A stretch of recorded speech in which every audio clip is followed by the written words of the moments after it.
Now, Sir Ivan, if you will press this switch over, when I say now, that will open our station. 5, 4, 3, 2, 1, now.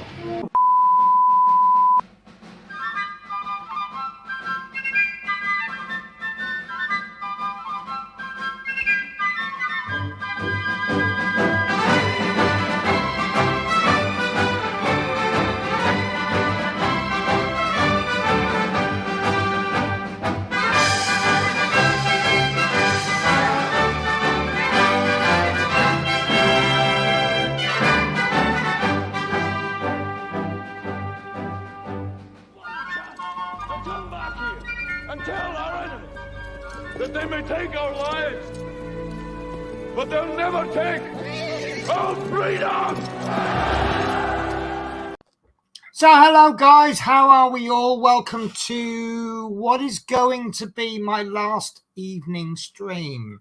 I am on my last week of nights.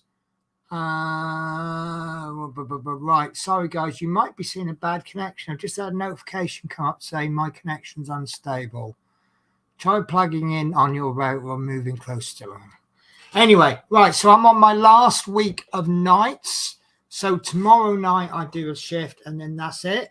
And then I'm on days for 6 weeks. So once I'm on days, I will start transferring the streams over to 2 p.m., which may work better for some people, may work worse. For that reason, I apologize. Excuse me, sorry. Right, so guest first or disclaimer first? Let's bring the guest in. In fact, let's bring the guest in as a disclaimer. Hi everyone. So for those who don't know Natasha, she is a wonderful young lady who also runs one of the Facebook groups. Thank you. So are you. I believe we have sub guests, or are you not quite ready? Guests of guests. Do you want to do that now, or do you want to do it later, or what does that mean? Well, you wanted to bring you come on, just before we start the show, you went, do you mind? Oh yeah, got you. Now or do you want to do it later? I'll rather wait for Teresa to come in. All right then, okay. Once we confirm Teresa's on, then we'll if that's all right with you. Here is Natasha, everybody. So hi everyone. Let's have a look at the comments. So first of all, we have a crazy fool called Mark Fit. Hi everyone. I'll explain why I call him a crazy fool later. With your permission, Mark, I'm going to show you the video that you sent me last week on Facebook, which I responded, you're insane. We have the wonderful Amanda Blackshaw. How are you, my lovely? And we have Love Minis. Hi all, at Doctors, so it'll be a while before I can join you all. That's fine. You do what you need to do. Bear in mind, in America, it is, let's see if I got my maths correct, it must be either 3 or 4 in the afternoon. I think it's 4 in the afternoon where Love Minis is. Do you want to kick the show off with anything? Or are you just here for the ride? I'm prepared for the ride.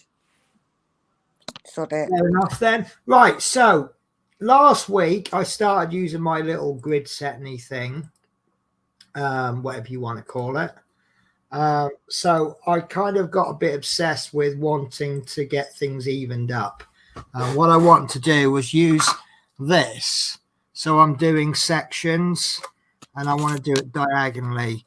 So this is how it's all going to come out. So as you see, I've kind of progressed on a little bit. I've done quite a bit.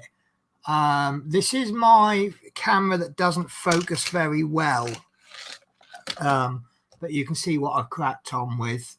For those that you haven't caught all of my streams, and I don't expect you all to, that is, hang on, I need to change camera. I'm showing a picture to the wrong camera. So this is what the picture is going to look like in the end. And that's what I've got so far.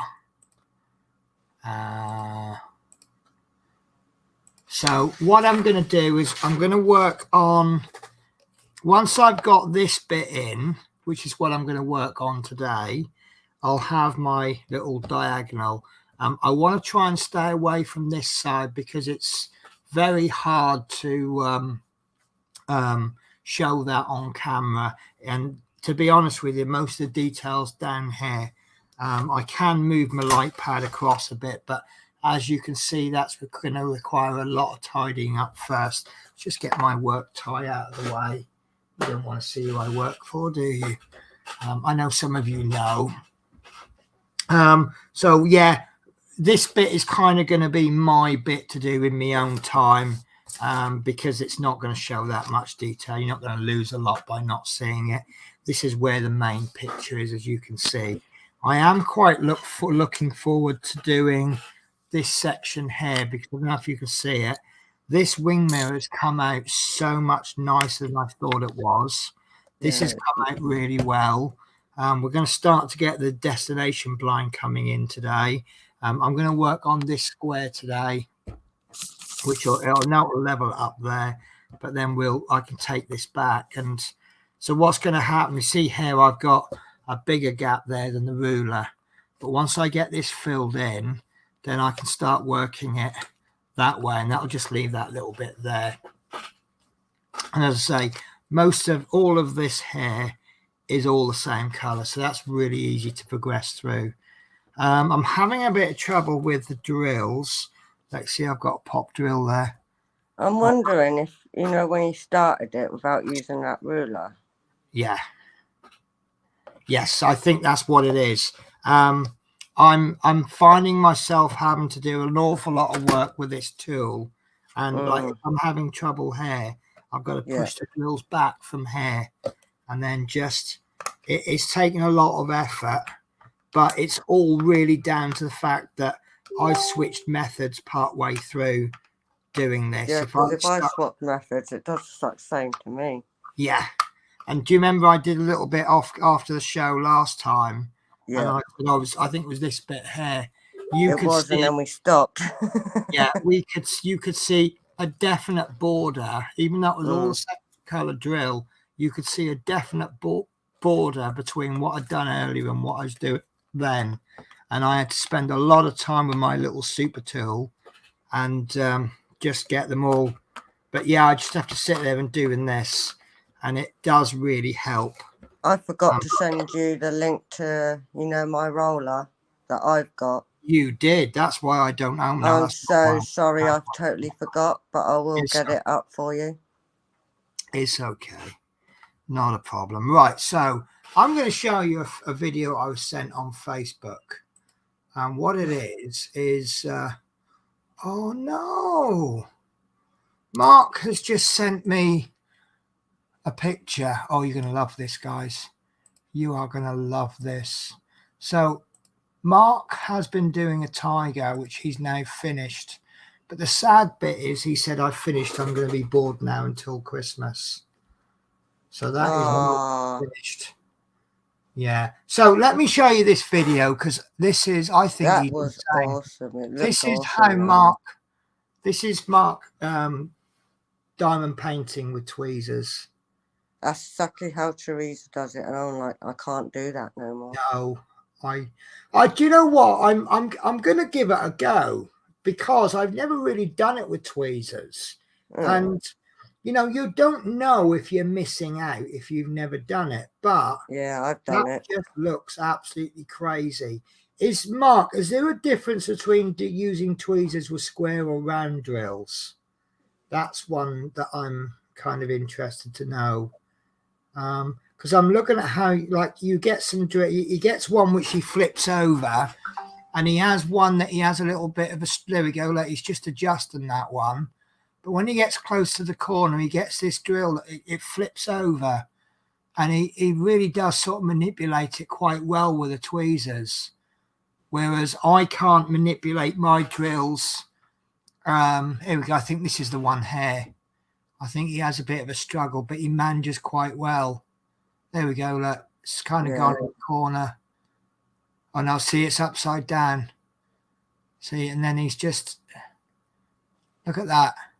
So he's using the tool that he sticks it on with to manipulate it, whereas I have to use the pen that I stick it on with to stick it on, and then I have to use another tool to manipulate it. So he's got a bit of an edge on me there, that he's using one tool to do two jobs. But Yeah, I just suppose wonder, everyone works differently, and there's nothing yeah, wrong with that, is it? yeah. But it's really fun to watch, to be honest with you. Yeah. But I don't know if, I think that's, he started. Yeah, the video started again now. So I don't know if you know, I've not really actually done diamond painting with tweezers. I have, and it took longer for me. Right. Okay. So do you think that's down to the fact that you need a learning curve? Yeah, that's how I swapped a pen. Right. So yeah, I don't know. See, if you've got a learning curve, but you see the learning curve with using a pen is a lot shorter, so you can get on with it quicker. Yeah. But you know, if it takes too long, you know, how much patience do we have as human beings? You know, if I can't get the hang of it within 5 minutes, whereas, you know, that's how long it took me to learn how to do it with the pen. You know, would I go, sod that, I'm going to use the pen because I can't be bothered to learn it that You never know. If you try it, see how you feel. Yeah. So, you know, I've got these Fancel's diamond paintings. So, you know, they're good. I don't really want them anymore because I've got these Smith Speeds Customs. So I can always use the Fancel's to experiment with. You know, this is a £44 custom, and it's a picture I really want to do. Do I really want to muck around with it? No. Whereas a £2.99 Fancel's, if I do it, I still get the pleasure of actually doing it. But if it then all goes wrong because I'm experimenting with it, my attitude is going to be, okay, well, I got the joy out of the diamond painting and I've cocked it all up, but it didn't cost me a lot, so fine. I think that's a better idea than messing with the bus one, to be right. honest. So what I'm going to do today, we did 2 squares last time. So I think saying to do 2 squares this time is quite reasonable. So I'm going to do this square here, which is, there's 1 square, there's the 2nd square. So we'll fill all of this in today. And I've been saving this for you because although, you know, I don't think there's anything wrong with me cracking on with this off camera. You know, it's my hobby, and when I've got time to do it, I'll get on with it. Exactly what I'm doing with my wolf. I just crack on with it. But I think we had an awful lot of excitement with this. Yeah. Because it was building up, it was looking like it was going to be fantastic. And it is fantastic. But then when it came out a little bit duller, I think I think everyone watching was like, oh no, has it gone wrong? And then we cracked on through with it. And actually, I mean, look at it. I think it's fine. I think it's fine from the angle your camera is at the moment. Yeah. I can read it. I know it's 030. Yeah, exactly. So I think once it's finished, and also we've got this the angle that we're looking at it from, because I'm looking at it a lot. We did a bit of an experiment yesterday, didn't we? And if I hold something 3 inches from the camera, that's the same as me looking at it from 12 inches. So at the moment, the camera is just over 12 inches from the actual diamond painting. I can see it perfect from now. It looks good on camera. It actually looks a little bit on the naff side from my angle because I'm too close to it.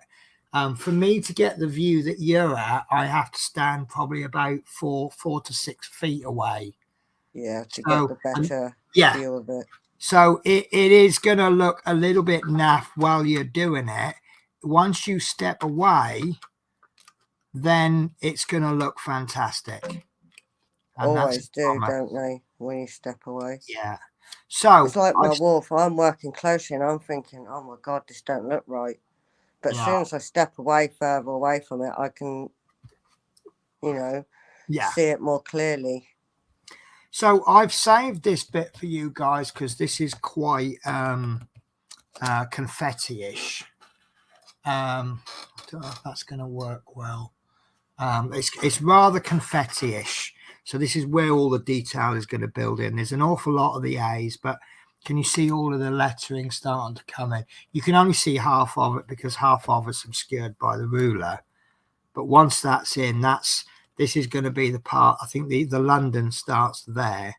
Yeah. And so I think by the end of the stream, it will say Lundo, which is also, I've got to fill my pen up. If you look up Pick Me Up Pen on Amazon or somewhere, you'll see how it works. But there we go.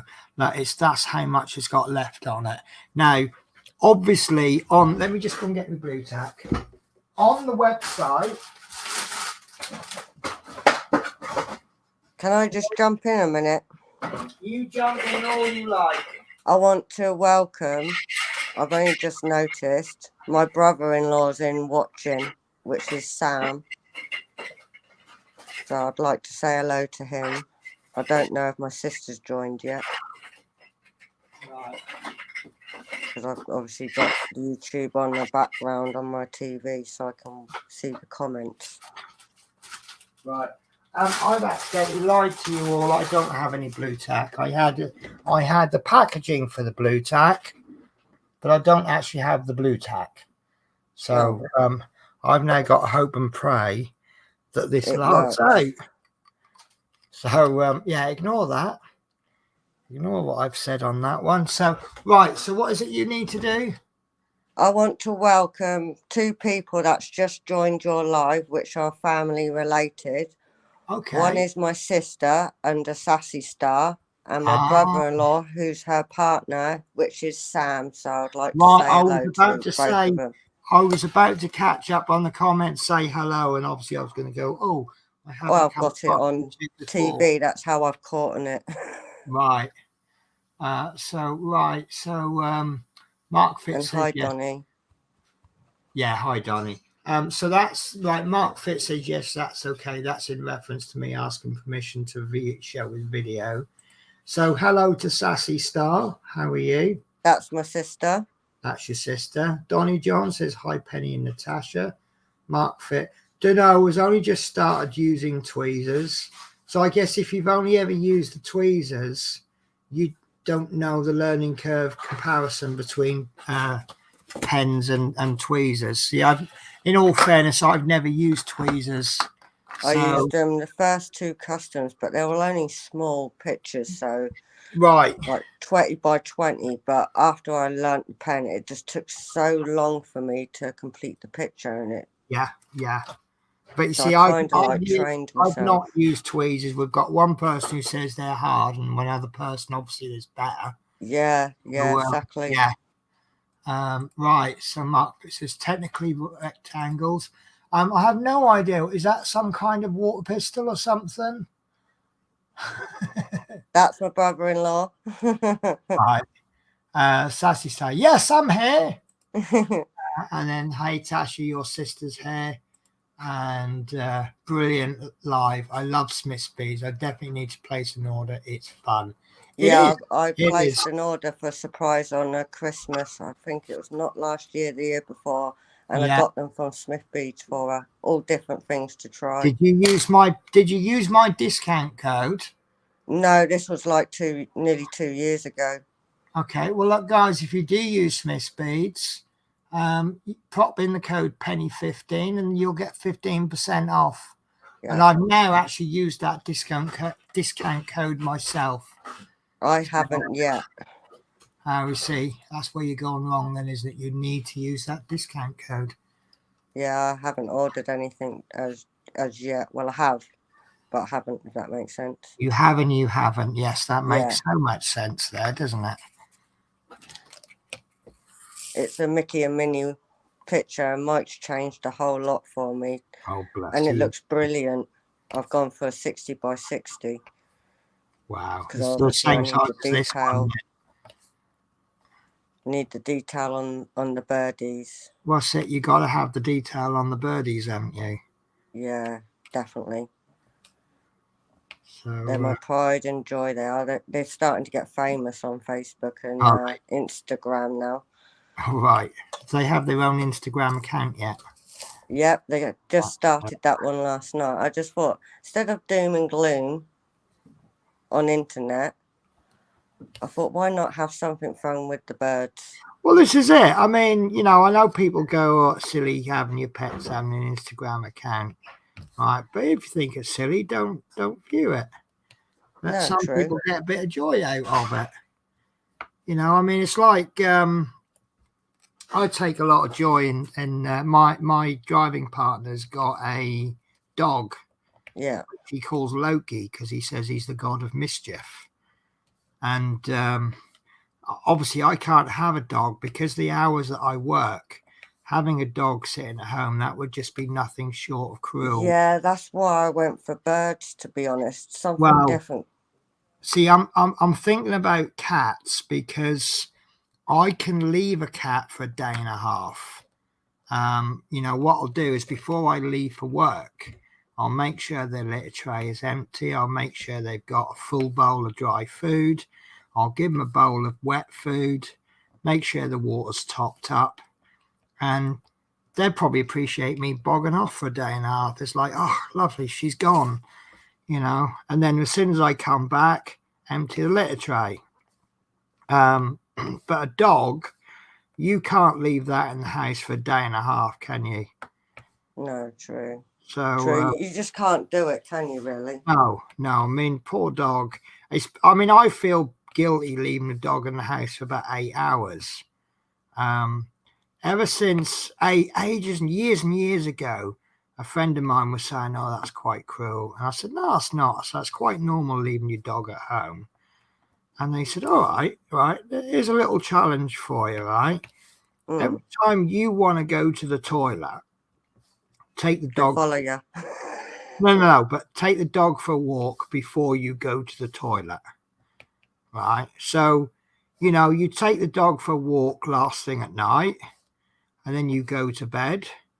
So it's like, right, I wake up at 3 a.m. perhaps and need a wee, so I need to let the dog out, right? And how many times do you go to the toilet while you're at work? You know, is it reasonable to assume your dog needs the toilet? I'm not saying if you leave your dog at home while you go to work, that's cruel. And I think if you've got a smaller dog, it doesn't tend to be quite so bad, does it? But if you're lucky enough to have, you know, you can chuck the dog in the backyard or something. Yeah, I agree. So, you know, I'm not saying if you leave your dog at home, well, but, you know, I think, you know, 2 days is a bit long, especially when you're working, isn't it? Really, or a day and a half. Yeah, but there is no debate. If I leave a dog for a day and a half, that is there is no debate. That is cruel, isn't it? Yeah, definitely. I do agree on that. And because where I go sometimes in the day, at Positive Futures, I'm not always here. Yeah. Plus, I'm in a flat, so it wouldn't be good for a dog anyway to come up second floor up. No. So I think it'll be too much hard work. Yeah. And taking them for a walk. So I saw these 2 budgies, as I told you, what the pet shop was like. Really yes, messy. It did. Yeah. Even his own birds are caged. Sounds to me like it would have been cruel for you to not buy them. No, so I took my last lot of money I had that day, and I thought, do you know what? I'll have something different as a pet. Yeah. See, I love them, and I've got both females. Yeah, I'm a bit more conventional with pets. I've had a fish before. I might get a fish tank, but I'm a bit reluctant because if I do end up with cats, can you imagine leaving a cat at home for a day and a half and you got a fish tank? Yeah. Do you think that fish would be alive? I don't know. I just imagine that I'd come home to wet footprints all over the house where the bloody where the cats are falling in the aquarium. You could just imagine it, couldn't you? Yeah. So right. So Smith Speed says hi all. Sorry, late, just dropped Helen home. Not a problem. We know everyone has Mike. got to do. Right, Tasha will give my number to Smith Speed so I can place an order personalised, please. Sassy Star PM m.me. Smith Speeds, and Sassy Star says thank you, will do. Don't forget the discount code. Use it. Well, I'm assuming once she gets in contact with Smith Beads again, she will. I'm sure Mike will put it's that like, on her order. On the one hand, I want Smith Speeds to do very well and make as much money as they can, so it just keeps the business alive. Definitely. Well, I only go to Smith Beads anyway. I only trust them with my customs, especially if I need them changed. But for me to wake up one morning and go, oh, I need to buy such and such. Oh, no, my usual supply is shut down. So I want them to make as much as they can. But then on the other hand, they have given me a 15% discount code. I'm going to use it. And which they didn't have to do, No, exactly. I mean, I would have given them all the mentions and everything, even without the code. I'm not doing it just because I've been given the code. No, I know that. But yeah, I mean, I'll shout out any company that I think are all right. So yeah. So right. So for the benefit of those that are late, Mike. Mike, naughty I've Mike. been doing a little bit of work. I want to get it sort of. I tell you what, I'm going to steal the camera. We purposely left that part, didn't we, when we ended the last live? I actually did. Yeah. So I've got it sectioned off using the ruler. So I've got these nice sections, so I can either work from this side going that way, or I can work from there going that way. I'll try and do the big blockier sections when I'm off work or not streaming, and I'll try and do the confetti bits when I'm, because I think that's quite exciting watching everything build up. It is, as you go along, isn't it? Yeah, the fun we had with this last time. Yeah, when was that? Monday, wasn't it? I think it might have been Monday. It would have been. Lost days. I think it might have even been Sunday. No, Sunday, weren't it? Because I went live in my group Monday. I cannot remember. But, it was looking absolutely brilliant. And then all of a sudden we put these duller drills on and we were all like, oh no, what's happened to it? But then once we finished it, it was like, yeah, actually, that's really good. But it does look smashing now, doesn't it? Yeah. I'm really, really chuffed with that. Definitely agree with you. So, yeah, I've been doing bits just to sort of get it sectioned off. And then this bit in the corner where the camera really doesn't reach very well, like up there where the Smith Speeds bit is, all of this is the same color, so I can crack on with that off camera. Yeah, and I'll be honest with you, it's quite boring. This was much more fun because even like this bit, there's like 4 different colors. This is one color. But the bit I'm excited about next is this wing mirror. Yeah, I remember you saying. Because it's look at how this wing mirror's come out. This, look, I don't know if you can see it through the paper. 1, 2, 3. There's about 5 different colours there, and you've got that nice bit of highlight down the front. I think that's going to look amazing. Absolutely brilliant. So David Bassett, hello, how are you, my good friend? Poor old David, I think he's going to start thinking I'm not a Wickham fan anymore. So yeah, look, for the benefit of those that aren't on my Facebook, right, you're going to love this. I've been a bit down lately, and hang on a sec. So I'm just shutting the door. I've been a bit on the downside lately, and my lodger's bought me. Well, it started off. He said to me, "What do you want for Christmas?" And I said, "Well, the trouble with me at Christmas is that because I earn money and I buy what I want to buy, I generally don't need anything because anything I need, I just go out and buy." So then he mentioned about clothing, and I went, "Yeah, t-shirts. T-shirts is something that I wear, and can you have too many t-shirts? I don't think so." So anyway, he went down to the local shopping centre, and he comes back and he brought this Poundland back. He says, I got you a present, brought this Poundland back with him, which I thought was nice. And first thing I noticed was a 3-pack of Mars bars. So he's 3 Mars bars for £1. That's a nice little spontaneous present. Then I noticed a bag in there, and I went, "Oh, what's in the bag?" I lifted the bag out, and I saw it was a Celtic bag. And what was? Yeah, let's do a clickbait. What was in the bag will shock you. I want to know what he's done. Click here to find out. So I am now the proud owner of the very latest Celtic away shirt, which but we were in the centre of the, see, I won't buy the Celtic home shirt for the pure reason that my club is and always will be Wycombe Wanderers. Celtic is my second club. I live in Glasgow. It's the local club. And my third club is any club that's playing against Norwich City. I trust you, yeah. Yeah, sorry, I don't like. No, I think they're arrogant swines. I don't really support them now. I used to. Well, I don't now. David, you might remember this game when we went up to League One. I think it was for the first time, and Norwich dropped down to League One. Yeah. We played them, and we went to Carrow Road, and I was there, and because I lived in Norwich at the time, and I was a taxi driver. And a lot of the Norwich fans had the attitude that they should be automatically promoted without playing a game because they don't deserve to be in League One, which seems to be a common theme as each season goes on. And I just thought, what an arrogant attitude. You know, if you've got relegated, you deserve to be in that division. Anyway, we played the game. We were about 2 or 3-0 down. And we started to make a bit of a comeback. And I remember us all singing, we're going to win whatever score. We lost the game 5-2 in the end.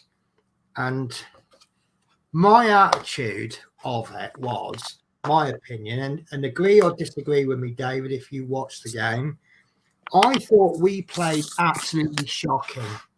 We were terrible. And Norwich were terrible.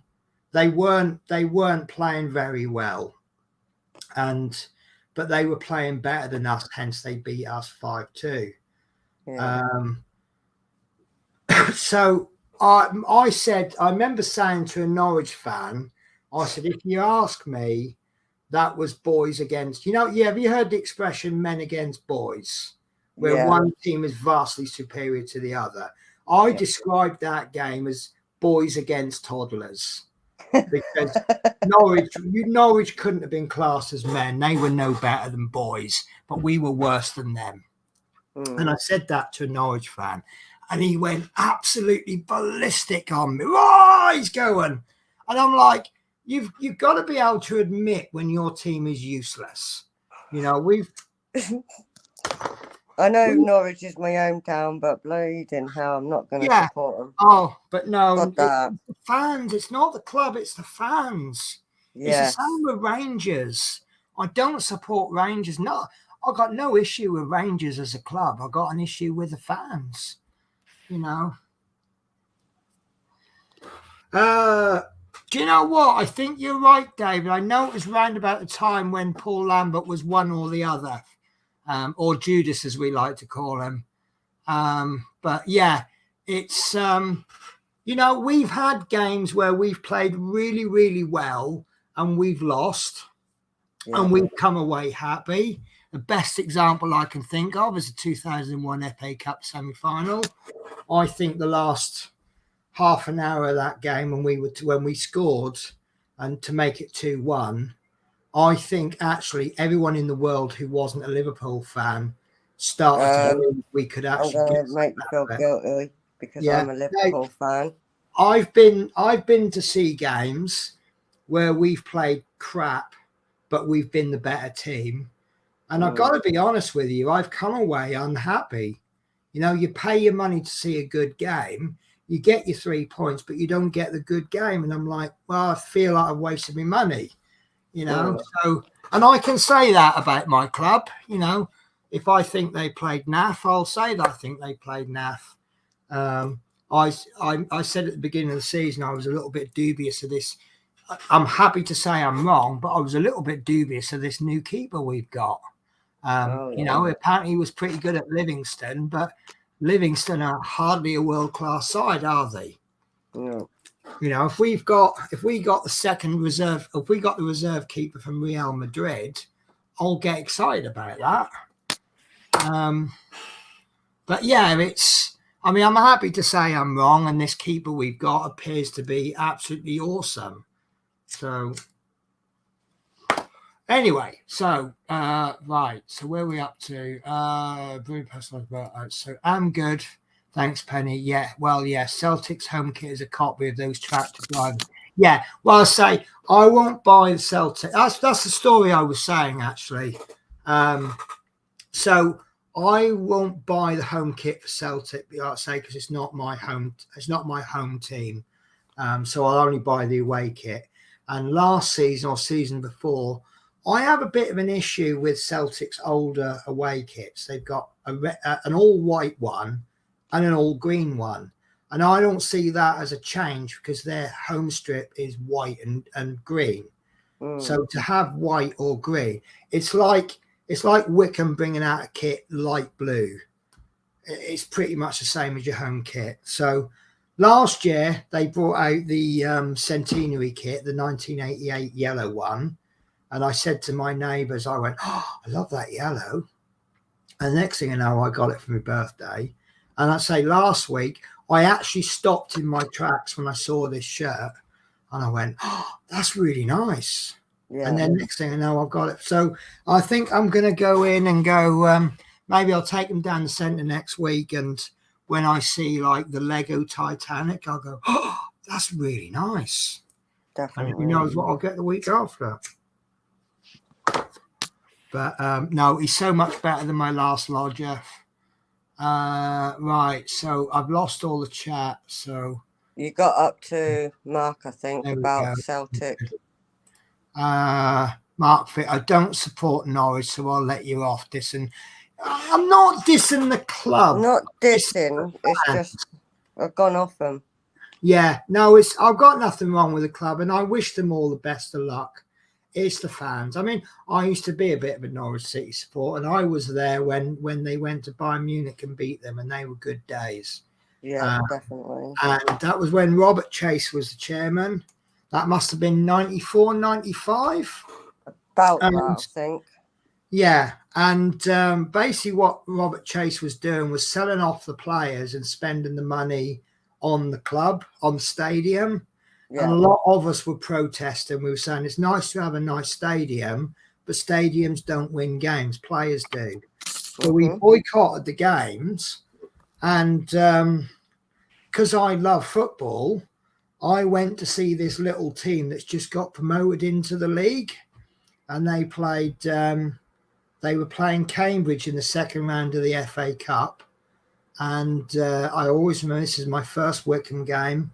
I went to see it, and it was Hemmings who scored, and Wickham won 1-0. And I say Wickham as opposed to us because I wasn't technically a supporter then.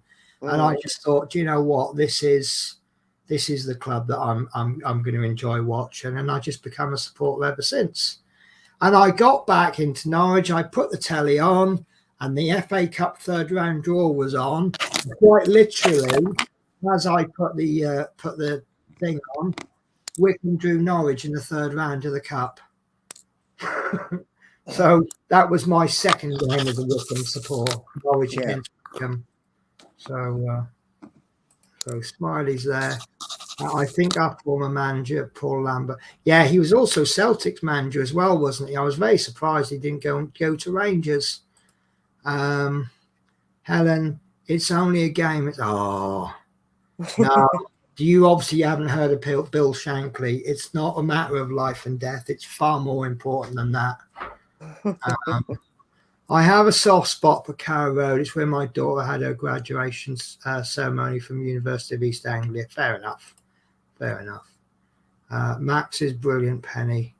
Yeah, I think he is. I think I was wrong about him, and I'm happy to say I was wrong about him. Football, not going to say anything. What do you think of the new Prime Minister, or do you think the Pope would do a better job?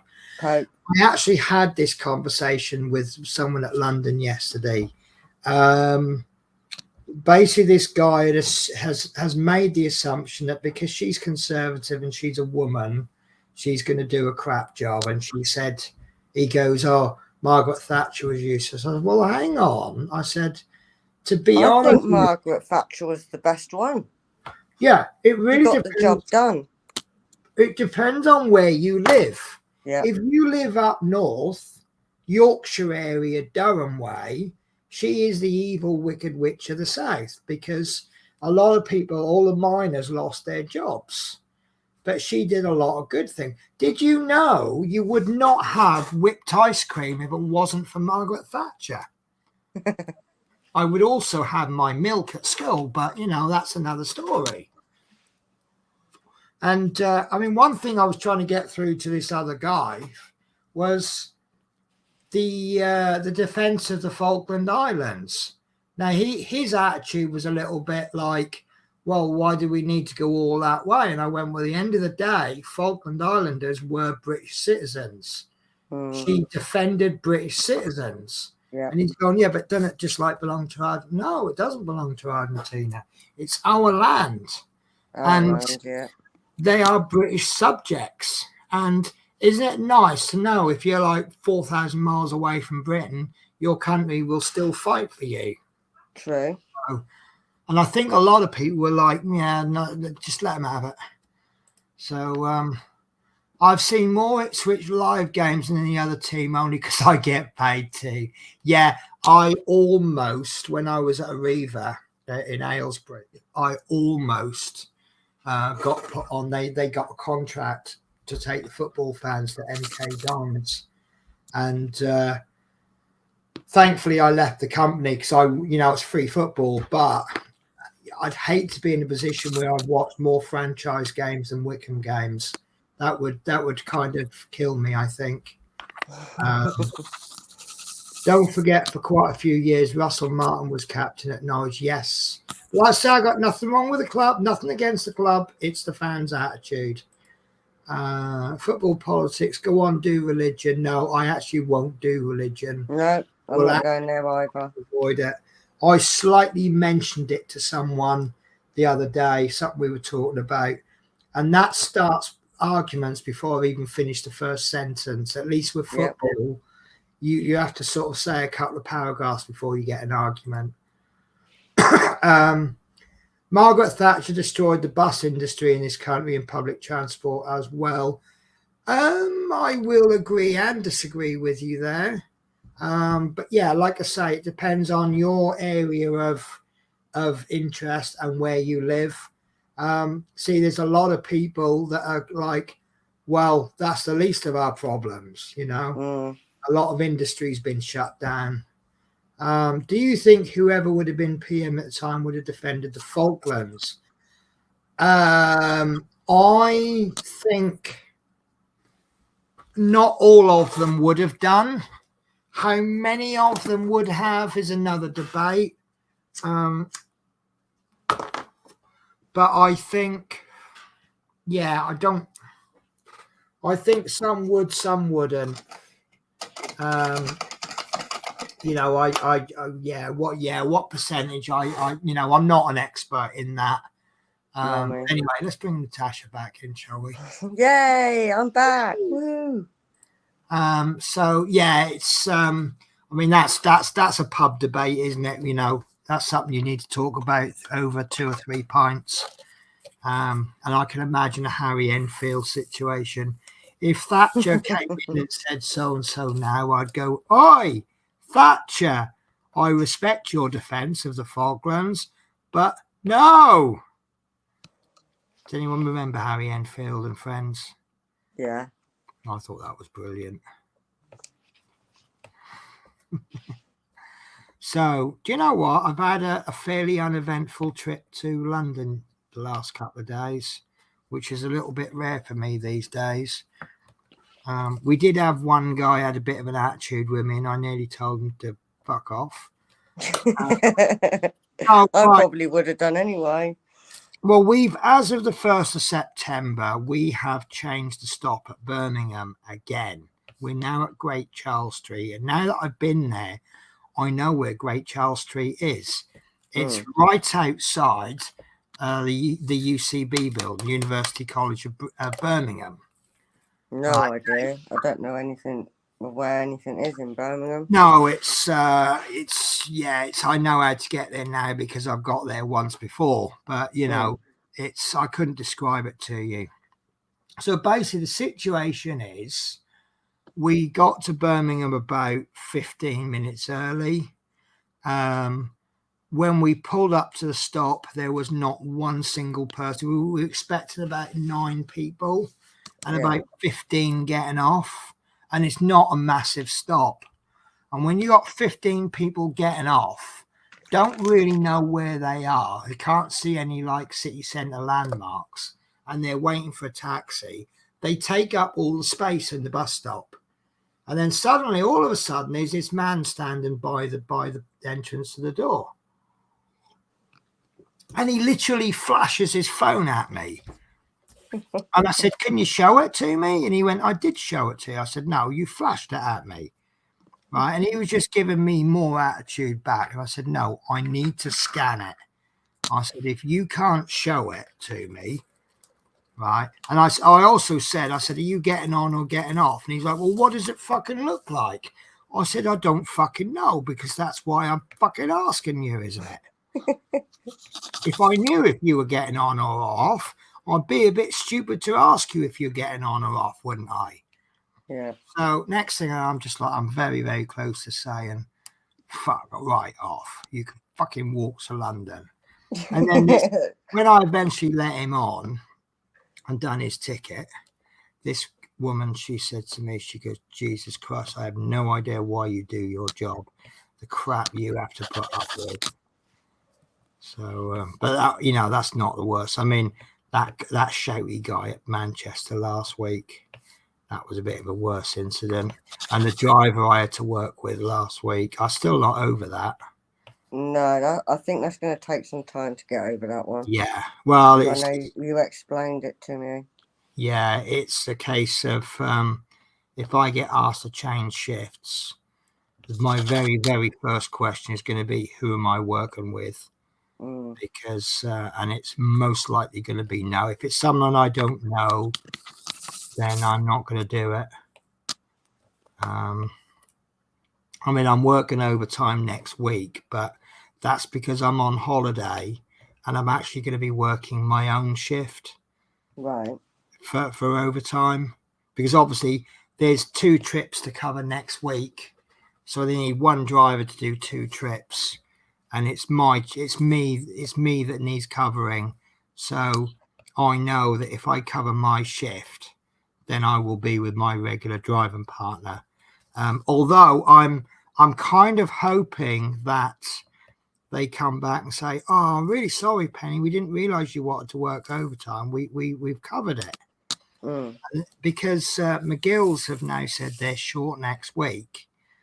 And they've got loads of shifts to cover next week.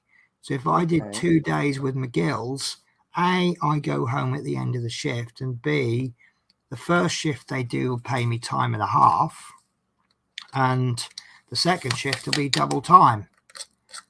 So instead of getting paid £3 an hour more, I'll actually, £3 an hour less, I'll actually get paid £9 an hour more.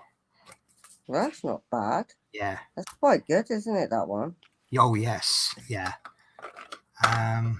So, yeah, I kind of would rather do the service bus work. I don't like the service bus work, but obviously 24 quid an hour, you know, you can kind of grow to like it then, can't you? Yeah, true.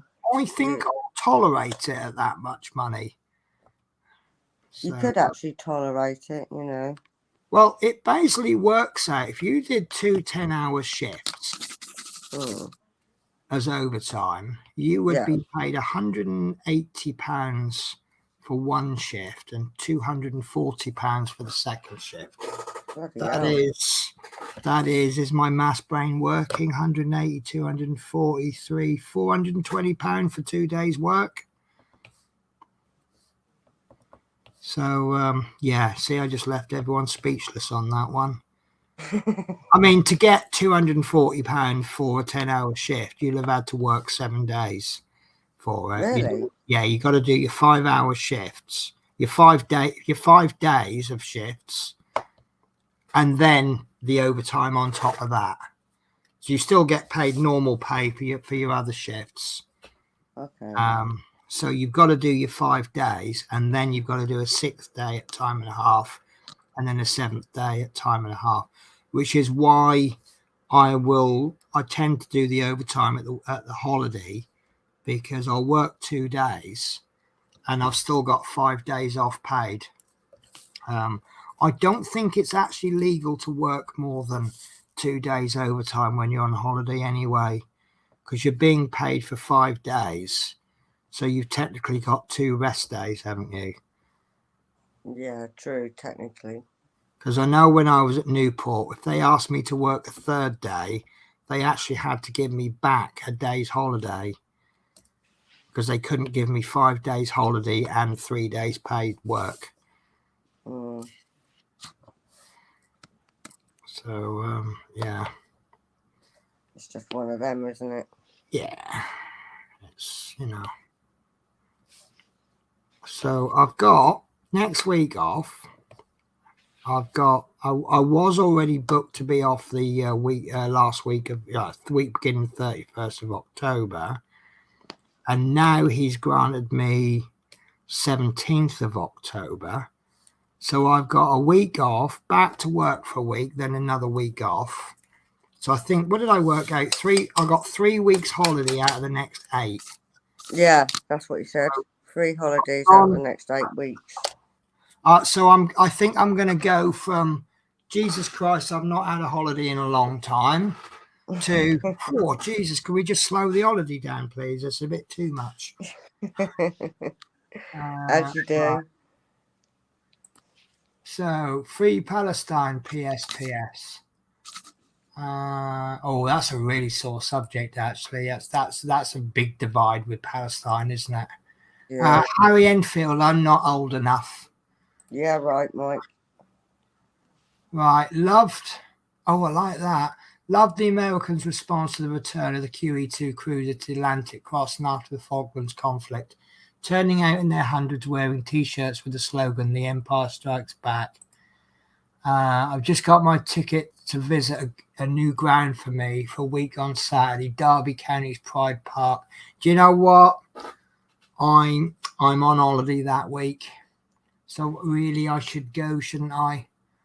Derby's not a million miles away. I could get the overnight coach to Sheffield and then work my way from Sheffield to Derby, and it wouldn't really cost me too much money either, would it? And then go back on the overnight coach. But I want to do a day in Aberdeen, because we don't get any staff discounts, I will add. But don't you? So you'd have to pay the full price as well then. Yeah, but do you know what the full price is from Glasgow to Aberdeen, including the booking fee? No idea. £3 return. No, that's actually quite it's good. £1 each way. Now, if it's £1 each way from Glasgow to Aberdeen, it won't be more than that on the stops in between. I think there's 4 or 5 stops. You've got Dundee, Livingston, Stirling, I think. And even if I reserve seats, and if I go, right, I want to book the front seat, it's £8.50 return, which it's a 4-hour journey. It's quite a lot, isn't it? No, it's cheap. Oh yeah, sorry, I'm going back to front here. Right. So how much would it cost you, do you think, to go by coach to I'm trying to think somewhere fairly local but fair distance. Liverpool? That's got to be within 4 hours of you, isn't it? I'm not too sure, but I know Manchester's not also that far either. Right. Do you know what it cost you to get to Manchester? No, but probably if it wasn't your one, it'll be expensive. Yeah, you're probably talking about a tenner each way at least, aren't you? Yeah. So yeah, I've just I'm a little bit upset with myself that I've been in Glasgow now for a year and a half, and I've not done any sightseeing. Well, about time on your holidays. Well, this is it. That's what holidays are for, isn't it? And I've given up my summer holiday because I was going to have Chris down for a fortnight. And starting with Flixbus, I said, "Oh, do you want me to postpone my holiday?" Thinking they'll postpone it for a week or two. Yeah. And in fact, I should now be going back for my holiday. The weekend just gone. I should have gone back from holiday. And I said, "When can I take the holiday?" And he went, "Oh, not till August, not till October at least." I'm like, "What?" So there is no holiday during the summer at all for me. Although, looking on the bright side, with fuel the price it was, what was I going to do with that holiday? Fuel's gone down in price a bit now, so it's not so bad. But it was nearly £2 a litre for fuel. I wasn't going to use my car if I didn't have to, was I? No, unless it's to and from work, really. Yeah, well, that's it. I was actually getting to the point where I was starting to think I'm not actually sure if I can afford to go to work because of the cost of petrol or diesel in my case. Why have I just put that there? Ampersand 966. That is right. Okay. That is right. So, but yeah, I mean, I now do half the mileage to work that I used to, and it's about 20 pence a litre cheaper.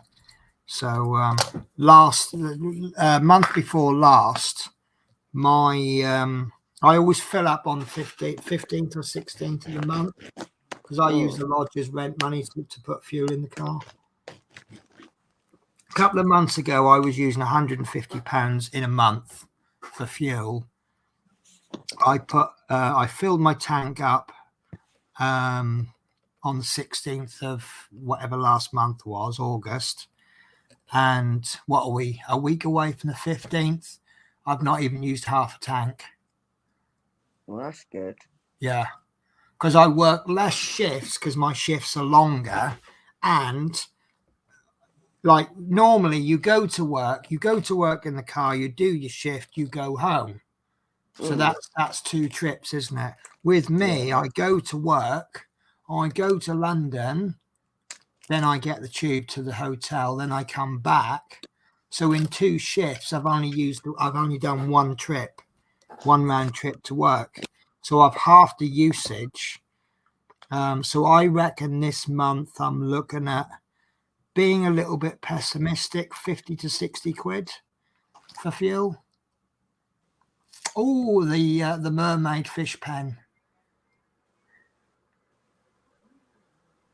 Is that what you had to asked if I had a unicorn one, but I don't have a unicorn one.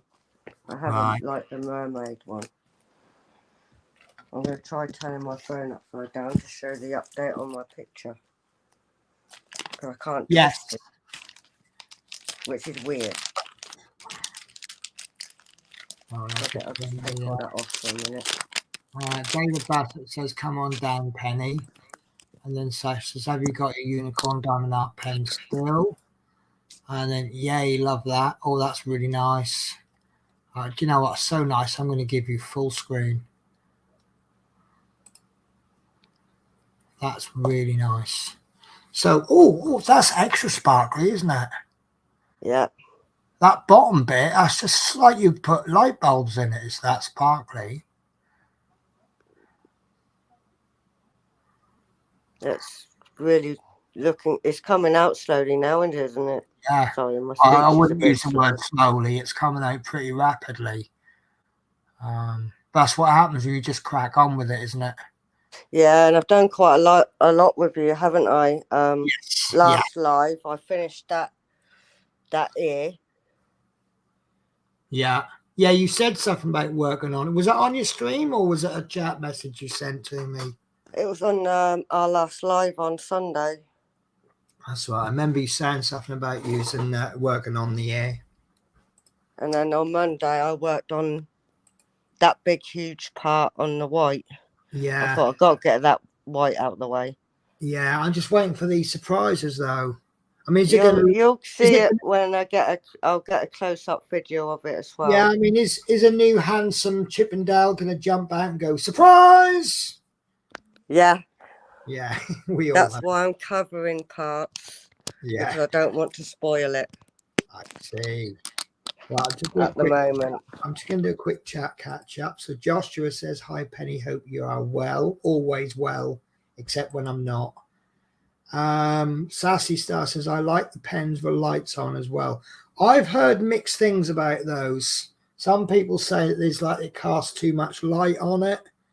Yeah, I did have one, but I broke it and I couldn't work with it.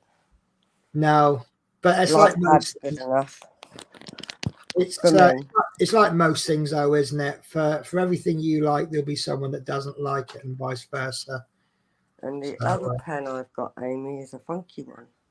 Oh, that is. Oh, I had one of those. That's the I call that the Funky Smith Speeds pens. Yep, exactly what I call it. Yeah. New handsome Chippendale. Yes, it's me. You know what? I finally got my finger on it. I knew Mike looked familiar. I knew he looked, he reminded me of something. It was the Chippendales. That's what he's always reminded me of. Yeah.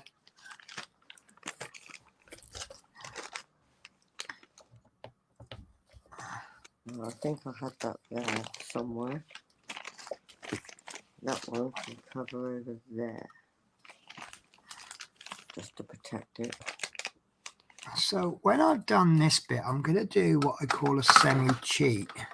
A semi-cheat, hey? Yeah, it's not really a cheat. I'll show you when I get there. Q648. Are you getting some different colours there now? No. Right. So basically, what all it is it's not really even cheating. So obviously, when I'm using this ruler, I put the ruler on, and then I do what I can see. Then I take the ruler off, and that exposes a new lot that needs to be done, and I get those done. What I mean by a semi-cheat is when I take the ruler off, I will place that ruler onto the next bit. So I'll be putting some on there and some on that bit. It's just really a case of just getting it done. Definitely. So it probably saves about 5 or 10 minutes on the two squares. So it's not like anything revolutionary there. And most people are probably going, do you watch those life hacks on TikTok and then go, yeah? I've seen a lot on Facebook because I am on TikTok, but I can't get on with it. But when you see those life hacks and you go, oh, show me the hack that you've unconsciously been using all your life. And you think, oh, lovely. A nice life hack. And you watch it and you go, yeah, and? Yeah. I do them ones on Facebook because sometimes they show on Facebook as well. And I'm like, yeah, that's nothing special. Yeah. I mean, it's like one of the funniest life hacks. I mean, right. So let me give you a bit of a backstory.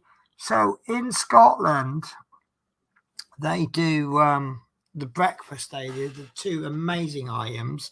One is lawn sausage or square sausage. And the other one is tatty scone or potato scone. And you fry it. And the trick is like things like the lawn sausage, it's very fatty. You put that in the frying pan, it gives off a lot of fat. But when you do the tatty scone, you put that in the pan last, because it only takes about a minute to cook.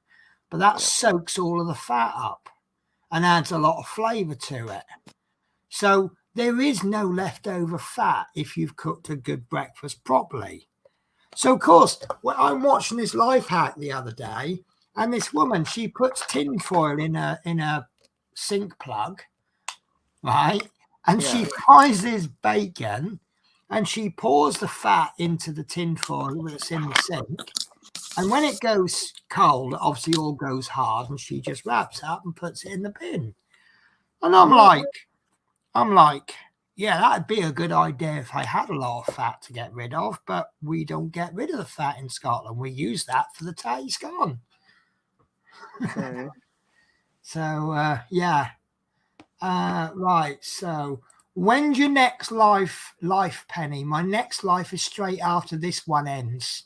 Which I time. No, I know what you mean. Right. So, I have scheduled a live for Saturday, which is going to be in the afternoon. Saturday. There will be another one on Sunday. Now, there are going to be 5 lives next week, but at the moment, I don't know when. If I wasn't on holiday next week, I would be working Monday, Tuesday, Wednesday, Thursday. And I've said to work, I want to do 2 days overtime. So I will be working either Monday and Tuesday or Wednesday and Thursday. So there'll definitely be a live Friday, Saturday, Sunday next week. And then there'll be lives either Monday, Tuesday or Wednesday, Thursday. So if that answers your question, you know me, I can take a short answer and make it extremely long, as I have just done there. We know all about that one. Oh, God. Right, Sassy Star says, some hacks are dangerous, though, like the egg one. Everyone's done the egg hack and it exploded in someone's face somehow. Yeah, right. So these hacks on TikTok, you've got a lot of them are just, I want the views.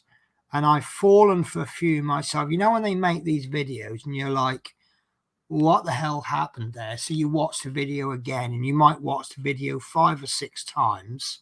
Yeah, just to understand it. And you're like, do you know what? I've just fallen into their trap. They just want you to watch the video. Yeah. And I just feel conned.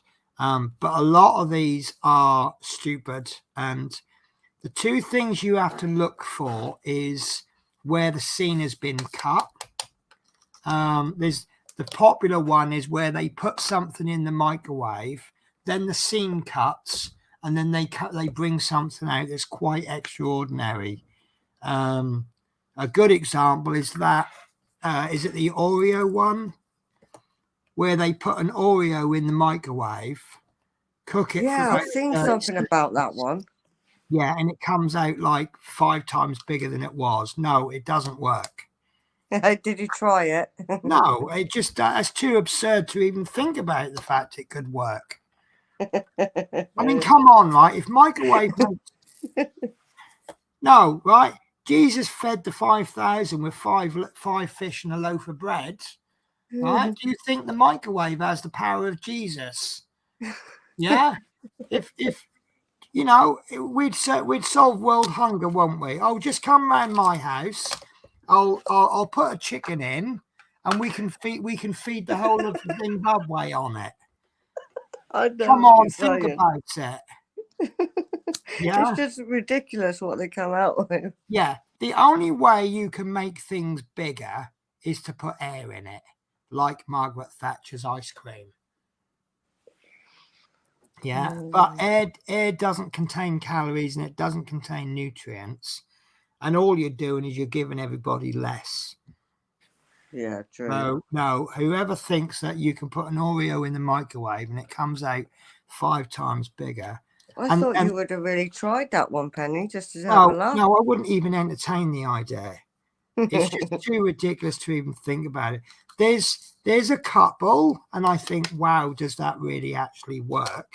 But again, there's one where they sand the paint off the Coke, and then so what they do is they get a bit of sandpaper and they get a can of Coke and they rub they get it down to the bare metal. What the hell? Right, and then what they do is they dip this tin foil, this tin can in bleach, like overnight.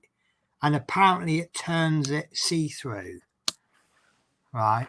Like plastic, like cling film. That don't make no sense. Well, it's a case of I don't really know if that'll work or not. I don't think it would, but it doesn't actually give me any benefit if it does work.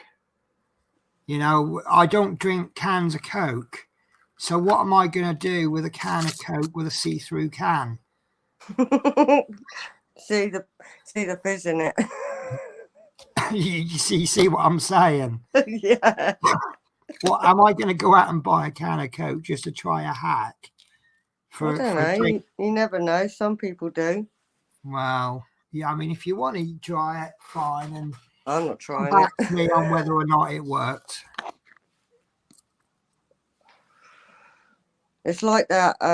There's one that that boy, wasn't it, in hospital? He tried a TikTok hack, and sadly, he had brain damage. Right. What? Because of the TikTok hack? Yeah, and it was something to do with holding your breath. All right. See, now you got to kind of think about that one. But I don't know. I just think, I don't know. Does the internet make people stupid? Yeah.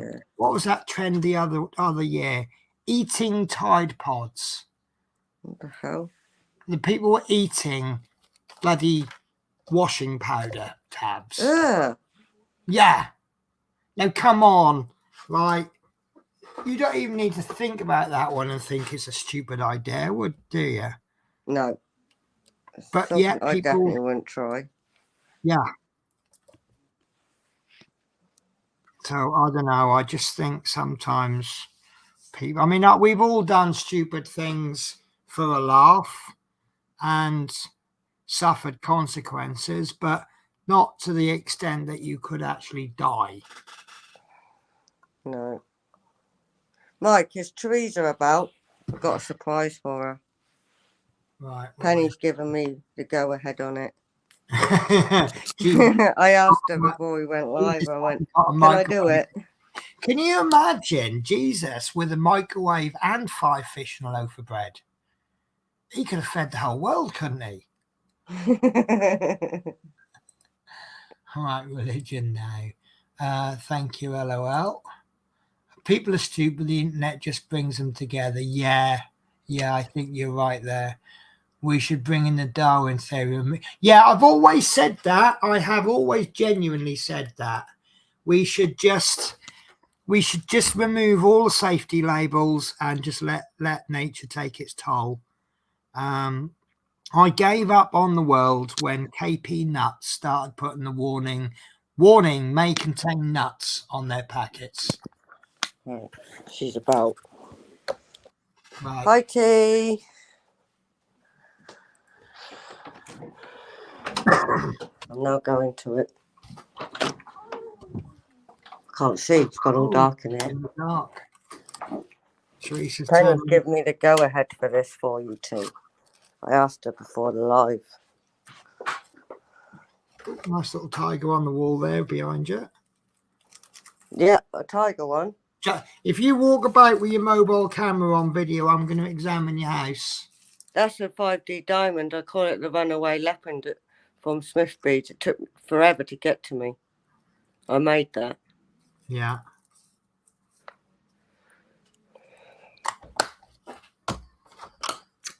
Wait 1 second. Amy will like this one as well. She loves them too. Who's that, T? Aww.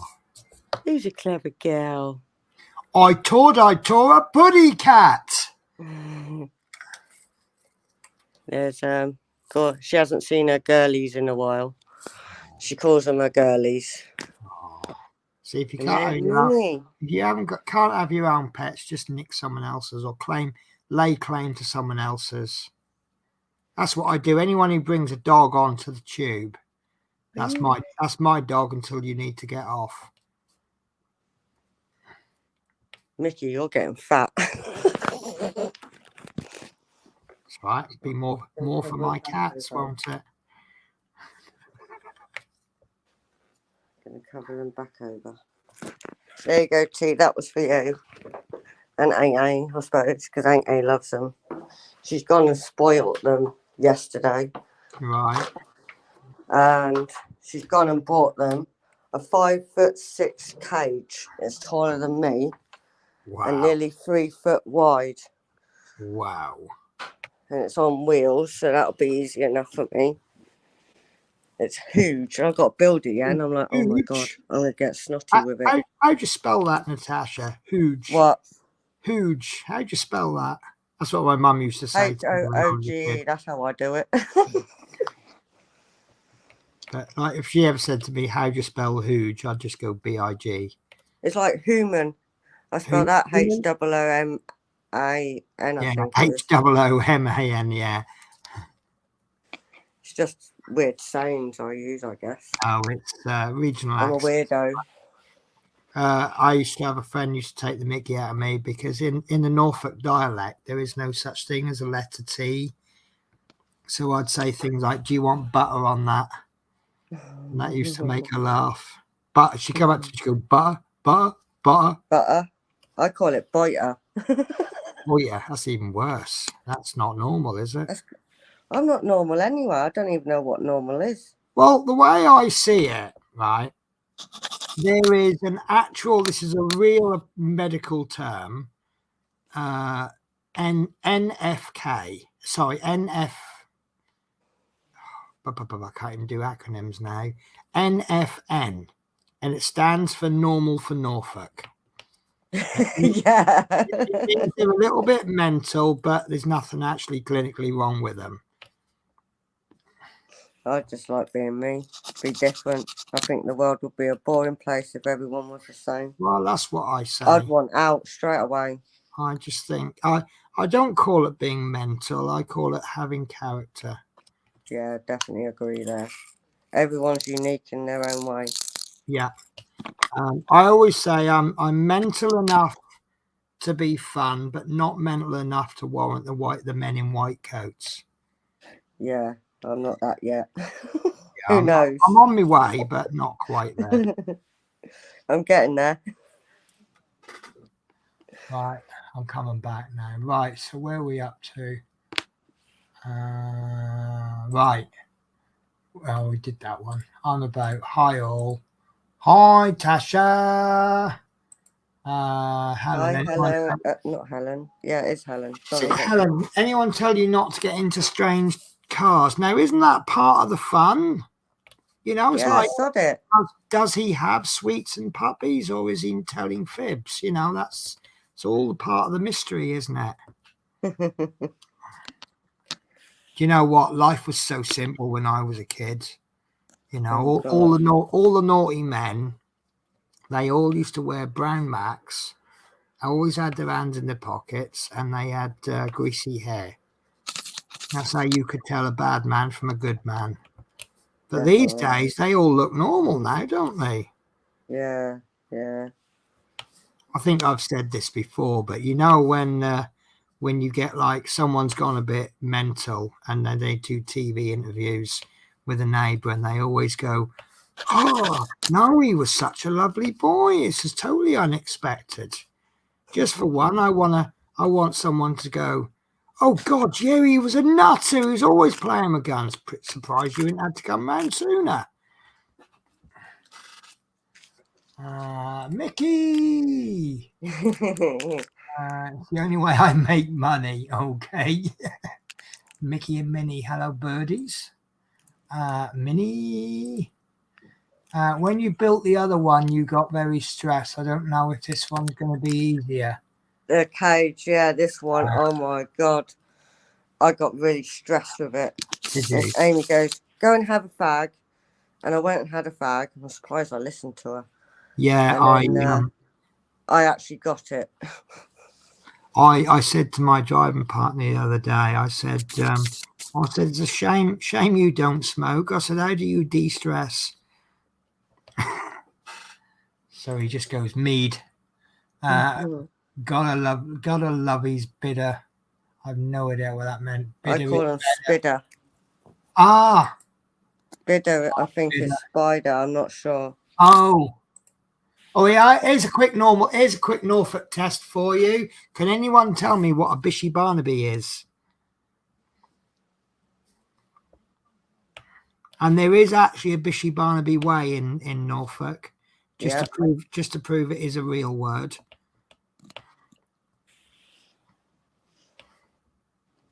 I'll leave that one going for a bit.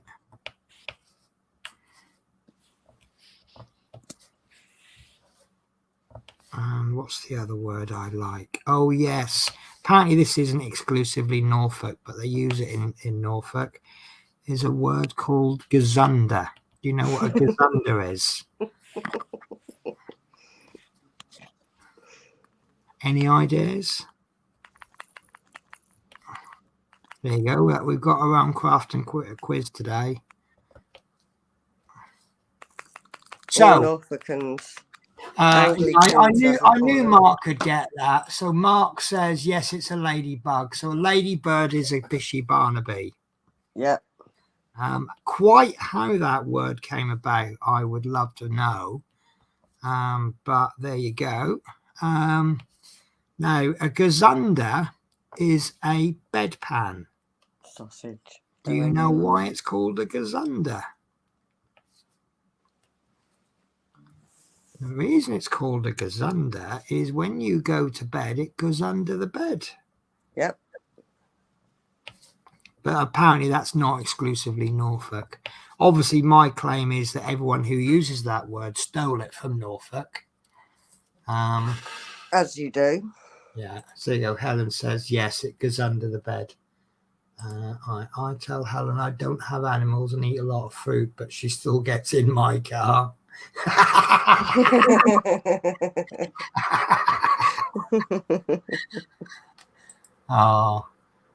The train goes under a bridge, yeah. And then Love Minnie says sausage. How are you, Love Minnies? I hope the visit to the doctor was fantastic. In case I didn't mention it the other day, I got a letter from the hospital saying that my mammogram is all good. And I'm so happy because I went through so much pain going through that mammogram. I've never had a mammogram. I don't even know what it is.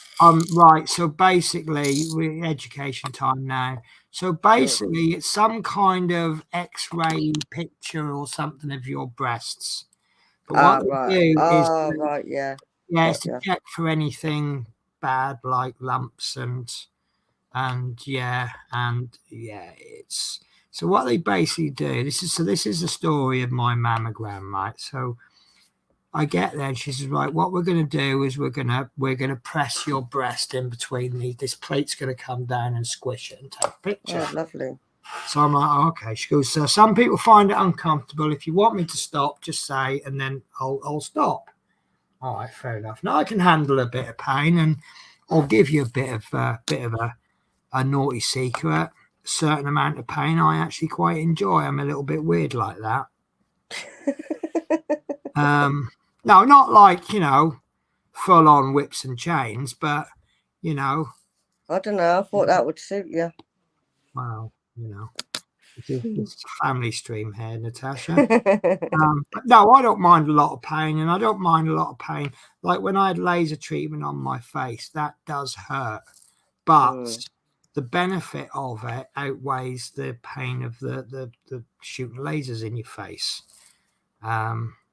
So I don't think I could handle that.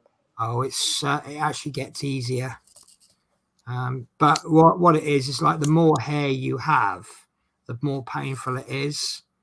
So each time, because what happens is the hair has to be in a certain stage of growth. Right. The root has to be right. You have to have the root intact, the hair attached to the root, and the hair sticking out from above the skin. So when the life cycle of a hair, as in HAIR, is that first of all you get the root, then the hair starts to grow, then it bursts through the skin, then it carries on growing for a certain length of time, and then the hair breaks away from the root and it continues to push itself through the skin. Right. So it has to be at that middle stage for the electrical pulse to run all the way down the hair into the root. So if you've got the hair sticking out of the skin but not in the root, it's broken the connection. And then if it's in the root but not sticking out through the skin, then you can't penetrate through the skin. Oh, no, So each time you have, it's all done on numbers. An average session, about 10% of your hair will be in that perfect state for laser treatment. So you go for a treatment and you will lose approximately 10% of the hair, which means could you handle the pain though? Right. So the pain, what pain is that electrical pulse going down the hair. So let's say I don't know how many hairs each shot affects, but let's say each shot hits 100 hairs, because it's like, say, this big, right? So you've got 100 hairs causing you pain. When you go back like 6 weeks later, 10 of those hairs have gone. So now you only got 90 hairs causing you pain. So that pain is 10% less. So you now have two choices. You can either stick with it, right, and it won't hurt as much, or you can put the laser up a little bit, say 10%, and it'll be a lot more effective. So if you then shoot those 90, you might get 10 or 11 of them instead of getting the 10%, which is 9. Right, got you now. Anyway, I've completely forgotten what I was saying now. No idea. Went out of my head long time ago. So I do this mammogram, right, and she squishes my breast in this thing, and it is, if you imagine, like, squeezing it as hard as you can, and then about another 50% on top of that, and it's being held, and all you want to do is shout out, "Stop!" So anyway, I go, "Jesus Christ, that really hurt." Yeah. She went, "Oh," she goes, "some people do think it really hurts. Do you want me to stop?" So I said, "Well, no, I'm halfway through now. I might as well finish." Right. Now, I did notice a slightly funny look on her face, but she said nothing. Right. So, and I didn't really, it was like, I didn't really think anything of it. So we did the second breast, and in all fairness, because I knew what to expect, I kind of braced myself, and in all fairness, it didn't hurt quite as much. When you know what to expect, you kind of brace. Yeah, I suppose it's easier when you know what to expect. Then I discovered why she pulled a funny face when I said, "Oh, it's all right, we're halfway through." Because she went, "All right, we've got to do that again, but this time it's got to do it at a different angle." I went, "What?" Oh, So I wasn't halfway through, I was a quarter of the way through. But no, I got my letter come through. There was nothing, they didn't find anything, everything's good. So at least I went through all that, didn't go through all that pain for, oh God, do you know what? Might stop starting rumours. If they had found something, I think the mammogram would have been the least of my problems there, wouldn't they? So, but it's one of those things. I could have said no, stop, but what if there was something there? So, I'm confident now. If anything ever does, and I touch wood, nothing does happen. But I'd rather they find it at an early stage. Only on the weekends, Mike. I saw his comment. Thunderbox, another one for bed. Okay, that makes sense, doesn't it? Doctor want to find problems that don't exist. Yeah, don't they get, in America, don't they get paid for every problem they deal with? I'm not sure. So I heard a story in China or Japan or somewhere. You only actually pay the doctor if you don't fall ill, right? Because the way they see it is it's your doctor's job to keep you fit and healthy. So if you fall ill with something, the doctor's failed, doesn't he? Well, I suppose so, if you can't work out what's wrong with you.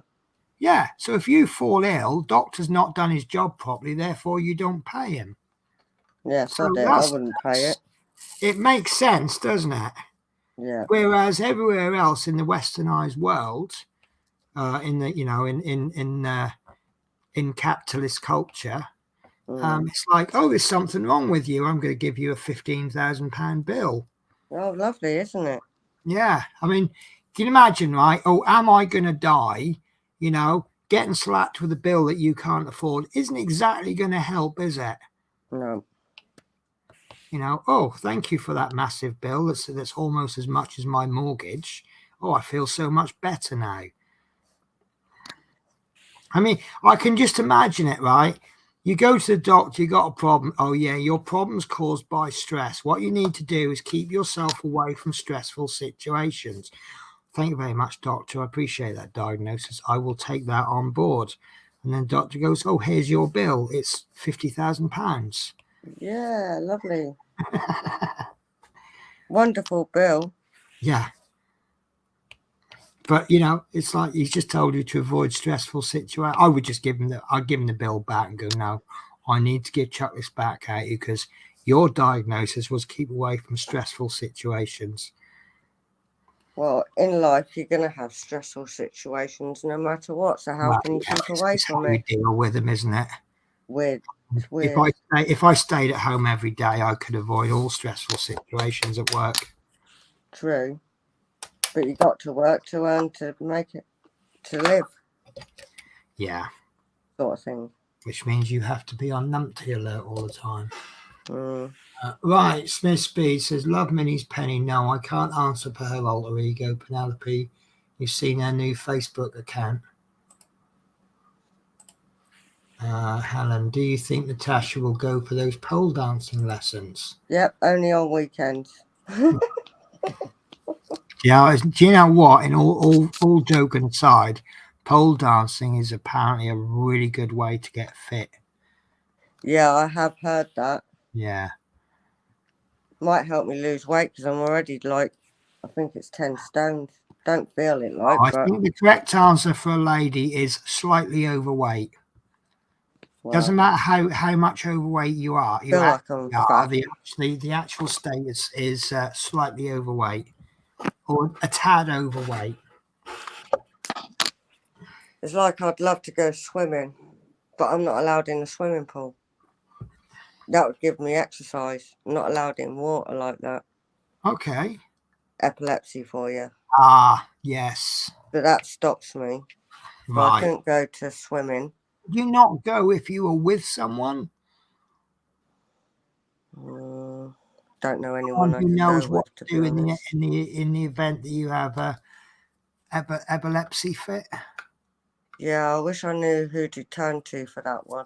Not me, because you won't catch me. I got a body image conscious. Yeah, that's why I wouldn't go either. I think it's my body image. Yeah, it's. I know I'm just being silly. Embarrassed to show it. Yeah, I mean, I kind of subscribe to the theories of how to get a bikini ready body. Remove clothes, put on a bit of bikini, go out. Don't give a crap what anyone thinks, but telling people that and actually doing it yourself are always two different things, aren't they? Yeah.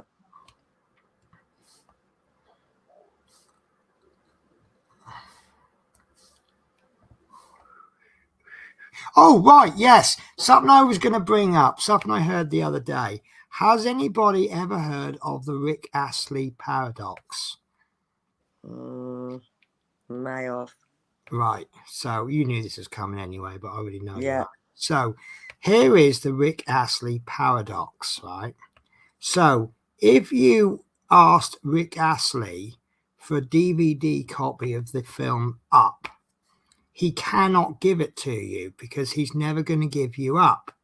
However, in doing that, he also says never going to let you down. So by not giving you a copy of the DVD film Up, he is in fact letting you down. And that is the Rick Astley paradox.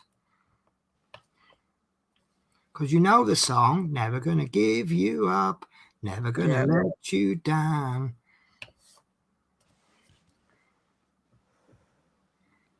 So I think that is a blowing milk through your nose joke.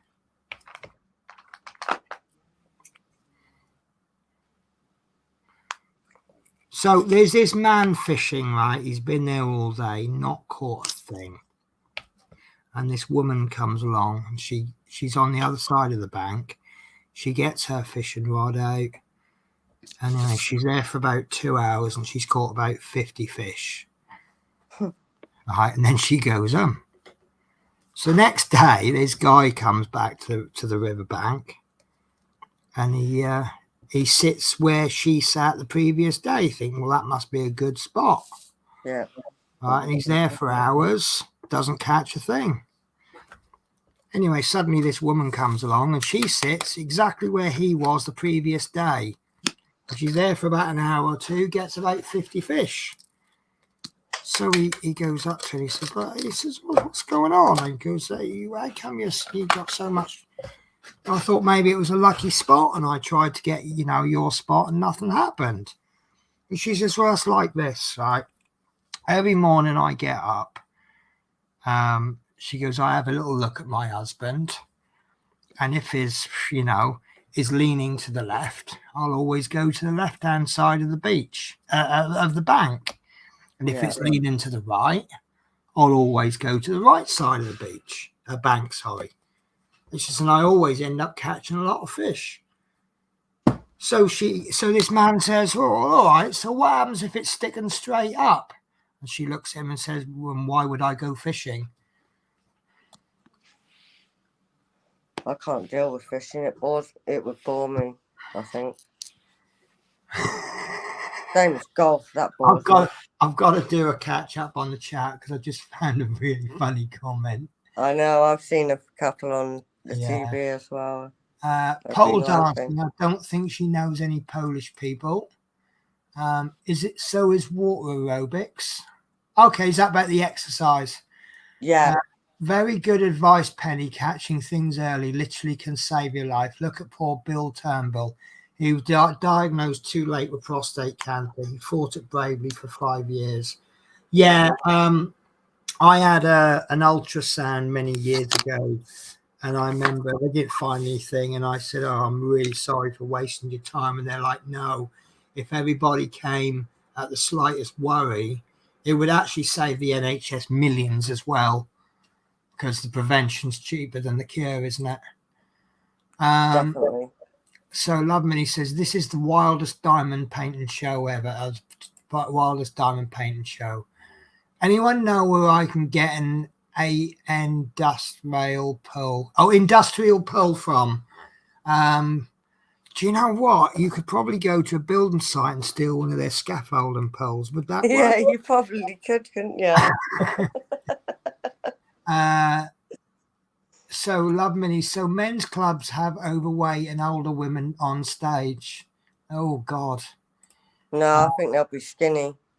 Yeah. So, well, no, it depends on the day. You get like Friday, Saturday nights is the pretty young, skinny girls, and then sort of Wednesday afternoon is the women who probably should have given up pole dancing a few years earlier. David Bassett, I'm not allowed in the water, as every time I go swimming, Greenpeace try and save me. That's probably comment of the week. Well, there's about 3 or 4 comments I've seen today where I've gone, I think that's comment of the week. All right. Oh God. We have the best viewers ever, don't we? Definitely.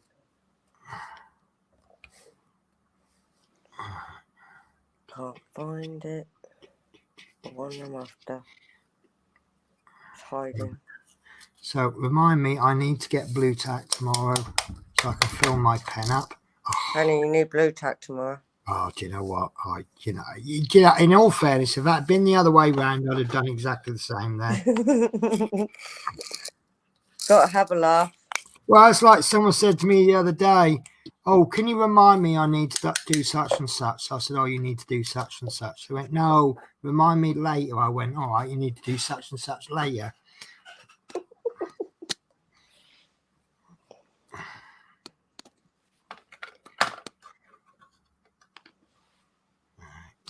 Seven 7 3 0 7 2. Oh, do I want to do the 7s? Yeah, I do want to do the 7s. Because that's You've had the 7s before, I think. 7s is the actual lettering. Oh, yeah. Remember the one that made 30 go from really bright to sort of a not so bright green? Yeah, definitely. I think it's perfect. In fact, actually, I was driving that bus the other day, and I was looking at it, and because I said the guy I was driving me thought I was nuts. I went, "Hang on a minute, I need to look at the destination blind." He goes, "I've said it right." I said, "I know you've said it right. I need to go and have a look at it." He goes, "Well, you know us, right?" I said, "No, I need to go out and to look at it." And he thought I was nuts. And I went, "Right." So he goes, "What was that about?" I said, "Look, I've been doing this diamond painting." I said, "I needed to do a comparison between the colours that have come out on the diamond painting and real life." He went, "What?" I said, "Mate, you probably wouldn't understand."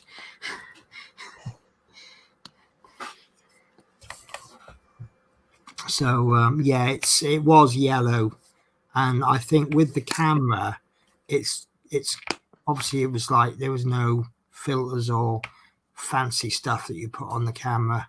Yeah, I suppose it wouldn't pick it up as well as yellow, would it, really? Bright light tends to But be, all PCs and devices are different, yeah, show different colours anyway.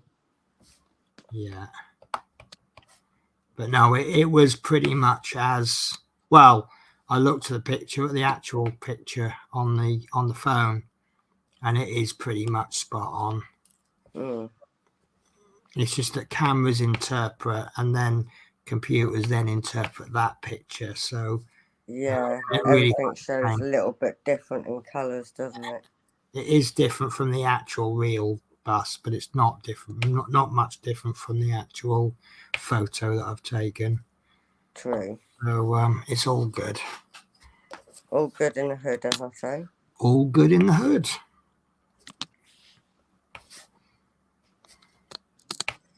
One day this wolf will be done. Well, the rate you've been going, that day isn't going to be too far away. Oh, Mike, I need a favour. I have mentioned it, Mike. So, Mike. Are we good to go with the snow bus? And can you do that render of that other picture that I showed you as a 50 by 50? And then I want to order that on Friday. And the reason I want to order it on Friday is the rate I'm going with this and the amount of time off the amount of holiday I'm gonna have. I think we're probably about a month or two away from being ready for the next one. So I want to kind of get it ready. And one of those I can't do on stream because it's going to be a gift for someone. And I don't want to show, I mean, I'll show you after I've done it, but I don't want to show it while I'm doing it in case my friend watches any of my streams. Yeah, I get what you mean. I don't want to spoil the surprise, but I'll video it and I'll pump it out as a video at some point after I've done it. Fritz 5 hiding. 743. But I'm assuming the prices. I'm assuming the 60 by 60 for the snow bus is going to be the same as this because this is a 60 by 60, and the 50 by 50. You've got a 50 by 50 advertised on the site, so I assume that's the price. 37 quid for a 50 by 50. That's more than reasonable, isn't it? Yeah, I do agree.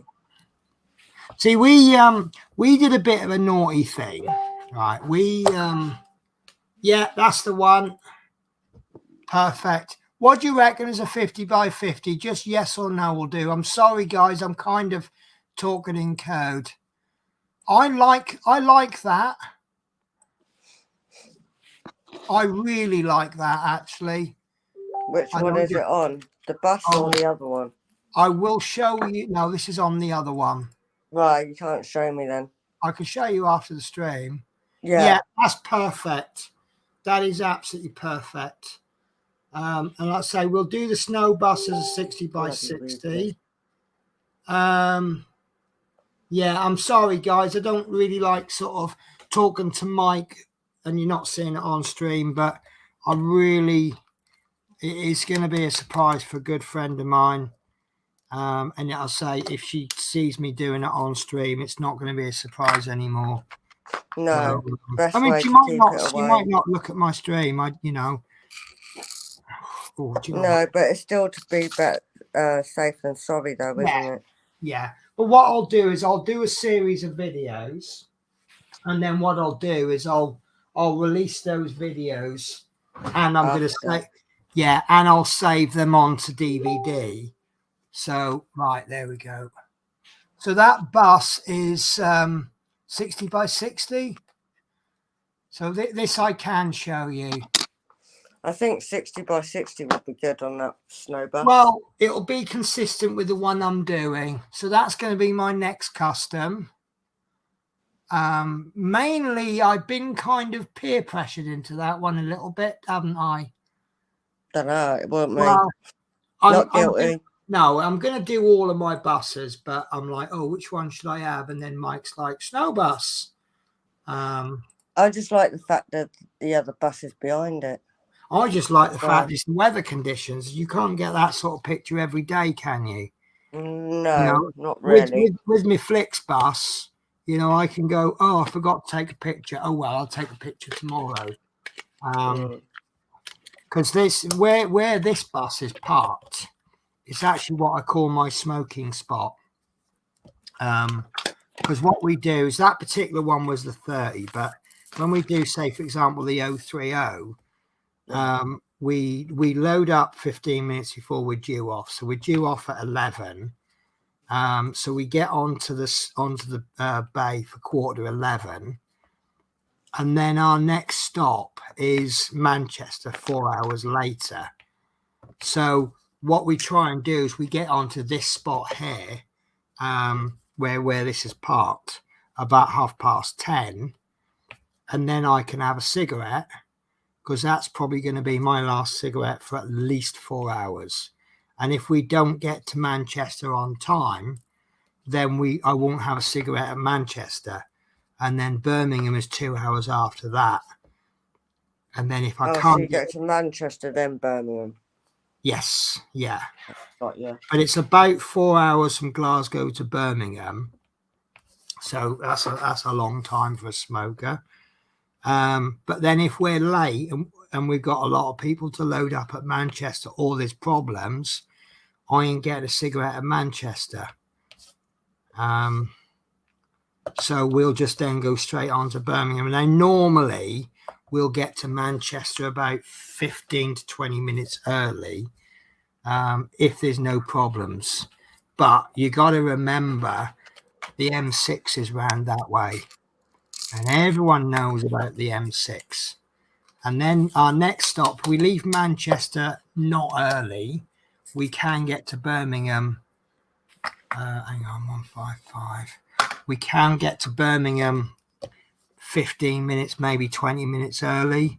But again, if we're running that late or we have problems on the road, again, there'll be no cigarette break there. When we get to Finchley Road, that's definitely a no cigarette break, because it's a TfL bus stop. And if you're sitting there, you got to remember, if you ever stop for a cigarette and the customers catch you, they now want a cigarette. So your 2 minute cigarette break now turns into a 10 to 15 minute break. Yeah, I understand that. Yeah. And then what happens is, just as the first customers are starting to finish their cigarette and you think, good, we're away now. Now comes another one. Oh, I'm having a cigarette break then. Yeah. Where the fuck were you 10 minutes ago? So the trick I use, if I tell them that they're going to have a cigarette, that they can have a cigarette break, I don't use the word cigarette break. I say, if you wish to get off and stretch your legs, you can do for a couple of minutes, but please do not leave the area of the coach. And I refer to it as a leg stretch. And then because you're sitting down and you're not moving for so long. Well, Yeah, And that's one of the common causes for blood clots in the leg, yeah. isn't it? If you want to go with that reasoning, I'll take that off you. Sorry about sticking my head in there. I couldn't see what letter that was. I couldn't work out if it was a V or a W. Nothing to do with the canvas. It was the fact I got a little bit of blue tack from a previous drill on it. So I just had to shove my head in there and have a look. That London's starting to show. Yeah. Slowly getting there. I do. Do you know what? I say I like the block because you can get them done quicker. And the confetti is like you get a colour out and you do one or two. But the confetti bits, they do add a lot of detail, don't they? Yeah. I mean, I suppose the bigger you go, the better the detail. Well, if you go too big, then you're going to stretch things out. Because you know how if you get a small image and then you keep expanding it on the computer, you get to the point where it's quite blocky and the quality looks poor. So I suppose you can over expand it. But most modern photos, they're actually quite big, aren't they? And if you leave them in raw format, you're effectively reducing it no matter what size you do. But if I wanted a really, really big picture, I would actually take that picture on a camera using raw format and do it on the biggest setting I can, because you can do a lot more with it. Apparently, with a JPEG or a GIF, every time you send that over the internet, it just degrades just ever so slightly. How much I don't know. I'm not that much of a techno person, but I'm told that each time you send that photo to someone, it just gets a little bit worse. It's like if you photocopy a photocopy and then you photocopy that photocopy, eventually you just end up with a black mess, don't you? Yeah. That's the middle of the head done. Middle of the head gives a look. Oh, sorry, I didn't realise I put myself on camera on my own. I honestly didn't mean to do that. Is now done. What, middle of your head or the middle of the wolf's head? Middle of the wolf's head, no, near the right ear. Come on then, show us your head. Nice. See, you're really cracking on with that. I think you're whizzing through that faster than I'm whizzing through mine. Yeah, but I started mine probably a couple of months ago now. Looking at, like, what I mean is like how much you done earlier compared to now, compared to how fast I'm working through. True. It's looking good. It is looking absolutely amazing. Look even better when she got some eyes in. Yep. It will get there. Just takes time, doesn't it? You've just reminded me. Actually, we had a comment on the last show, so I'm deliberately stealing the whole thing. Right. So, unfortunately, the comment came right towards the end of the stream, and there weren't many people watching, so I didn't want to ask the opinion then. I think it was Smith Speeds made the comment that they'd like to see how the number plate comes out, because I remember that. Yeah, we weren't 100% sure, and it does look fab, but the number plate is down here somewhere, and I said that I'm quite prepared to do a small square. I'm gonna have to move this down and painting up. The way I would normally work this is just I'll work my way down, but the number plate is right down here somewhere. Yeah, it's down. I can see it. It's just it's a bit higher. No, it's there. It is there. I can see it. Oh, is it there? It's there. I can see. Right now, I am quite prepared to cut a square out, and we'll do the number plate. I reckon so. That would be interesting to see, to be honest. Yeah. So, what do you guys think? I think you should do it. But are we then going to want to continue it up and do the Mercedes bit and then up to do the Flixbus? I think Mike wants to see the green as well. Oh, Mike, you asked me a question about the green. Could you ask me the question again? Because I can't remember it and I'm in a position to look. I can't remember it. If we do the number plate, are we then going to want to do that bit and then do that bit? So I That's think the bit I was looking at. I thought that was the number plate. We're seeing the Flexbus. Yeah, I am actually looking forward to the green, to be honest with you, because we know even from the fancils, if you look at the print, it looks nice. It looks really good. And when we put the drills on, it looks even better, even the fancils one. Now, this is a better one, and it looks even better once the drills are on. And this bit, I think this looks absolutely amazing. Oh, sugar. I managed to restrain myself there. I think this, I can't lift the paper up now. I think this, I lifted it up and then put it back down again. I think this green looks absolutely amazing. So can you imagine what it's going to look like when you get the drills on? Because there's about, really 5 or 6 shades of green there. So that is, I mean, look, that looks absolutely amazing as it is. Yeah.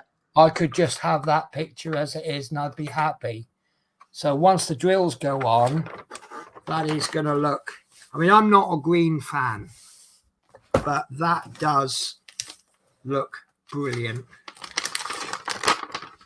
Dare I say? I think you should work on a number plate on one of the lives. Right, so that's you saying yes. Yeah. I'm guessing Smith Speeds are a yes. I think they'll be yes as well. Is there anyone that would like to say no and then tell me why no? And then we can have a strong argument. Well, I know you won't, because you wouldn't say yes. But I've got to put that in, you know. No, but there might be someone goes, oh, hang on, Penny, here's something you've overlooked. We better not, because, and then we might all go, oh yeah, I didn't realise that. True, so, there is that as well. You didn't think of that one, did you? You just, you know, jumped in there thinking, I want to see it. I want to see the number plate still. Yeah, so I'll be happy to do that in the next video if that's what you would like. I don't think it'll be a major inconvenience because I'll just cut a square like that, maybe about the size of that perhaps, and then I'll just do that little square, and then there'll be no exposed stickiness, because I'll do just where the squares are. And so Teresa always comes up with a non-committal answer, doesn't she? Whatever makes you happy, Penny. Well, I'll tell you what makes me happy is doing this whole custom in one stream, and then the next stream do another whole custom, because I think I've got an addiction back again, haven't I? I suppose it helps when you've got another person, because when I sometimes miss your lives, I go back on your lives, rewatch it, obviously, or watch it. Yes, I know exactly. And then it gets me to do my diamond painting. Yes, it helps me get it out. You have to have the right video playing as well, don't you? Yeah. I've been doing a lot of diamond painting to what do they call it? Hot D now. House of the Dragons analysis videos on YouTube. I've not heard of that. Right, so House of the Dragons is the new prequel to Game of Thrones. Oh yeah, I watched the first series. Yes. Right, well, they've now brought out House of the Dragons, which is the prequel to it's basically set 200 years before Game of Thrones. And it's absolutely brilliant. But is there a downfall to it? Well, no, I mean, it's basically it's a retelling of a fictional historical event. Yeah, true. So it's basically it's like a history of a fiction. Yeah, but 'cause sometimes they do sequels like that back to front, don't they? And then you yes, well, realise, it's the oh, new, is that what they've done? it's the new modern thing, isn't it? But Yeah. it's like there's one bit, not a major bit, but this guy, he's in the history books as taking a second wife who's pregnant with his child. Mm. It turns out that he's not taken this woman as a wife, and she's not pregnant, but it's because he's told them that. The Maesters have then written down the history, and that's what's in the history books because he said so. Yeah. And also, there's this thing about the Maesters. Is there a conspiracy to try and get rid of the dragon riders because they don't like dragons? So if they can get rid of all the people capable of riding dragons, there will never be any more dragon riders. And there's just so many subplots going on. Unfortunately, just like Game of Thrones, for someone who's never watched it before and to pick it up, it's probably a lot. I mean, Game of Thrones, the first 2 or 3 episodes, I had to watch that about 4 or 5 times before I kind of. Yeah, I had to do that, and I was like, what? Yeah. So, right. So, right. So, Love Minis, I got a mammogram on Friday in blood collection. I don't know. Is it a good thing that you've already had a mammogram, or is it a good thing that you haven't had a mammogram before? Because if you don't know what to expect, it's like there's nothing stopping you from going, I'm not going. But you know, if you know what to expect, you're like, oh, this is going to be painful. But I suppose it's no different from having a colonoscopy, whatever it is, the thing he shoved up your bum, or no comment. There's a procedure where you have a nose shoved down your camera shoved down your nose. That can't be bad, can it? See, now I'm a little bit, if it's all for the greater good, I don't mind. They'd have to knock me out for that. Well, if you're not capable of doing it, then fair enough. But I don't know. See, 5-10 minutes of pain, and I've got a lot of reassurance out of it now. So I don't know. Is it? I don't know. Right. Anyway. Well, good luck.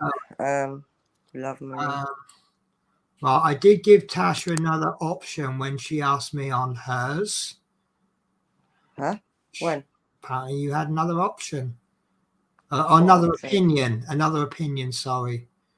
I'd like to say I'm dyslexic, but I'm not, so I can't use that excuse, can I? No, but I can. Can you?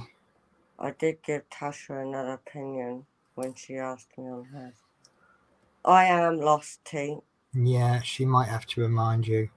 Yeah, I think so I've forgotten it. Not only dyslexic, but you got no memory either. Yeah, I struggle with memory loss. I think you struggle with just about everything. It don't really. Yeah, because I like to be weirdo. You just struggle with life in general, really, don't you? Yeah. Struggle with, mind you, I struggle with being normal. What the frig is normal? Can someone tell me? Exactly. But I still push on. That's the main thing. That's it, isn't it? I try. One thing I don't struggle with anymore, though, is the ability to laugh at yourself. Yeah, I do agree. I do. You know, well, come out with... I took a wrong turning on. I took a wrong turn on one of the trips I did, and one of the guys on the works chat thing was taking the mickey, and I said, that's absolutely fine for you taking the mickey, because I cocked up this time, and next week it might be you cocking up, and I can absolutely guarantee you I will be near the front of the queue taking the mickey out of you when you cock up. Do you know what? I don't mind that, because at the end of the day, I'll pay it back. Yes. Yeah. That's it. I mean, don't give it if you can't take it. Yeah, exactly. So, right. I was asking what the DMC number were for the greens and the quantity. Right. So let's take a break to look at the greens. So I'll do this in 4 sections because of the way Last time I took all the greens out, I kind of end up putting them back in the wrong order. Right, As so you do. I'm going to count anything that's even remotely green, even though you might not agree they're green. Right, so we've got 164. 164 is one bag. You only need 62 drills. 169, which is slightly greeny-ish. 169 is 14 bags. Bloody I hell. think that's more used as a grey, but that just looks like it has a bit of a. Maybe I've got 169 on this one, and Yeah. it's more of like a. I think because it's sitting. It's like a tint of green in it. Yes, yeah, it's a tint of bit of grey. green. Right, 368. 368 has 165 drills. 369 has 147 drills. If there's like one bag, I'll just say how many drills there are, because this is my favourite though. I'm really loving this one. There are a total of 900 drills for the whole design, and I don't think I've used more than about 10 drills in any particular bit. Right, so that's those greens, the big proper greens. 701. There are 3 bags of that. 702. There is 13 bags. And 703, that'll blind you, won't it? Is that a bright one? That's a very bright one. There's 6 bags of those. Yeah, that's going to look good when it's on. You open those bags in the middle of the night, you'll think the sunrise has come. See, it was the first thing that struck me and surprised me was I thought there would be more bags of the greens, but there's quite a few of many greens. Yeah, which kind of makes sense. Right, 905 is 2 bags. 906 is 15 bags. So look, we've got what, 30, 40 bags of various greens. Yeah. 913 is 62 drills. So you've only got 1 bag of that then? Yes. 934, which is a very dark grey. I think that's the green equivalent to that. To green is what 939 is to blue. That's 3 bags of that. It's actually 464 drills, so you get about 140 left over on that one. You'll get more left over on that than you actually use on 913. Yeah. Right, what's this one? This is 966. That's 180 drills. So I've got to be careful with that. There'll only be about 20 left over. So there's a possibility I could run out of that if that was a short, what do they call it, short run? Yeah. 988, there's only 1 bag of those, 183 drills. 989, 250, that's a good one. 250 drills, so you get 2 bags, you get 150 left over. Right, now I've got to put these back in some kind of order. 939. I end up mixing them up without even realising. Yeah. And it takes forever to hunt for it. Whatever's going on here, Penny, you cannot organise. 931. Oh, I see what I've done. Right, and there's only 3 more greens. Yeah, that's definitely brown. Right, so 3072, that's not really a green. That's 6 bags of that. Come on. Focus. I've got 8 bags of that. 3348. It's quite a sickly green, actually. Mm. You got plenty of greens. It's for shading as well, though, isn't it? Yes, that's why there's so many. This is this is sort of an army-ish green. Mm. That's 3363, and that is 16 bags. So I don't know if Mike is sitting there counting the numbers and working out how many bags of any shade of green I've got. Oh no, that's grey. Right, guys, I'm going to take a mini break because I need to go to the certain room in the house that doesn't make coffee. Right, so be back in a tick.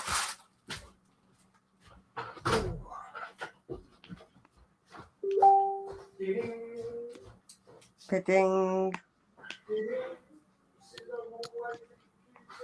Pudding.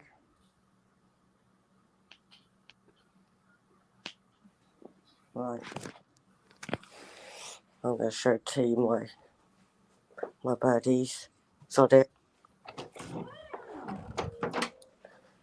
Oh my. It's dark in it, isn't it? Can't help checking on them.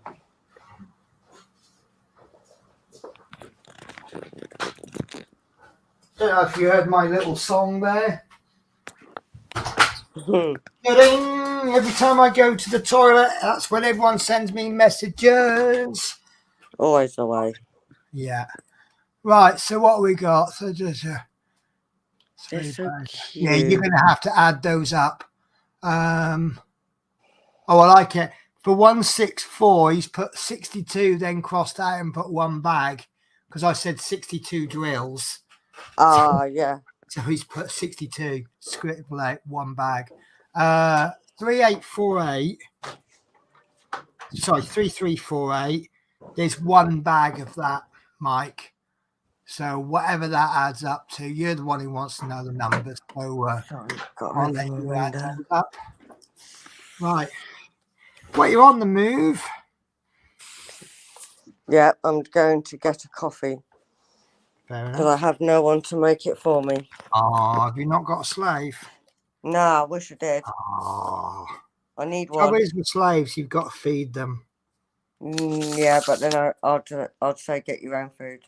Yeah, but you have to pay for the food. You can't make them pay for their own food. I can if I'm paying them to look after me. Yeah, but then you've got to pay them to look after you. So they can pay for their own food. If you have a slave, it won't cost you anything.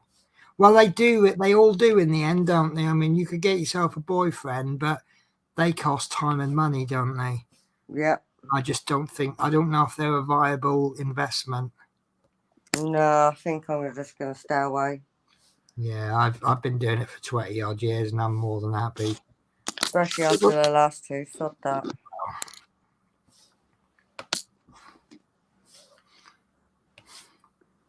What you want to do? Mickey and Minnie can't make it.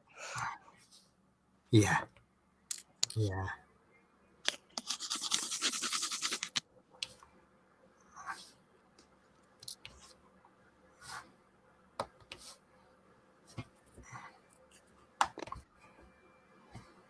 Right, I'm just going to get a coffee. Okay, you said that a minute ago. I'll be right back. Well, if you're going to leave the stream, I'm going to steal your space. Yeah, go ahead. Yeah, tell me when you're back. I just made one and drank it. You Can you just make do me one, Amy?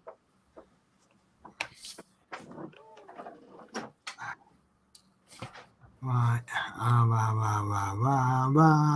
Rasputin. Oops, there's a copyright strike there for music, isn't it? Does it count if you're singing a song? Do you still get copyright strike?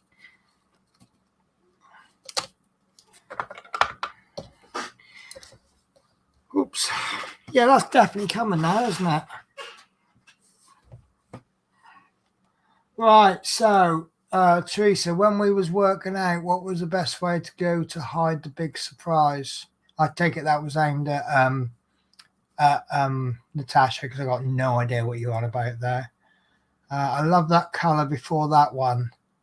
Okay.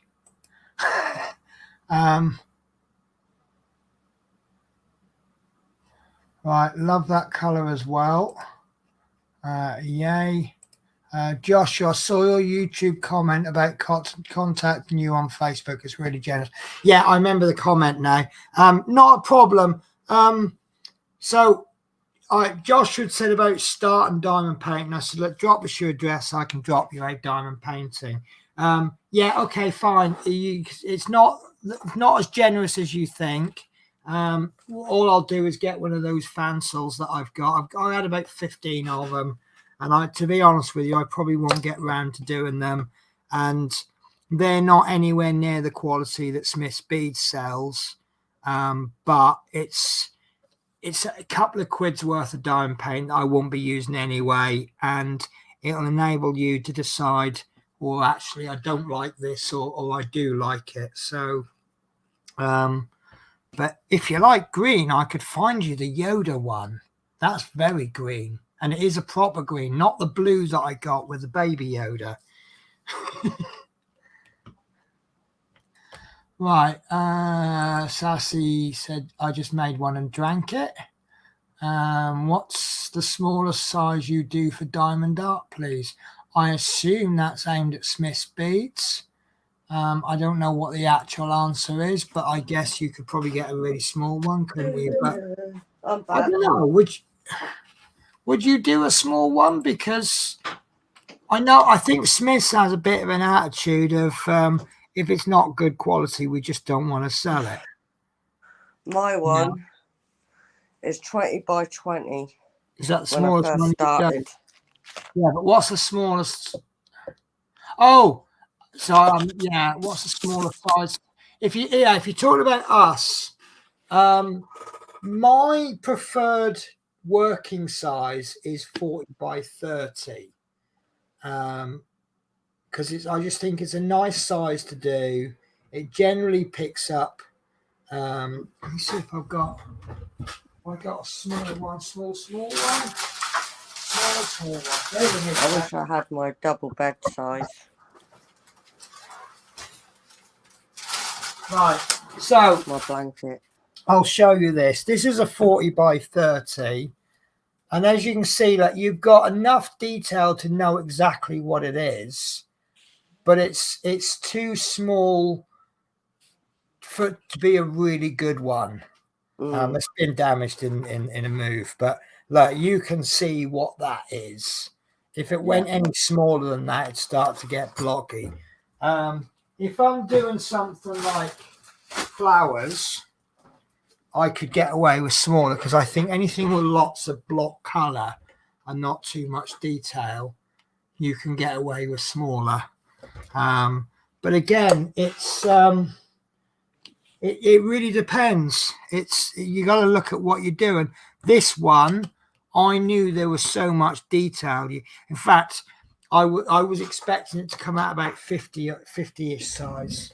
And then when Mike showed me the render and told me you really don't want to be going less than about 6. He always gives you 2 renders to choose from, doesn't he? That he thinks a suitable size. Yeah, but the instruction I gave Mike was make it as small as you can without losing too much detail. And he came back with 60 by 60.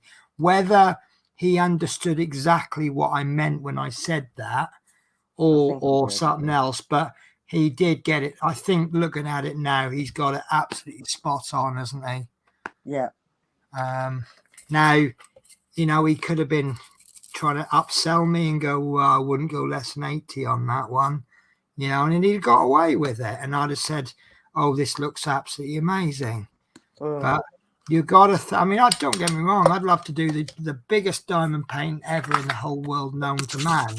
But what am I going to do with it afterwards? Yeah, I did have a double-sized bed blanket, as me and Teresa call it, but I lost it. 160. And I can't even remember the size of it. Yeah, I want to do that dog one. That dog he's got, not him, but one of his customers ordered a massive dog. It was about 3 times bigger than the actual dog that was the subject of the diamond painting. And that The would be biggest I've got at the moment, I think it's me and Kieran. I think that's, well, I'm guessing here, Mike might tell me if I got it wrong, and I think that's 60 by 75. oh no, we're talking that's this one I'm talking about. It's probably easier to measure in meters rather than centimeters. Yeah, it does Something like confuse me. 4 meters across by about, no, it wouldn't be that much, probably about a meter, 2 meter across by about three meters. I don't know. Can you remember how big it is? Oh, he's just done me renders. Oh no, he's just done this one. Okay, I'm confused now. Why have you sent me the render of this one? I'm presuming you're going to get me to show it off. Oh, I'm with you. You're with you. Right. Okay. Yeah, I get what you're saying. Right. So these are the two renders that I would have been sent. So this is a 50 by 50. And it don't actually look too bad, to be honest with you, but how can I? Bear with me. I don't know how to control my computer screen. Right. No, that's another one. I've gone wrong direction there. Right. Let me just.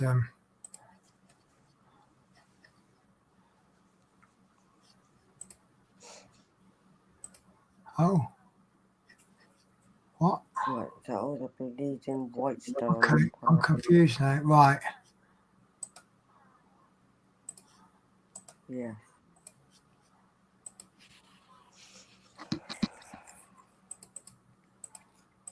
Right. So.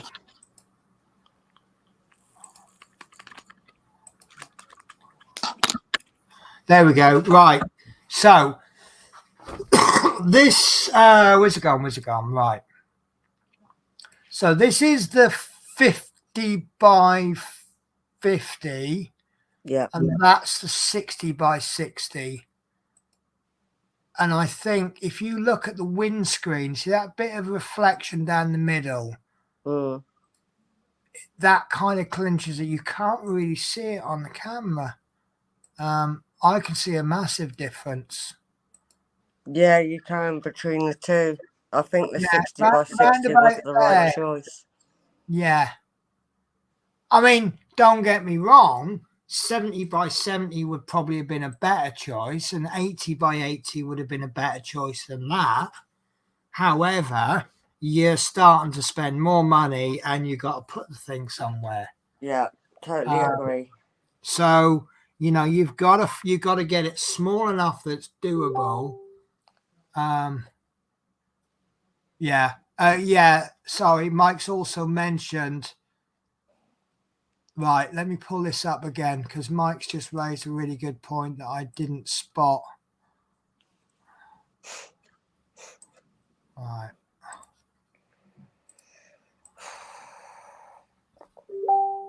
No, that's not Guys, it. alright. Oh, no. Right. Let's do them ones. 819.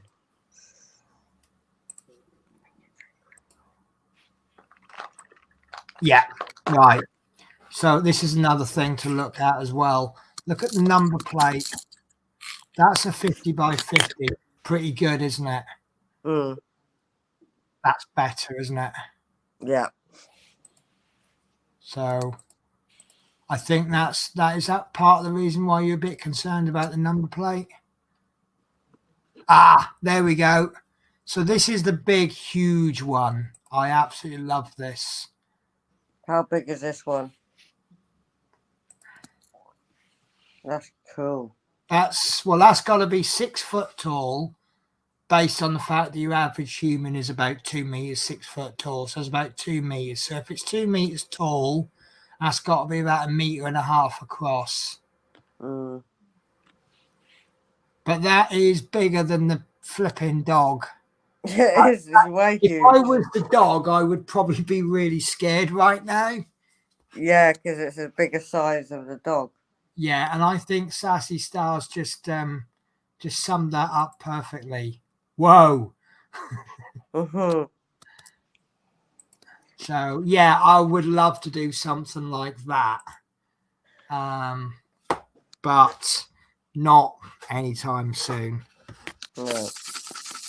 You'd need a wall for it though. Well, you'd probably need a dedicated room Yeah. to do it on. And you've got I don't know, maybe that's a 2 or 3 person job as well.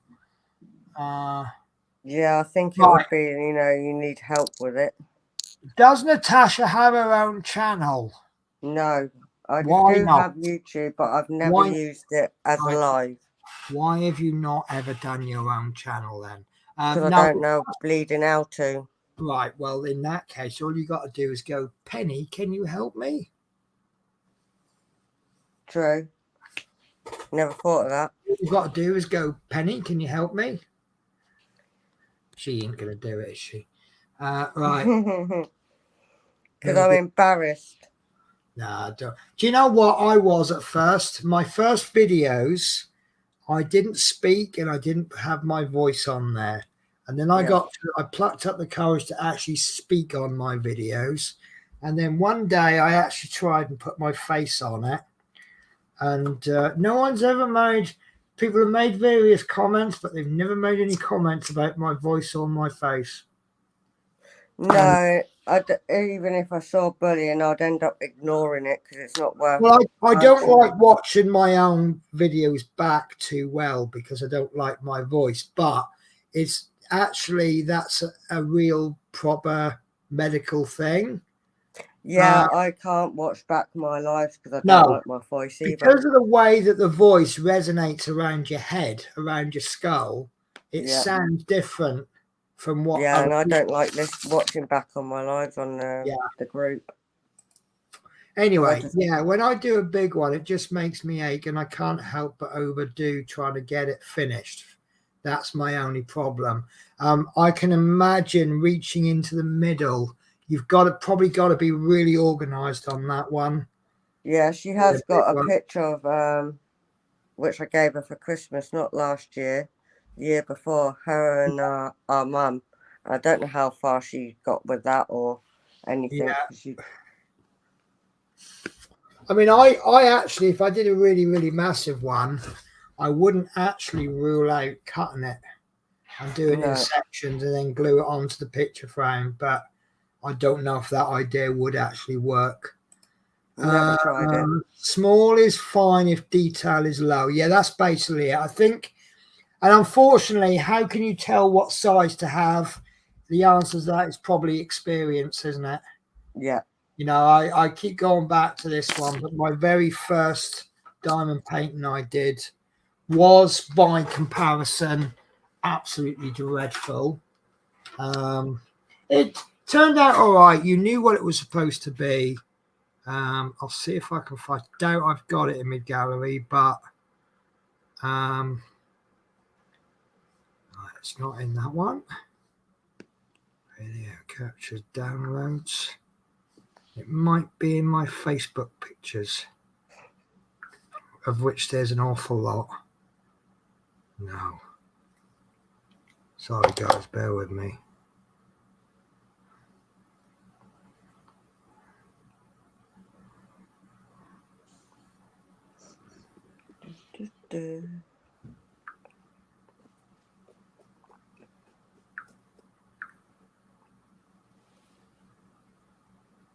Messenger? No. Oh, I don't know. I don't think I've got it in there then. Oh, got it. Right, it's hard to see, but that's it in a photo frame. There's 2 wolves there. Yeah. I mean, it's okay. It's, you can see what it's meant to be. It's meant to be a dream catcher. Yes. With a wolf in it. But you really want that a lot bigger, don't you? Yeah, for better detail on the wolves. That's why I went. Yeah, that's why I went that bigger one. I show this just about every stream because I love it so much. I love that wolf one. Yeah, you know what I'm going to show, don't you? Yes. Let me switch cameras. Because, you know, there might be someone out there that hasn't seen it yet. It needs a bit of repair to it, but that is, I absolutely love it. And I can't remember what size it is. That is, I would say that's a 50-ish. Yeah, about that. By about 50. Yeah. Looks about square, so yeah. Yeah. And that is at the time the biggest one I'd ever done, and I do not regret one drill of that. No, I do love that one. It's really nice. It's got wolves and it's got purple in it. What more could I ask for? Could perhaps this could benefit from being slightly bigger because of this wolf. But yeah, the little one. It's the distance thing, isn't it? I'm looking at it from about 2 or 3 feet away. You're looking at it. Well, that looks good, doesn't it? That does. I can even tell the wolf on that picture. The only bad side to it. Look at all that 310. I know. That would drive me nuts. That bit was horrible. If that bit there at the bottom hadn't been at the bottom, I probably would have quit it, because it was like you could see how much I'd done by the time I reached that black. But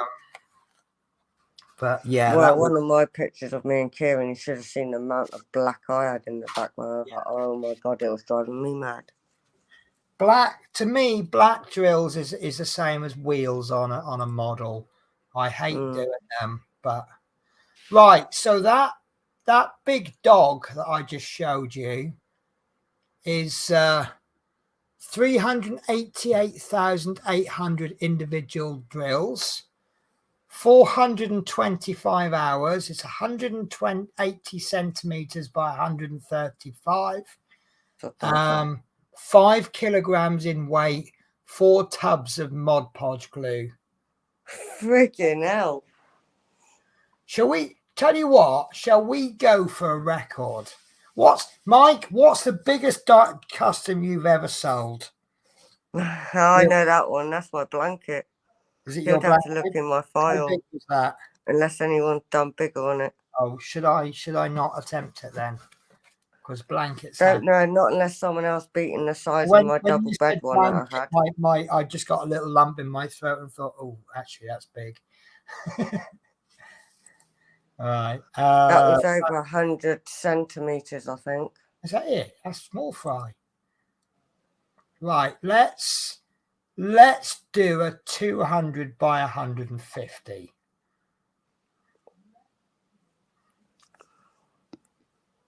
And we'll do it. It was literally the size of a double bed. Well, that's not 100 by 250 then, is it? Well, I don't know. I can't work. I can't work it out without seeing it. 6 foot. That's going to be about. Oh yeah, maybe it would be. I don't know. It's too. I could have used that as a quilt. It's the wrong time of the day for me to do maths. Yeah. Anytime between 5 past midnight and 11:55 p.m. is the wrong time to do maths. Teresa remembers it. Right, Sassy Star says, yeah, bigger does look better though. Yes, it's compromise, you see. Right, so now does Natasha have her own channel? So if you go on to the Smith's Beads Facebook group, I'll let you say the title of it because I get it wrong. What? The all about what's the name? I've changed it now because someone got a close name to that. Yeah, that's why I think I called my Facebook group Crafting with Family and Friends. Right. So if you go for either of those, you will catch Natasha live. Yeah, on a Monday evening. Right. Right. Only do what you can do because become in too much pain. That's probably wise for everything. There was a huge shame about the blanket. So what was the shame about the blanket one? I lost all my old customs from Smith's Bees before. Oh no. Someone threw it all away before I could get to it all. Oh.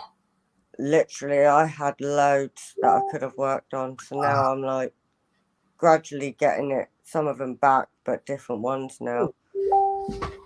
Wow. That was my most expensive and biggest one. And sadly, I have no longer got it. So Mike has just sent me 150 by 135, and I'm going to call this something for everyone. That's the one. That's my blanket. Is it your blanket? Shall we do that's that? the one. Shall we do that? I tell you what, why don't I have a week off some point? You come up to mine, we'll set a table and a camera up, and you can start at one corner and I'll start at another. That would actually be brilliant. I'd love that. That's a bit different, isn't it? But I come up with these great ideas that we probably won't actually be able to follow through on, but they're good ideas, aren't they? Yeah. Maybe we could get how big is 130?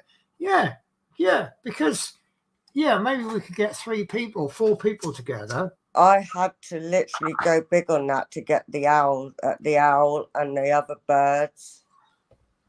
See, there's nothing on there that I'm like, oh, I absolutely love that. But there's lots of really nice, and I do love the detail on that owl. That's why I had to go big, because I'm a lover of owls. Yeah. So if I wanna show you up, so to speak, if I went, what's the size of that other one? I say show you up, but you know what I mean. Yeah, I get it. 180, 150, 100. Right, so I'm going to have to go 200 by 135 minimum. Oh, that is the rendering. Yeah, wow. That's the rendering. That was the raw picture. No, that's the rendering he done for me. Wow. That is actually rendered, and that's what he gave me 2 sizes, and I went for the biggest. Wow, that is. I love that picture, but sadly I lost it. That's on 400%, and I can hardly see. Wow. See how the detail is on it. That's gonna be giant. Oh my God. That was huge. I bet you like one of those feathers on that bird, I bet you there's about 3 hours work there. Just for one feather. Jesus Christ. There you go. There's the religion side. Now we've done football, politics, and religion. That is just a beautiful picture. How have I ended up on this camera? I don't know. I think you're doing something. I don't know. I'm always doing something. Sometimes I know what I'm doing. Sometimes I don't. Right. Let's catch up on the comments. Is there any cases you can buy? Like when I used to make puzzles, they had cases when I was making the puzzle. Just wondering if you can get that for Diamond Art, because you can close it away safe. I suppose you could use one of those jigsaw rolls. I mean, what I do, I actually cheated today. Because I did some filming for the Eddie Stobart and the fire truck. Now, I like this light pad. So what I've done, I've actually found an A2 sized sketch pad from the works for £4, 25 bits of paper for £4. So what I do is I just put the whole piece of paper over the top and work on that. I'm gonna actually have to change my camera now. Now this isn't totally flat mainly because of the drills, but it's flat enough that I can make a model on it. So I actually have, this hasn't been undone since I first put it on, and it'll probably stay clipped to this. But if I need to do anything else, all I do is I just take that off. I'll show you actually, if I can find it. So yeah, when I want to do one of my part works, all I do is I put that over the top, and now I've got a good surface for modeling. And if I spill anything on it, I can just chuck this away, and I've got 24 other bits of paper. But I'm actually looking at investing in that roll you get like a roll of paper, it's like 70 centimeters wide by about 3 meters, and you just cut off what you need. So yeah, that's all I do with that, and that way I don't have to lift it up. But not everyone is blessed with having a space that they can dedicate to one thing. So right, where are we up to? You got to a sassy star at one point. Yeah. About puzzle thing. Yeah. Someone once said you had a perfect face for radio. Yes, that's me. Yep, I have a perfect face for radio. I've also been described as you have a face that even your mother couldn't love. I've actually had that saying from someone once, and I slapped them. Yeah. Now, have you heard that saying? Oh, they've got a face that only a mother could love. Yeah. Right. That's or your mother can't love. That's the one I got. Yeah. The purple background really makes it stand out well. Yeah, if you put wolves anywhere near the northern lights or these, you know how the sun sets and it goes all that funny colours. I think that just really adds to, well, most evening out animals. Right, Sassy Star says, oh, I love that. That was the picture you just shared. Yeah, your one. Mark Fit, well, it's that time of the evening when I must say goodbye to you all. Take care and hopefully see you on the next one. Yeah, so I don't know if you're still on, but yeah, the next one is going to be, what did I say, Saturday? And it's going to be a daytime one because I get back Friday. I don't know if I've got my dates right on that. What is it, Wednesday now, isn't it? It's technically now Thursday. Yeah. So I'm working Thursday, Friday. So I'm back Saturday morning. So I'll do a stream Wednesday, Friday, Saturday afternoon and Sunday. Then I'm either working Monday, Tuesday or Wednesday, Thursday. But there'll be 5. I might not do the stream on the Saturday the 17th because I've got my friend coming around on the Friday. We're having a talk crap and drink wine all night evening. Oh, yeah, I remember that. It's to cheer her up, wasn't it? Yeah, I think that'll certainly cheer her up. Bye, Mark. Good night. Hope you sleep well. Take care, Mark. Smith Beach jigsaw mats. Yeah, there you go. So jigsaw mats. And I may have to get a jigsaw mat, and that's a great idea. Yeah. What is a jigsaw mat? Or if you've got a space that you need for something else, like for example a dining table, maybe you could do it on the dining table, and then get a piece of wood or something and put it over the top when you need it for something else. So you could put your bit of wood over the top, then put your dinner table cloth over the top and eat your dinner on it. And then you just take the cloth and the bit of wood and off you go again. I don't know if that's a consideration. No, I was confused with that. Yeah. And then Josh says, bye, Mark. Right, let's get some of this done. Otherwise, we're going to have a 24-hour stream, aren't we? Oh, well, I've got nothing better to do. Yeah, well, I'm not doing anything tomorrow. I've got a couple of things I've still got to film. Oh, do you know what? My OBS updated. That's the software I use for filming my videos. And I got this little stream deck. I can't quite get it across to show you, but it's a little gadget and you program it to do whatever. And I do all of my sequences and scene changes all by pressing a button. Like if I press, like I'll do the front facing camera and I'll say, hi guys, welcome to my video, blah, blah, blah. And then I'll press a button and it'll play the intro. And then it'll switch to another scene, and it'll switch the microphone off while the intro's playing, so you don't hear me if I cough or anything. And then it switches the mic back on as it comes to the front onto the overhead, and I do the model, and then I press another button. And so most of my videos that you see on YouTube are actually done in one take because I'm pressing the buttons. And what's happened was, this update, for some reason, it's the Stream Deck needs to be reinstalled and it's not working. So I've had to do everything manually. And I sat there half an hour or something. I was filming this bit for, and when I went to play it back, the microphone hadn't been turned on, so I didn't have to do. Oh no! Always the way, though, isn't it? So then I had to do a voiceover, and it's I mean, it's, I say it's slightly unprofessional. I mean, I never claimed to be a professional YouTuber, but I'm too stupid to be a professional. well, yeah, I mean, maybe I could, if I had the viewers, maybe I could do it full time, but I don't know. I tend to never say never. I do sort of push you might consider me being a bit putting myself down, but I think I'm more. Yeah, so you need to stop it. But then again, we all do it. Well, you didn't even hear what I said first. I did. I'm a little bit more content rather than.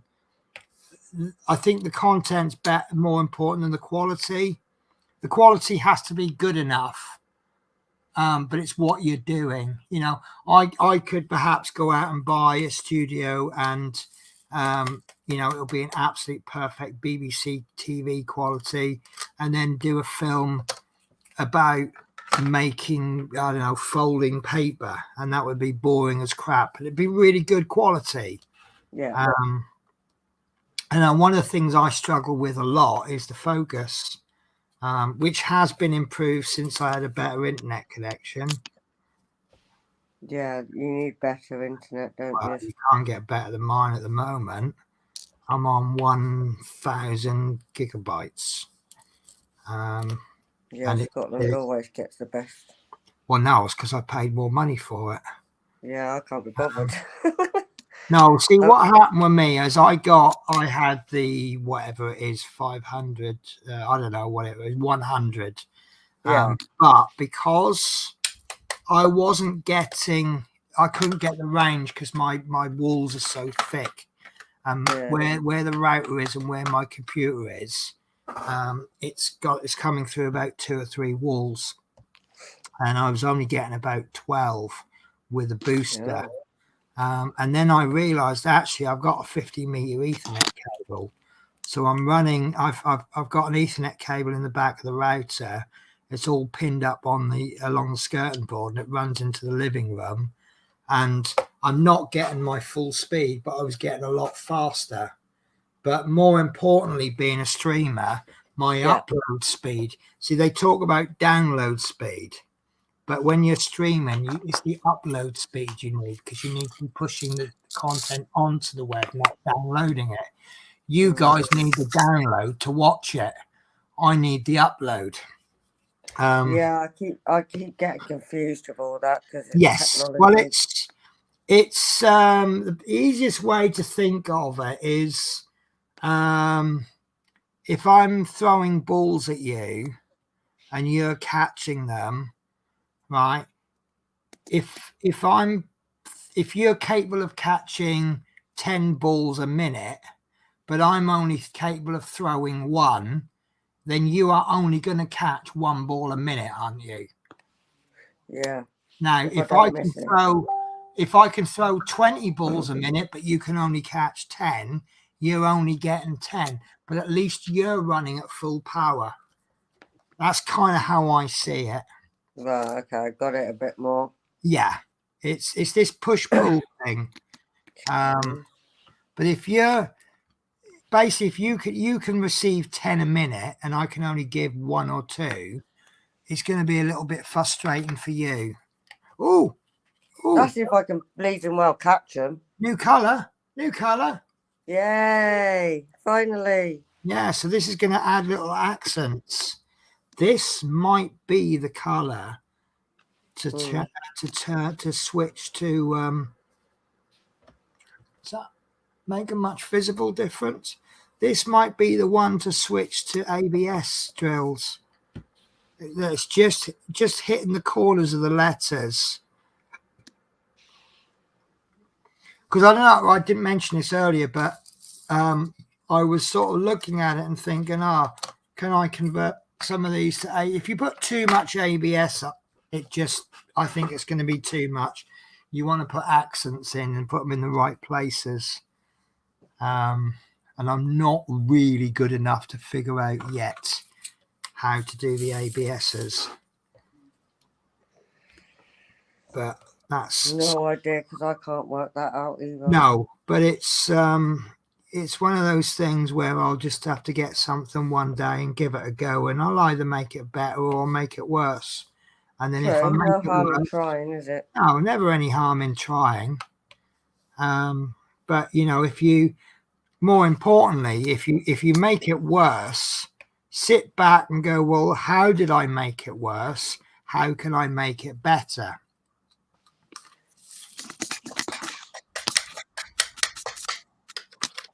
I am at that extreme confetti stage, I think, which means I'm probably going to I'm be slowly getting to confetti stage. Yeah. No, it's good. It's you know, confetti just means lots of detail. True. And that's looking good, isn't that? I mean, you can definitely tell that's London, can't you? Yeah. Noticed that straight away. Yeah. As you started filling it in. This bit is going to come in. I mean, this bit's only going to be half done because of the ruler. But, you know, I've just done cues, I think, and then put them away. And now I've found some more cues to do. Oh, yeah, it's always the way I do that. Yeah, that's the trouble with because I do colour by colour on the part I'm working on. Yeah, I think I'm just going to pick those blues. And then you work out, oh my God, I've missed it. Actually, I'm going to hit this ruler rather than hitting individual colours. Because once I take this ruler off, there'll be a lot more to do underneath. Yeah. So, and I will, actually, before I do this, I'm just going to check. I know. I've never ever tried that ruler, and I don't know if I could cope with it. I would say, oh, we just lost you net down. So I have no Smith beads for the moment. Right. I may have to get a jigsaw mat. Right. Goodbye, Mac. Mark, take care. So should we just switch the banner a bit? So I keep advertising Smith Speed's website at the bottom. So here's the discount code for you all. There you go, Amy. If you speak to Smith Beads, there's a discount code for you. Yeah. Yeah, it is worthwhile. I just made an order and it saved, I mean, I only made a little, well, I would say it's a little order. I don't know how, what the average order is like, but I popped the discount code in and that, you know, it actually, for me personally, it changed it from, oh, it's a bit tight. I might have to pull the old belt buckle in this week, put the discount code in and go, yeah, I can manage that. Yeah, not massive. I mean, 15% is a little bit. And, you know, that little bit has just changed it from, yeah, I can do, I'm not sure to, yeah, I can definitely. Every little bit helps though, doesn't it? Yeah, yeah. Get on the diamond. Get on the pen, I mean. I've also got something to show you later on. It was actually a Christmas present, but I was going to show you on another stream weeks ago, but I couldn't find it. And as per Sod's law, I found it 5 minutes after I finished the stream. And I've had it sat next to the desk ever since. Think, oh, I'll show that on the next stream. I keep forgetting. So, what was that? That sounded like someone came in and disappeared. That was weird. Yeah, that's the noise that it makes when someone joins my stream. They don't come straight into the stream. They go into a little holding area at the bottom. So can anyone do that then? If anyone who's got the link. Now, you can't see the holding area because you're only a guest. If you look at the bottom of the screen, can you see two little windows? One that says Penny's Pit Stop, one says Natasha. I can only see my one. I can't see yours at the Exactly. bottom. Now I can see two. So what happens is when someone comes in, they sit there and I can see them. And then that enables me to make the choice. Do I want to bring them in? You know, if, say, for example, there's someone you don't get on with, Yeah. and you think is going to be disruptive to your screen, your stream, and they get hold of that link and decide to come in, they can't I've disrupt. not sent that link to anyone. No. I mean, it's like, for example, I've done a show before where I've gone like, if anyone wants to come and join me, here's the link. Yeah. Now, obviously, I'm going to vet those people. You know, anyone who's watching now, yeah, they can come in on the stream.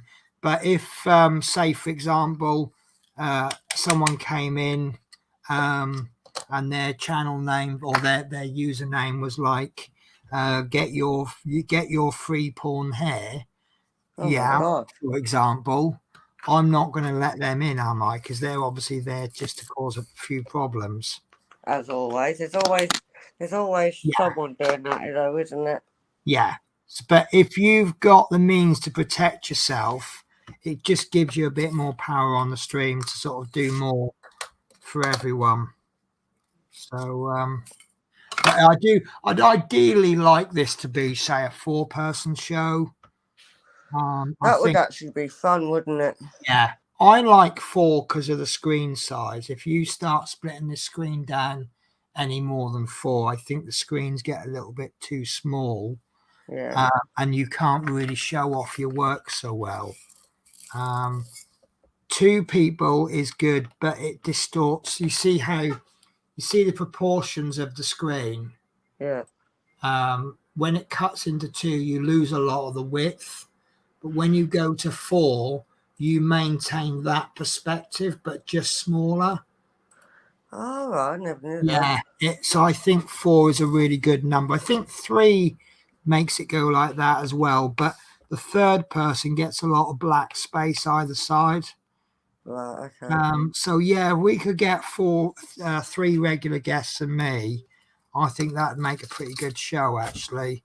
And obviously, what you got to remember is some people are watching a stream on mobile phones. Yeah. So you got to think about them as well. You know, when I had my 50-inch TV on my wall, we could have 9 people on, and each screen would look fantastic still. Yeah. But if I'm watching on an older mobile phone, you know, and you're going, oh, look at this. Do you think this detail would show up on this much screen as well? So, right. I will miss most of Saturdays on Mum and Dad's. Yeah, I'm aware of that. It's a bit unfortunate, but that's the way it is. And I think your Mum and Dad is more important than my stream. Full fibre to the property is coming everywhere soon by 2025. Yes, everyone's going to switch over to it. Yeah. Who's paying for that, though? So I'm going to be honest with you. I know this is at risk of talking politics. This full fibre for everybody, is that really a necessary item these days? I think they want to get rid of the Poles. The Poles? What, the Polish people? That's a bit racist, isn't it? No, the Poles that bring in the lines to your property. They want to get rid of all them. Right. And then your house phone will work off your router. Right. You have to plug it into your router. Okay. But is that telephones, and I know some people telephone line is essential, but for the majority of us, isn't telephones and broadband a luxury item? Really? What I consider a luxury is anything that you can live without and still maintain a reasonable standard of living. So food is obviously essential. If you can't get a job in an area where there's a bus, public transport, obviously public transport network is not a luxury. A car isn't a luxury if you live in the sticks, but it is if you live in the city.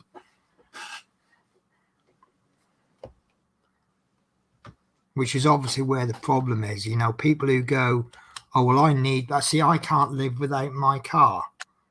Well, no, because otherwise you wouldn't get to work. I wouldn't get to work, and there is no reasonable public transport to my workplace, especially some of the times that I do. And I think it's something like, for me to get public transport home or to work, I think it's something like 3 buses and 2 train and a train, and it's about 3 hours each way. And I think, bloody hell, so you'd have to get up even earlier. yeah, and it's the travel to work time in the car is 45 minutes. But if I'm on a really early or really late start or finish, that'll go down to half an hour. So 2.5 hours compared to half an hour. And obviously, like, if I finish late at night or getting into work for a 10 p.m. start by public transport. So, obviously what is luxury and what's necessity is a little bit subjective, but I grew up all right without broadband, and there's nothing wrong with me. But what I didn't grow up without was food. 3799. I don't know. I might have just started a big row there anyway. Right. So we back. Thank you so much. I appreciate that. Do you have a favorite alcoholic beverage? Right. Well, the bottom line is I don't drink an awful lot, mainly because I don't drink if I'm driving the next day, which is most days. I'm going to give you a bit of a soppy story now. So years ago, my aunt died of old age. She wasn't like premature death or anything like that. Yeah. She left me some money in her will, and that was the only way. I was 21 when I passed my driving test, and the only way I could afford to drive past my driving test was with the inheritance. If I hadn't got the inheritance, I wouldn't have been able to take my driving lesson. So if I get my license taken off me, I think that's a bit disrespectful to her. Yeah, but also, my driving license is my job. So if I lost my license, I will actually never work in buses again, because just about every company will not take anybody on if they've ever had a drink drive conviction. Even if the drink drive conviction was like 20 years ago, they won't take you on. That's because they want to be safer than sorry. I think it's just a done thing now. Even there's a lot of non-driving jobs that have the same policy. Certain office jobs they won't take you on if you ever had a drink drive. I think it's see, I have a dim view towards drink driving. There is no excuse, in my opinion. I cannot think of any circumstance where you can go, well, I am responsible and I've got a drink drive conviction, and it was all a big mistake. It's just, I don't know. So I don't drink a lot of alcohol, but if I get the chance to, there's 2 or 3 spirits that I like with a mixer. One is Southern Comfort. I do like Bacardi. And Tia Maria, I'm a bit partial. Oh man, I can drink Tia Maria all day and not get drunk on it. Well, I wish I was that lucky, but no, I like a bit of depends what mood I'm in. I went to that rock concert. I don't know if you've tried it, Penny, but that Tia Maria is actually nice in coffee. Yes, there's a lot of things that are nice in coffee. And that's one of my favourites. Yes, Bailey's is nice in coffee as well. But I'll tell you what Bailey's is even better for, if you mix a little bit into ice cream. So, see, I tried Bailey's and I couldn't get on with it. Now, talking about life hacks, I tried a life hack that it actually really does work, and it's absolutely amazing. If you get a double shot espresso and a chocolate milkshake from McDonald's, pour the coffee into the milkshake and mix it. The heat from the coffee just melts the milkshake just enough that you can actually drink it through a straw. And also it's a coffee mocha ice cream, and it is absolutely amazing. Another one I haven't even tried. Oh my God, it's amazing. It really is. But yeah, so my favorite alcoholic beverage is spirits, probably more than anything. I once tried that cheap, nasty cider in a pub. You get it in a can, and it's rough as anything. That. And by the time I'd got about halfway through this can of cider, I actually want to fight everybody in the pub. And I say that about Stella as well, because that makes people angry. Well, there's a reason why they call that wife beater, isn't there? I call that angry beer. Yeah, it's universally known as wife beater. Yeah, that's the one. I didn't want to say it. Yeah, well, I'll let you say it. we say everything on this stream. It's not what we say, it's the context we say it in. That, so but I didn't do my disclaimer earlier on, but basically we just say whatever we want to say, and we're not deliberately offensive. And if you're a wokey type person, this probably isn't the stream for you. We may say the odd, like the pole dancing comment and stuff like that, and we sort of touched on getting in people's vans because they've got puppies and sweets.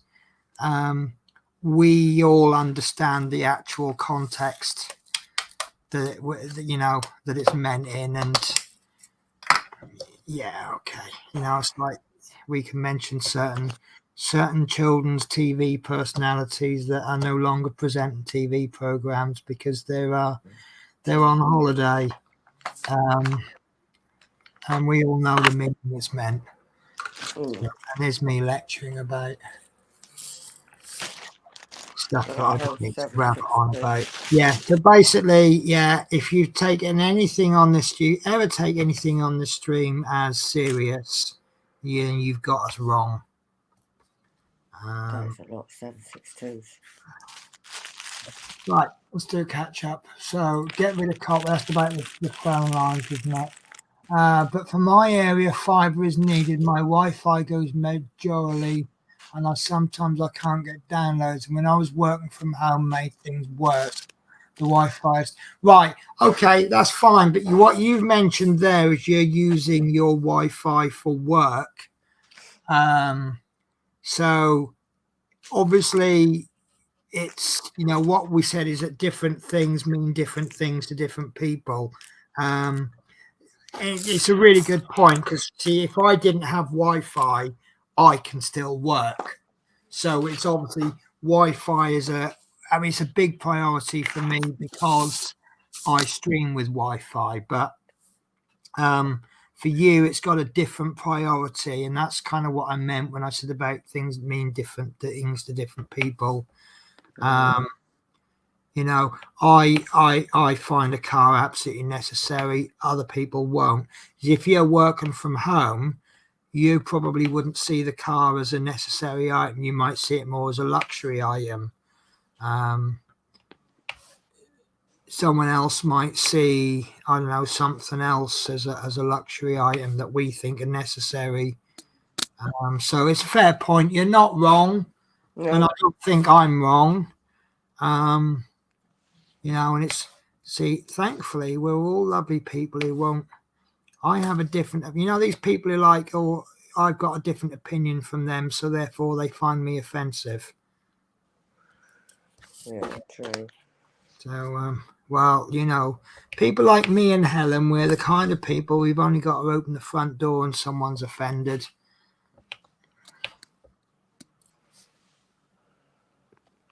So, I do have a neighbour that I refer to as Karen.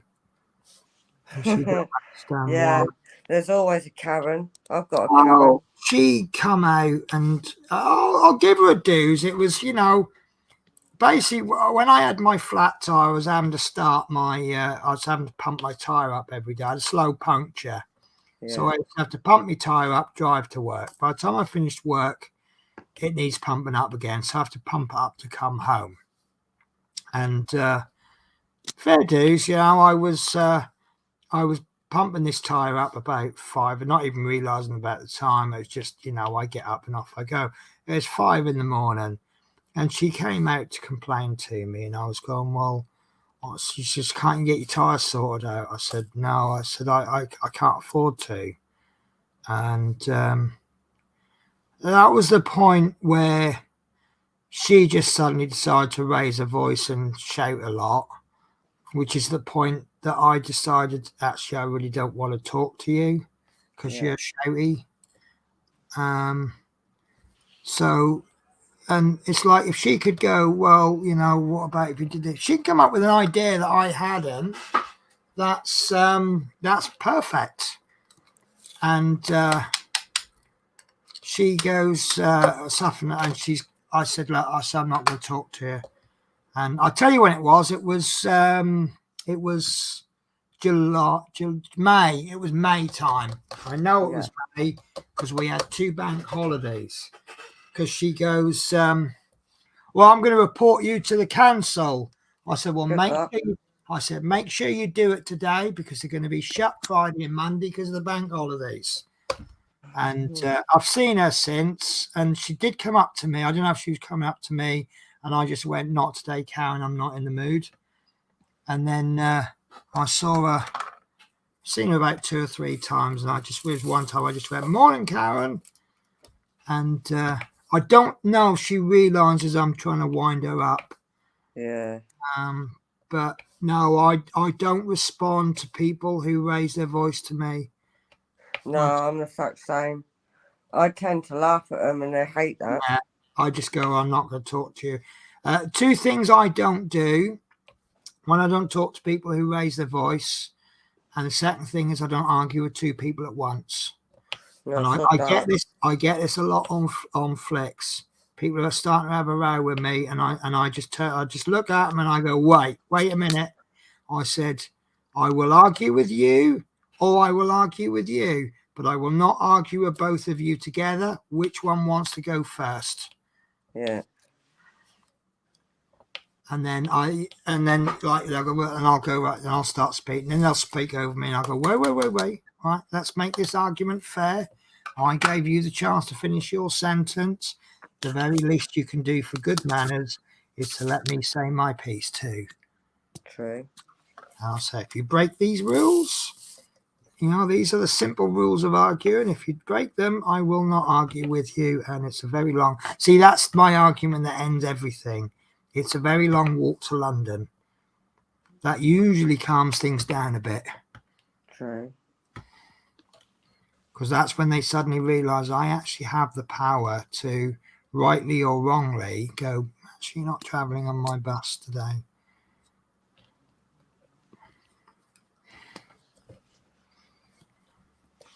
So, yeah.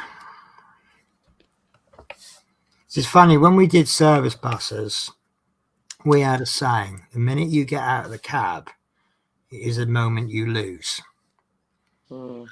But unfortunately with coaches, you have to, A, you don't really have a cab area, like an enclosed cab area, but B, you've got to get out of your cab in order to get people onto the coach and load their luggage. And so,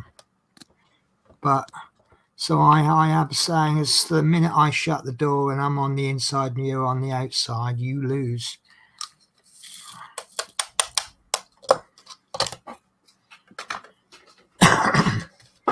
So, yeah, right. Voice over internet. See, I know these things, don't I? Voice over internet protocol. Yeah. So, yeah, that's changed. I say that Sassy, who works from home, needs the internet from. Yeah, that's fine. that changes my argument a little bit. It doesn't change the argument from my point of view, like I say, because I don't need internet for work. But now you have a good argument to say it's not a luxury item. I don't think school kids uniforms are a necessary item because I don't have kids going to school. Actually, that was a ridiculous argument there, but you know what I meant. Right. So what we got? There's too many drink drivers and they're putting others at risk. Yeah, and again, I will say that I think there is no excuse. I mean, when I was young, the older generation thought nothing of driving to the pub, having a couple and driving home, because that was what it was years ago. Not really within my generation. I think I was one of the first generations where drink driving's quite bad. But it's like your granddad and that, they used to drive down the pub for a couple of pints and then drive home, and probably not helped by the fact that some of these pubs have big car parks, don't they? Yeah. Which is, if anything, encouraging drink driving.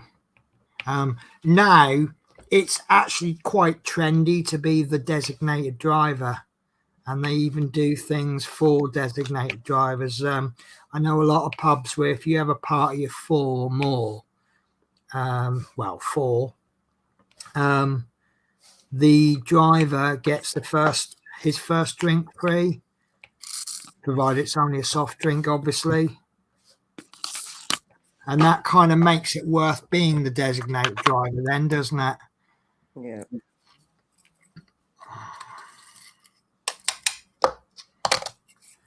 So, all right.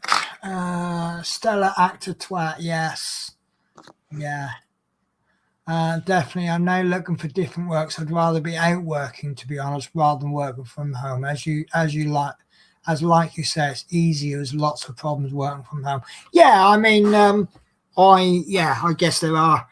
I think the really good thing, I suppose, is that you can I'd get an extra 2 hours in bed every night because I wouldn't have to travel to work, and obviously I have to get up and shower and all the rest of it and then travel to work.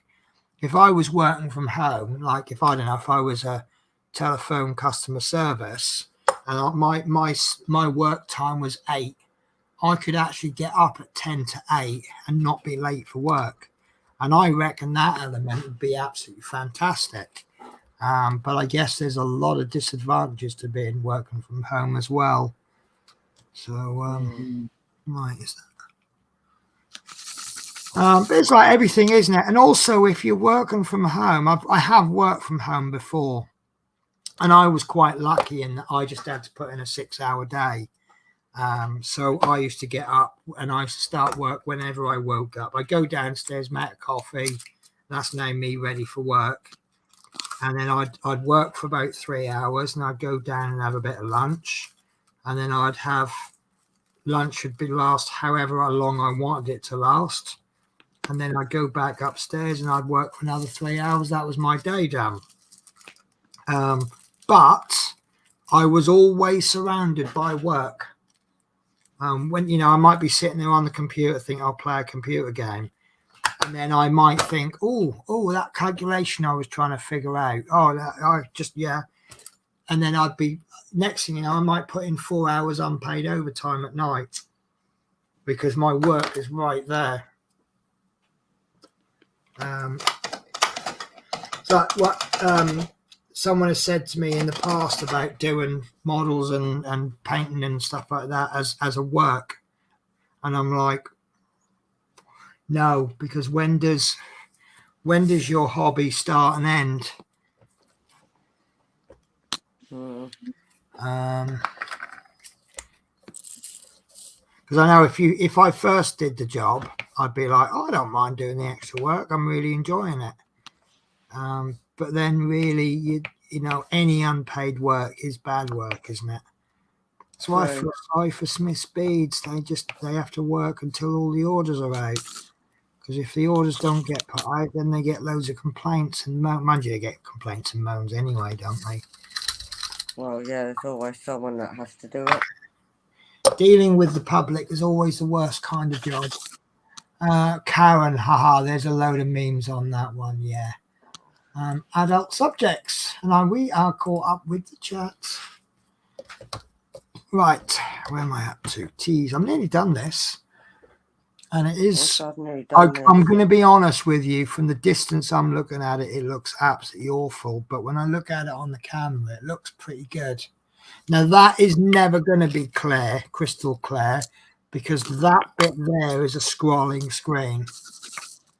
So you're always going to get a little bit of fuzziness, and there's absolutely nothing I can do about that. That is static, and that is static, but it's that you can see that you've got, it says I can still Chester. read it. It still says Chester.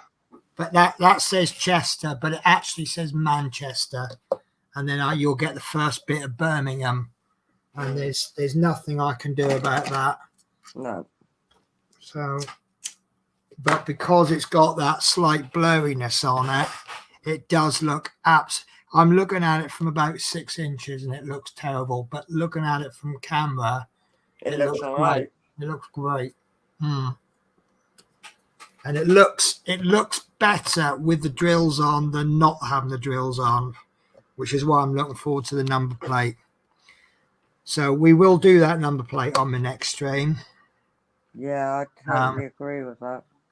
Yeah. So do you know what? I'm gonna just deviate. I'm gonna do this bit first. I'm gonna save this bit till the very end, just like we did with the 030 bit. Yeah. Right. So T, which sounds a good idea. Actually, a nice cuppa. Actually, I might go and steal one of the lodger's fanners. Well, in his defence, in my defence, he made dinner today. He made this, I'll call it a kind of spaghetti bolognese, because he added basically a bolognese sauce from a jar with mince, and then he's added mixed vegetables to it, which most of you watching now is probably gone, really? But actually it worked. And he did it with pasta instead of spaghetti. Funnily enough, since he set fire to that spaghetti, I don't think I've actually ever seen him cook spaghetti since. So, yeah. But yeah, he said to me, do I want a drink? And he was going to give me a can of Fanta. And I went, no, I'll have one later on. In my good ideas the other week, I bought about 6 litres of various fruit juices. And most of them are still sitting in the fridge unopened. That's our good intentions.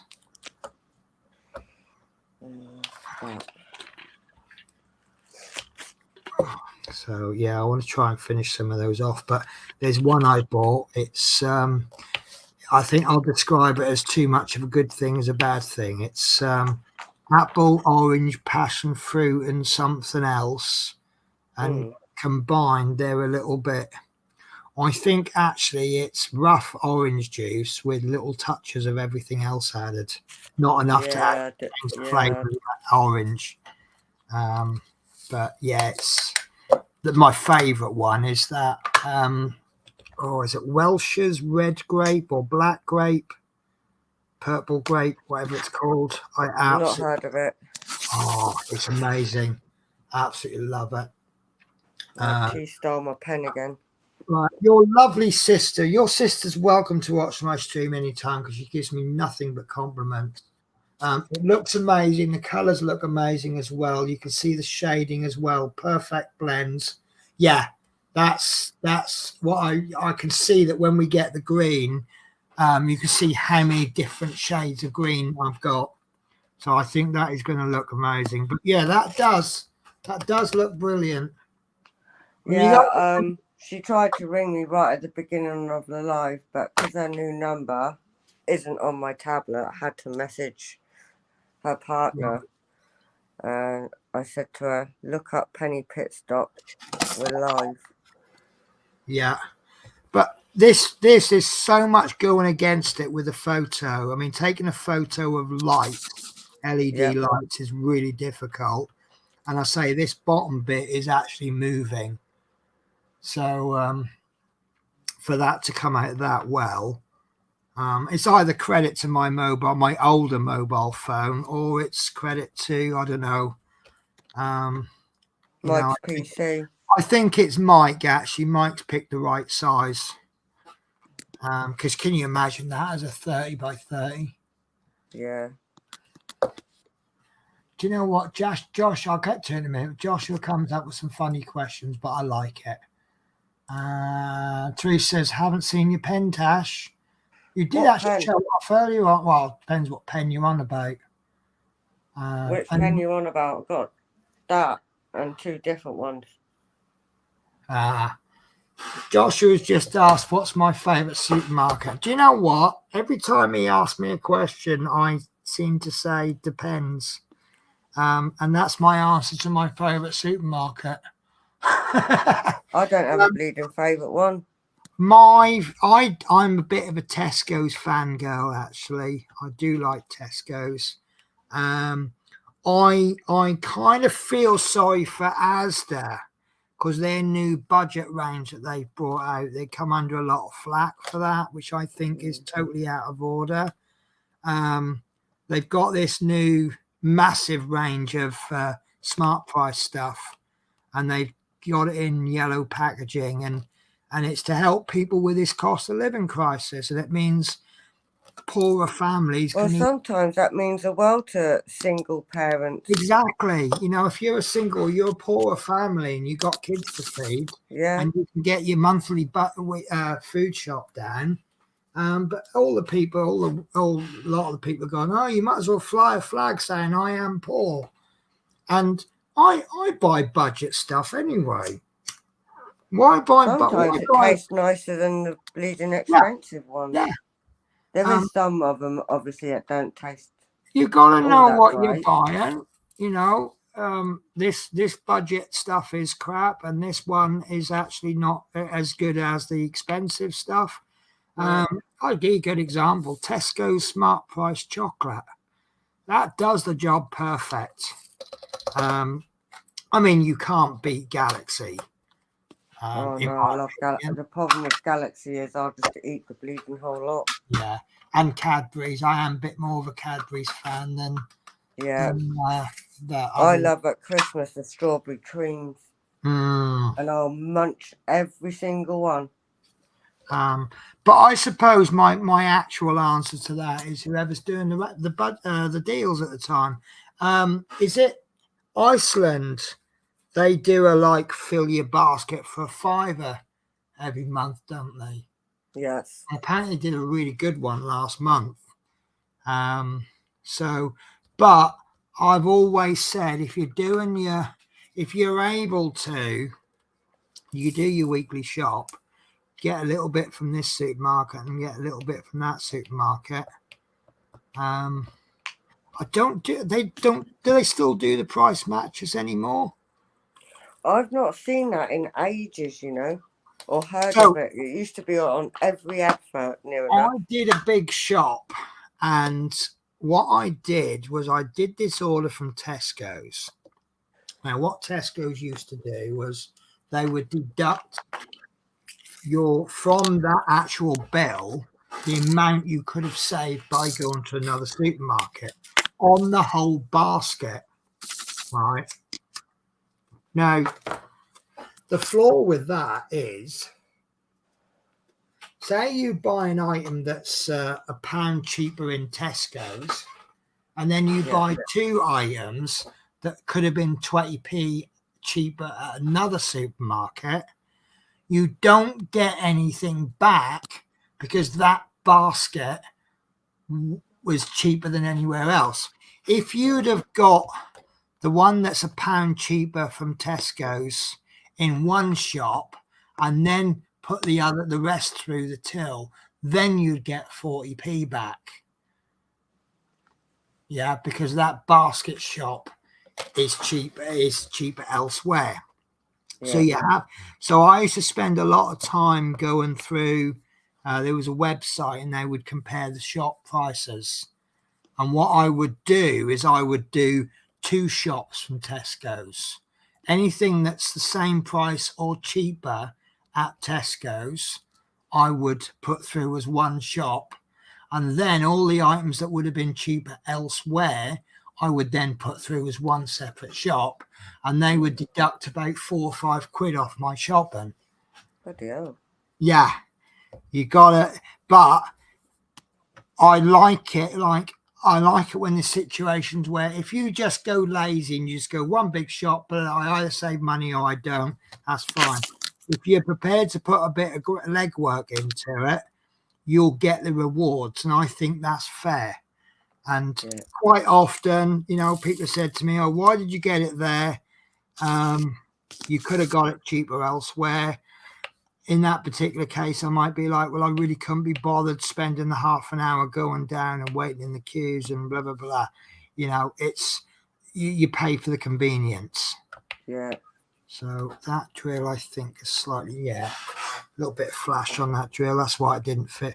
I was saying about the drills not fitting. That could be a reason why. Every now and again, not very often, you get a drill that's got a bit of flash on it. So it doesn't fit properly. So that could be why I'm having a few issues. Lately my favourite supermarket is Co-op, because there's a pretty decent Co-op that's on the way to work. And I can leave the house with nothing. And then by the time I get to work, because I've gone by the Co-op, I've filled up my shopping bag with enough snacks and food to last me 2 days on my shift. And if I'm on the N30, which starts later, there's a lot of reduced stuff in Co-op, which, you know, today's the last day they can sell it. So they do some offers like that, don't they? Yeah. Best time to go to a supermarket, I think, is about 10, 11 o'clock at night. Yep. You visit that whoopsie counter. Oh, I've saved so much money in my life on that counter. Right, so I love Morrison's. I like Morrison's. That's not a bad supermarket. I like their, is it 9-seeded bread? This bread's got 9 different seeds in it or something. That's nice. And I've only ever seen it at Morrison's. And they also sell my s'mores flavoured Pop-Tarts. They aren't cheap because they are on the American counter, but yeah, maybe once a week, once a fortnight, I'll have those. But if you can't treat yourself to something once a week, when can you? I always say, if you can't treat yourself, who will? Yeah. Sassy says, I don't have a Tesco's near me, but Tesco do some good stuff. And Joshua says, I personally like the New Year. Yeah, I don't see anything in bad. I mean, if you look at my shop and on an average shop, probably at least half of the stuff in there is the cheaper stuff, because it suits my need. A lot of stuff that I cook, I'm mixing stuff. So like, for example, if I might do a chili, so I'll have a tin of beans in there, and when you're mixing it all into a chili, it doesn't really matter whether it's the best beans or the cheapest beans. So you might as well save a few pennies and get the cheaper beans. And yeah, I don't buy branded stuff just for the sake of buying brands. And then by doing that, I can then save my money for, like, if I buy sausages, I do like top of the range sausages. Tesco finest sausages, especially their caramelized onion and ones, really, really nice. Right. Oh my God, they do some good stuff as well. Good price too. Morrison's do the best sausage. I'm not a sausage roll fan, but they do. I will agree they have a good bakery counter, and they're cooked fresh. Best sausage roll. I do actually like their butcher section as well. And I'm presuming that means I love sausage rolls. Yeah. Okay. So yeah, but yeah, you got to get stuff you like. I do think eating is more than just getting what you need to eat in a day. I think there's it should be a pleasurable experience, which doesn't explain why I eat so much McDonald's. Do you know what? My consumption of McDonald's has gone up so much lately because it's just too convenient.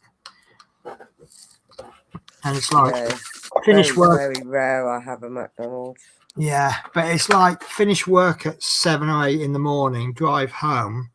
McDonald's are still serving breakfast, and you just think, shall I go home and make myself a bit of breakfast? Nah, sod it, I'll swerve through the drive-through. And it's a really terrible habit, but that's probably why I've got no money anymore. Did Teresa reply to what pen she was on about? Yeah, sorry, which Teresa? Which Teresa? There's only one Teresa. Which pen are you on about, Teresa?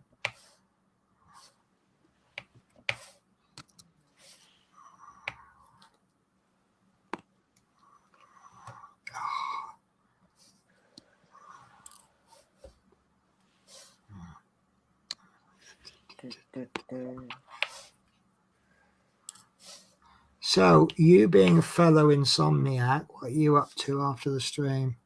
Nout.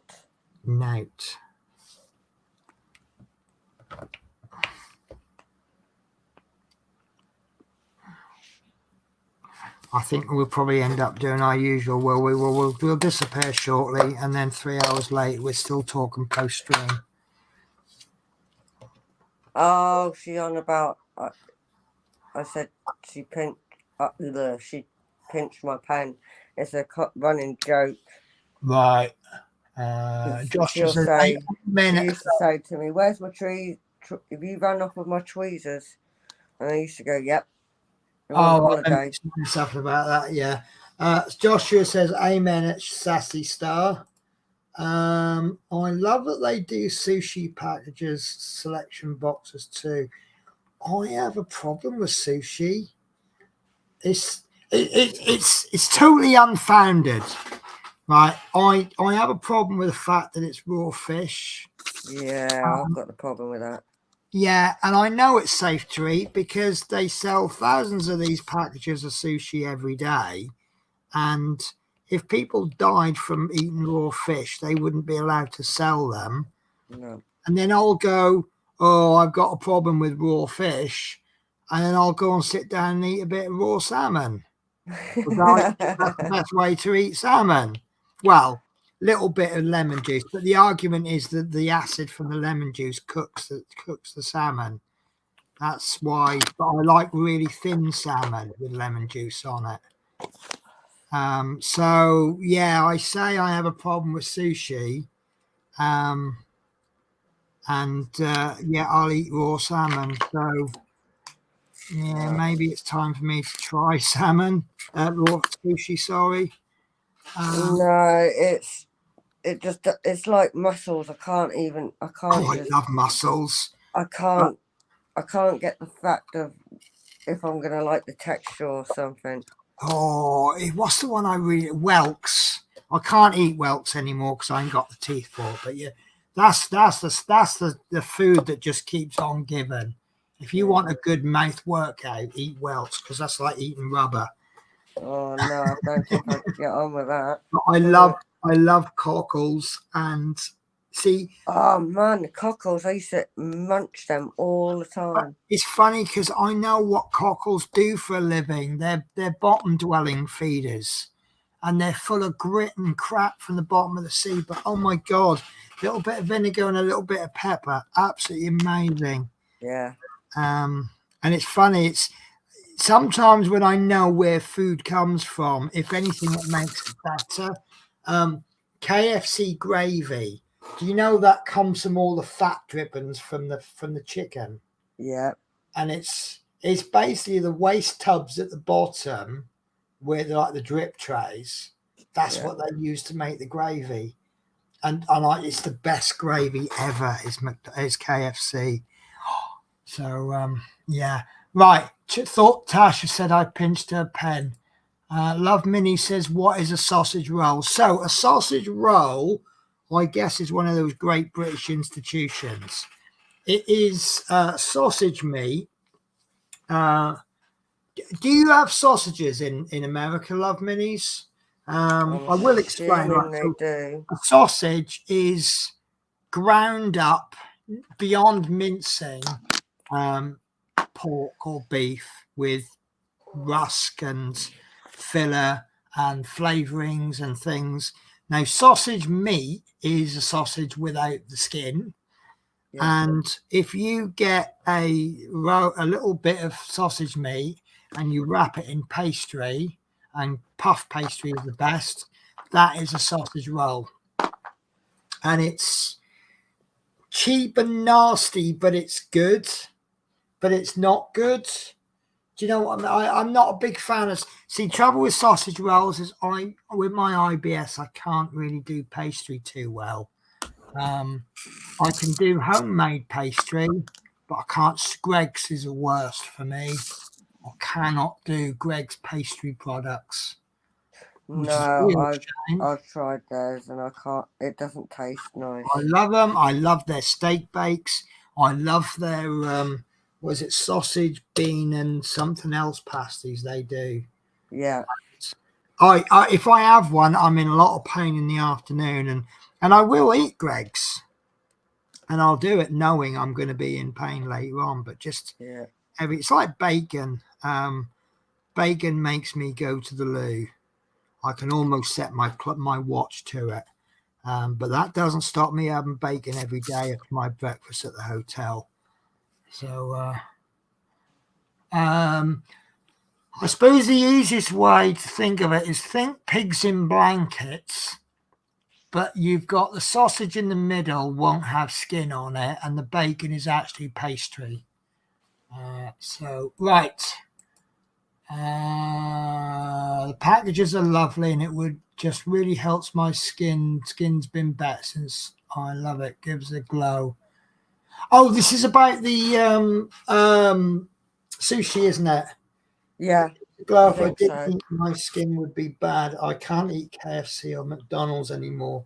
I've kind of my breakfast in the morning. You'll all be so proud of me. So I love. Oh, I haven't. Right, I've been trying to transfer this to the computer, and I cannot. Mike might be able to help here because he's more technology than me. Yeah. Well, I can't. I'm trying to link my phone to the computer, and it just charges it. I can't get it to do file transfer. But I wanted to show you my video I made. This is the pancake machine. Oh, hang on. Can I rotate that? Oh, no, bear with me a sec. There must be a way to rotate, isn't there? Not videos, no. I haven't found a way to rotate them yet. You're all going to have to tint your head, but this is the pancake maker at... oh, hang on.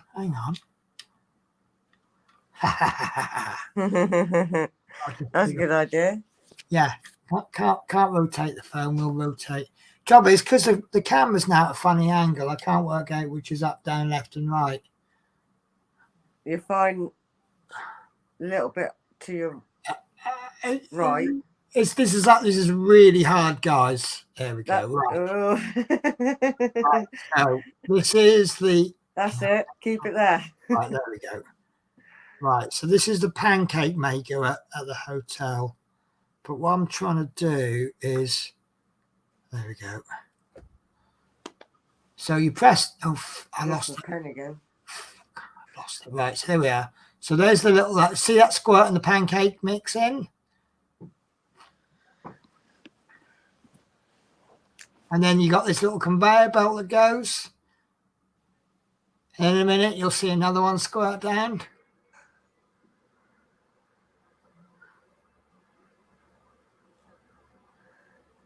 There it goes. Yeah. And then it actually tells you, like, there it is going underneath, moving along. And then on the little digital dial, it tells you exactly where the position is of the pancakes. You see those two flashing squares? Yeah.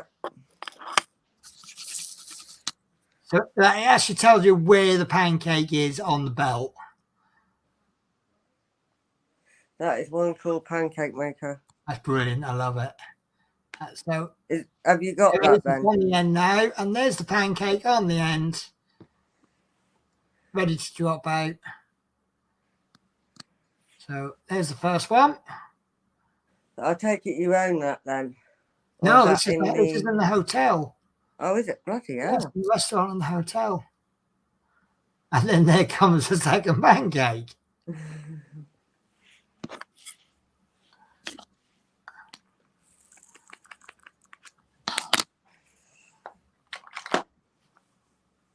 Now, that's not a bad little breakfast. No. Then, obviously, what I do is I then swamp that in maple syrup. I then put a piece of bacon on top of each pancake. And then I put a dribble more maple syrup on it. And then I have a couple of hash browns, a couple of sausages, some mushrooms, maybe some baked beans. And then I usually have on the side maybe a piece of cold ham, bit of cheese, and a little bit of mackerel, because you've got to get your omegas in, haven't you? And then if I'm feeling a little bit in need of not having been to the toilet for a while, I might have in a separate bowl a couple of prunes. I was saying this to you pre-stream, wasn't I? Couple of prunes and a little bit of yogurt, and maybe another pot of yogurt as well. And I just get a nice little bit of variety, a little bit of fruit, a little bit of the good stuff. You know, I know bacon. Half a tin. No, see, when I first discovered mackerel's very good for bowel movements, I went out and bought a tin of prunes, and I ate the whole tin in 2 days, half a tin one day, half a tin the next day, not realizing that you only actually need 1 or 2 prunes to do the job. It certainly did do the job, eating a whole tin of prunes in a couple of days. And it's the same with those Fiber 90 bars. I didn't realize they were like, I mean, even though they're called Fiber 90, I don't know what 90 is, but I bought a box of 5 of them and I ate the whole lot in one shift. And they left me the following day. So yeah, it's learned a lesson there. But learning the hard way, isn't it? Yeah. But yeah, so I try and mix and match the breakfast up a little bit, depending on needs. But I'm a firm believer. I mean, I've said before, you know, everything's fine in moderation. I only get a hotel. I only get a hotel breakfast once per 2-day shift. So if I'm doing 6 days work, which is a lot of work, I'm only getting 3 breakfasts. And it's, you know, it's a good breakfast. The sausages are good quality. The bacon is bacon. Hash browns, all right, it's a little bit fried, but you know, that's not bad. Pancakes really not got anything good in it at all. That's more indulgence than anything else, isn't it? Especially with the amount of maple syrup I put on. You go over the top with it then?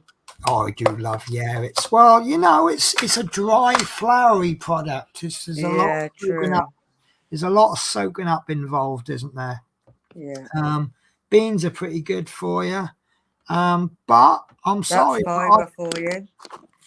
Well, the mackerel and salmon is obviously, I do like to put one piece, but I add the mackerel more for the health benefits than anything else. I think it's mackerel anyway. It's not like right oily, but you know, they say you should have a small amount of oily fish every day. Cheese is, I don't know, is cheese a good thing for you, or is it just an okay thing? It depends on your IBS, to be honest. Yeah. If you've got IBS, that can set it off. Yeah. Well, this is why I don't have the scrambled egg if anyone's got IBS, what you'll know is that not everybody's IBS follows the same rules. If you look at your top worst foods and top best foods, they'll be different from mine. Definitely. Everyone gets it differently. Yeah, the foods that tend to come in the top 10 worst for everybody is milk, chocolate, stuff like that. And I hope that I'm common with this. I know what foods do to me. So I know I need to go to the toilet fairly rapidly after I have bacon, which is why bacon's a really good thing to have for breakfast after a night shift, because I'm about to spend 5-6 hours in a hotel room, which is en suite. Yeah. So that's not a problem there. But eggs have the complete opposite effect of bacon. So if I have bacon and egg, my body just seems to doesn't know what to do. So I tend to not have, I'll have eggs or I'll have bacon, but I won't have both together. Milk helps me go, but not majorly bad. Here we are, talking about toilet habits on a diamond painting stream. Talk about everything and anything, really, don't we? Yeah. But do you know what? I mean, we talk health conditions a lot in diamond painting communities, mainly mental health things, isn't it? Yeah. You know, I mean, how many crafters have got some form of depression or something, and doing something like this really helps? Yeah, that's what I use this for, because bipolars, I've only not long ago been diagnosed with it, and it's really hard to control it sometimes. Yeah, if you don't mind, what is bipolar? What does it mean to be bipolar? You can go into like Amy, my sister on the live, she can explain it more because she's read up all about it. You can go into an extreme high. Right. When I'm in an extreme high, I'll say a comment and I think it's just having a laugh, but I can offend people with it. Well, that's me anyway, but then I'm a psychiatrist. And I'm really nervous sometimes when I talk, because if I'm in the extreme high, somebody could take offense to my comment, which has always happened. Can I let you into a little secret? What? People are twats and they're going to take offense to anything you say anyway, because that is the fashionable thing to do these days. Yeah, I know, but then when I've been told about what I've said and I've not realised because I'm in the extreme high, it makes me feel guilty. Right. And then all of a sudden you can go in an extreme low. Right. Which is so is bipolar. When you say I have the depression and anxiety as well with it. Right. When we're talking about extreme highs and lows, you're not talking the same as depression? The lows, extreme lows are really hard to handle. Right. And the depression will kick in with it. Right. So it's like they're not the same, but they go together. Yeah. Right. Okay. I'm not used to it, sort of thing, because I was only diagnosed with it this year. Right. So it's similar to my depression and my IBS, where I've learned over time to try and cope with it. Yeah, and it's really, really hard. It's like the psychiatrist has diagnosed you with it, but left you with it, kind of thing. Yeah, I know that one. Yeah, this is what you just didn't explain about it. With it. But at least I know. I can't get my words out now. At least I now know why I'm like I am. Right. Yes. Yes. So Teresa will tell you, I've gone into hiding for months, not spoke to her in months. When I get in that state, I hide. See, I'm going to be honest with you. A lot of the things you're saying there seems to be overlaps. Like, you know, with depression, I've gone into hide. I've had people come to the door and I've hidden up behind the sofa. Mm-hmm. I've stayed there for hours because I'm frightened that they've actually been waiting at the front at the living room window watching in just to make sure I am out, and they, you know, and that they've actually given the time to sit there and wait for me for hours on end, you know, which is the most ridiculous thing ever when you've got a level head. But when you're in a funny frame of mind, it's a real thing, isn't it? One of the things we said earlier on about depression is a lot of people might say, come out with some absolutely ridiculous comment like, yeah, I've done it. I've said some random comments to Teresa on, I don't even remember sort of saying it, but it's like, once I've got told about it and realised it, I just go into this guilty mode. Right, which probably is worse than you have actually said it in the first place. Yeah. You meant no harm in the first place. Didn't mean no harm by it. But so, yeah, right. So from the way you've described it to me about everyone taking offence. There you go. Amy's just explained it. Right. That'll give you more Let me whiz through the comments then so we can get, I like to try and get this in order. So Love Minnie says, don't know if they're like yours. That's about the sausage rolls. Maybe that's why I get pains, too much bacon.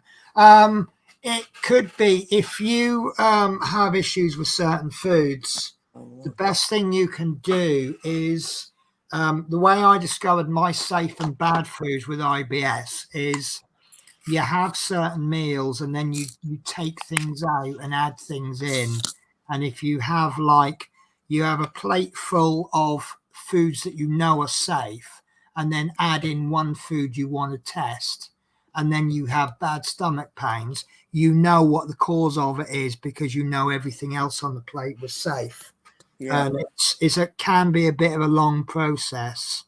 But see, that's how I discovered corn was bad for me, because I started getting these pains and then I didn't have corn for ages and I was fine. And then I had something made with corn and I was corn makes, all I can do is lay in fetal position in bed for about a day until it just works. That's the only issue about it, because they say when your IBS kicks in, is to lay down basically. If I've got that right. Yeah.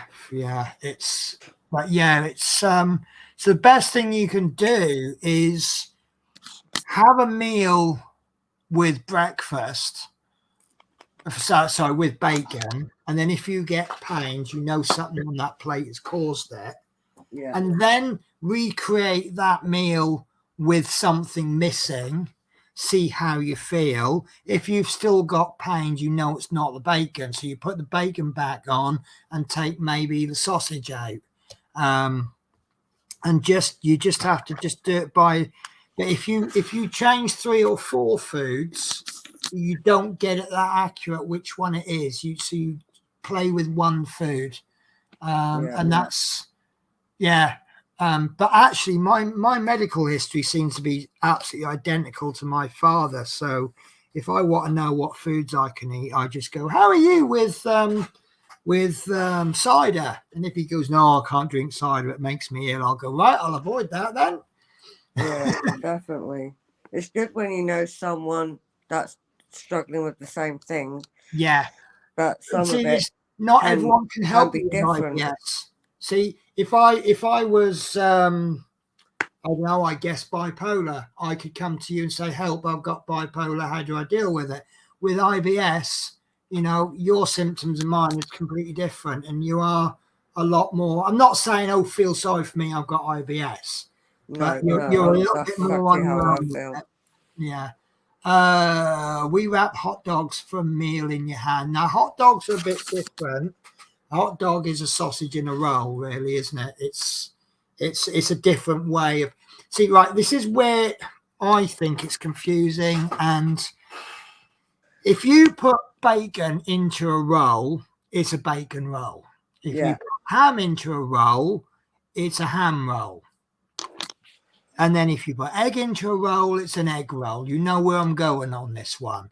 So if I now go into a shop and ask for a sausage roll, right, I will not get sausages put in a roll. I will get sausage meat wrapped in pastry. So if I want sausages in it, I have to actually ask for sausage in a roll. I get around that by using the word butty. So a ham butty, egg butty, sausage butty. Yeah, it's in bread. That's what I call it. Roll is Yeah. But yeah, a hot dog isn't the close. I mean, we have. I mean, to me, the definition of sausage in a roll and hot dog is usually a finger roll cut along the top, and you place the hot dog in the middle, whereas sausage in a roll is a round roll cut through that way, and then you put the side, and then you put the top back on. So, and then obviously with hot dogs, you should. The correct, I don't care what anyone says, the correct way to eat it is with onions, ketchup, and American mustard. I am a big fan of English mustard, but when it comes to hot dogs, it has to be American mustard. No, anyone barbecue sauce for me. No, anyone who says anything different is wrong. End of discussion. Tough. I like barbecue sauce in mine. Yeah. Do you know, I got taught, I think this is a Scottish thing, mac and cheese with a big squirt of barbecue sauce mixed in. That it just completely changes the diet. No, it's lovely. Right. So, sushi, yes. Love a good pancake, though. Pancakes. OMG, I need me that pancake mixer. Mackerel is lovely. I eat loads of mackerel as well. You can cook bacon in a George Foreman, which takes all the fat away, a lot more healthier than it's only one way to eat bacon, and that's with more bacon and fried. I find cheese makes me worse. Yeah, I don't eat a lot of cheese, and I don't eat like what I call the English cheeses. I do like I kind of say I've got what I call a cooked cheese and an uncooked cheese. You get like the nice things like cheddar. I think they're better cooked, like cheese on toast, that sort of thing. Things like your Edams and your Emmentaler, they're raw. You eat them raw. Right. What time am I on till tonight? Well, it was intended to be 2 or 3 hours, but it was until I finish this part. Yeah. As soon as I finish this, I'm gone. But I just want to do those 2 squares, which I have done those 2 squares now. Right. So bipolar is like depression. Right. I'm glad she said that, because a lot of the symptoms you were describing was like depression. So I've got the depression added to it. Right, so it's like depression, but worse, and the moods can vary. Sometimes you can go in an extreme high and not know, and have relationship problems, mood swings, different moods. Right, okay, because when you said about doing the mood swings, I get that. I can be really depressed, and then literally a second later, I'm capable of laughing and joking. And then the second that situation's over, bang, I'm back down into yeah. It's so weird. For me, it's more where my normal is. You know, I can go up and down, be happy and sad, but it's where the normal is. If I'm in a really happy mood, you know, I can come down and I'll bounce back up again. But if I'm in a low, I can go up for a couple of minutes and then I'll come straight back down again. So bipolar, I can see where it's slightly different, but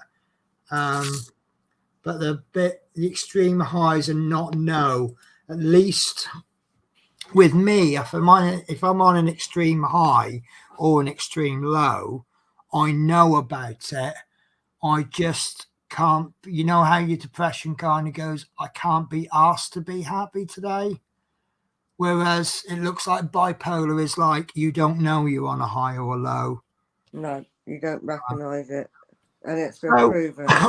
From a trying to be a good friend point of view, is it a case of if you go on one of these lows or highs or whatever and you say things that are offensive, is it just best for me to just ignore it and just take into account that it's not you, it's the way you're bipolar?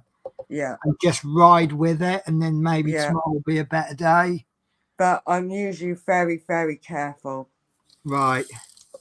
I say you've never offended me, and I've often said things to you, and I'm thinking, oh God, yeah, well, that was a bit, and then you've just laughed your head off about it.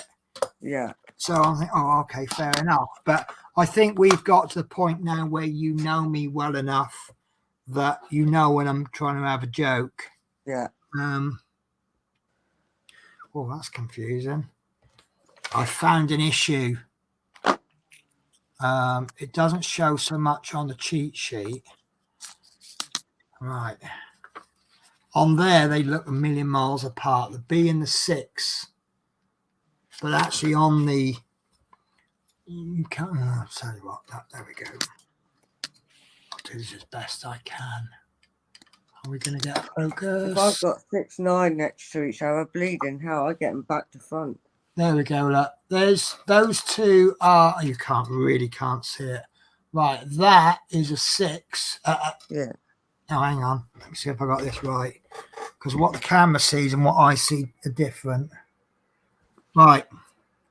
That one there is an 8. And those two are 6s. But you can't see, it's not showing it on the focus. But that is the difference between an 8 and a 6 is the top circle isn't closed in on a 6. So there you go. And that's me being critical. So a 6 and an 8. So I'm trying to finish this part off it, and it's taking a while. I'm not far away. Do you know what? Take back I what don't think I'll finish it beforehand. Yeah, take back what I just said. I've just had another look at it from a different angle, and they are actually all 6s. So I am really sorry, guys. What I just said was completely and utterly wrong. Well, we all do it. Even I get confused with some of it. I could have sworn they were Bs. I could have sworn. I've got Bs on mine. Could have sworn that was a B. I would have bet me bottom dollar on it and ended up a poor person.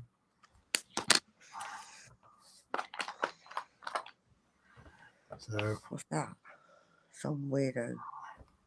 I don't we're like all this colour. weirdos, It's aren't we? alright, but Right, so Sassy Star says, yeah, it's a lot like depression, but sometimes the lows and highs can last. Oh, okay. Can last a very long time as well. It's difficult. Yeah, so with me, it's I'll be on a high or a low. Like I say, I know I'm on a low or a high. It's whether my body can be asked to get out of it. So at least I know. I think that seems to be the main difference. I mean, with me, it can last. Everyone gets it differently. They're not all the same. Yeah. So mine is I can't recognise it. Yeah. Until my brain's let me out of it, kind of thing. Yes. When I lost my job last year, I was going through a bit of a phase for about 2 years. 2 months. And I knew full well what was going on, but I just couldn't be asked. Right, what colour is that? I thought that was a Y, but it's still sorry. Just move the camera. Oh, it's a closed bracket. I thought that was a Y, but then the colour was wrong for a Y, the background colour. I've nearly finished this part. Woohoo! I'm nearly finished as well. You might be finished before me. I've still got a bit of confetti. Yeah, I've just finished the last bit. I've done quite a lot tonight. Good. You know, if we just get a little bit done, it's something, isn't it? And your mind's been taken away from other things. Yeah, true. That's why I love this. It's there's so much I should be. I mean, like I haven't got a single clean sock, so I really ought to be doing some washing. But right, so there you go, guys. That is what I've done today. Freaking hell! I told you you'll beat me, and I've got 1, 2. I've done that. 3, 4 different colour change, but not loads. Too many colours on this one. Far too many colours. I've got 37. If it was down to me, I'd do it all in the same colour, and I'd just tell everyone you got to work out what it is yourself. That would be funny, wouldn't it? Yeah. Have you ever tried them mystery ones? No. Now, I have issue with those because I don't know if they mean mystery, as in you don't know what crap they're going to send you, or Yeah. you can't see the picture until it's done. Yeah, Right, that's it. so maybe next stream we might go to Birmingham. We're off to Manchester, but no Birmingham yet. Oh, So, yeah, I'm well chuffed for that. Well chuffed. I think private yay. therapy helps a lot with mental health. I always recommend therapy. It costs, but it's so worth it. Do you know what? Years a long time ago, I went to the doctor and we both agreed that I could do with some counselling.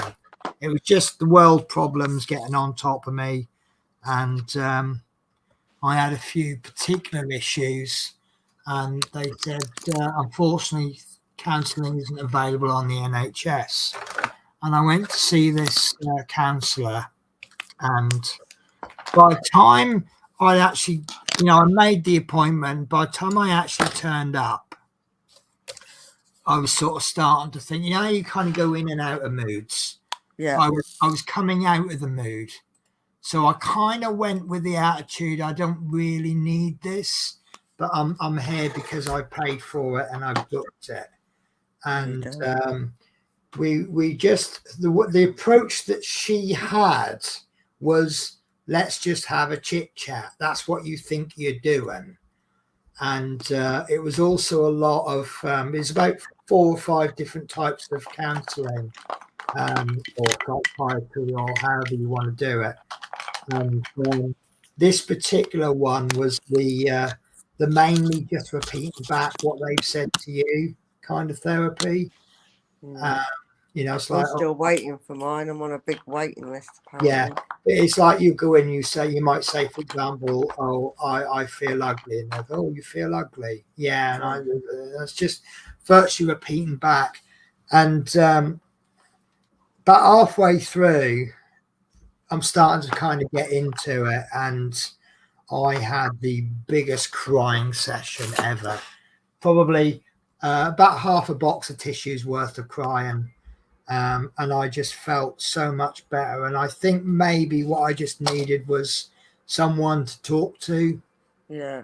When you think you're at a point where you've got nobody, and even if you have to pay someone to talk to them, it does work, doesn't it? Yeah, it definitely does help. Or someone in the same similar situation that understands it. Yeah. Which is why I think things like this are really good.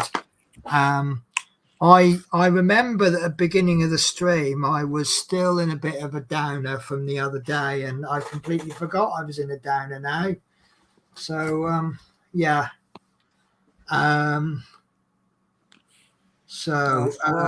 Amazing work, both of you. Definitely, and someone to understand you and just listen. Sometimes they don't even need to understand if they just give the impression they give a toss. Even if they don't, that all helps. Oh, you're giving a bit of rolling there. You're making sausage rolls. I've finished it. That part now. Reveal. I'm going to give you the full screen. Reveal. You know what? When you do double screen, it doesn't cut much of your screen off, does it? Oh, it's looking really, really good. Come on then.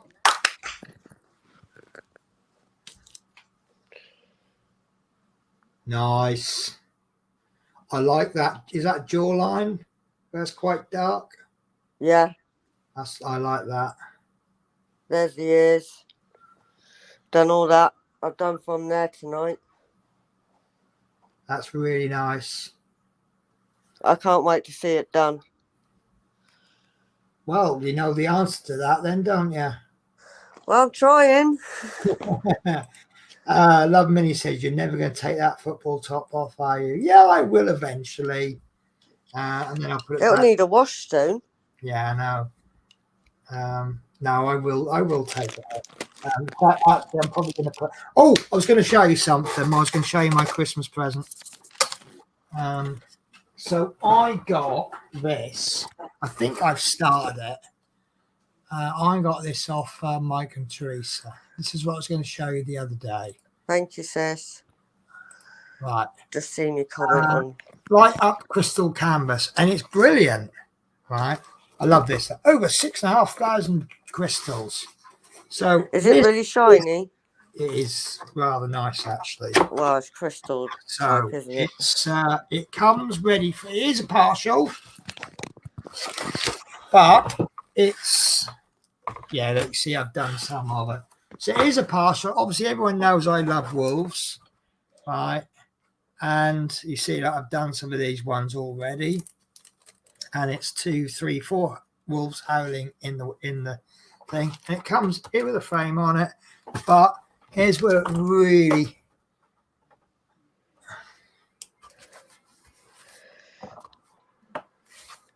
Oh, cool.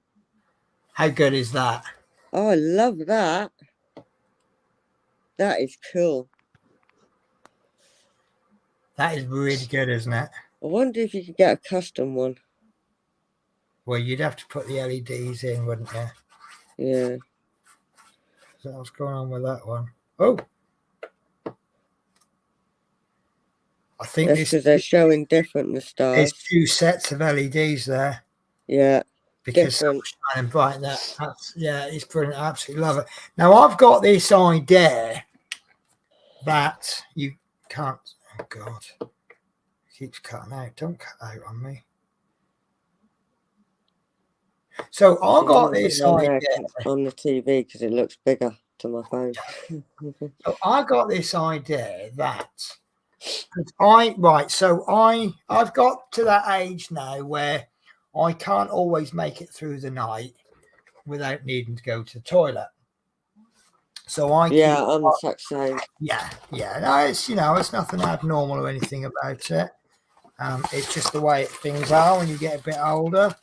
Yeah. Now, for the reason that I sometimes need to go to the toilet during the night, and the fact that I wear glasses and I take my glasses off when I go to bed.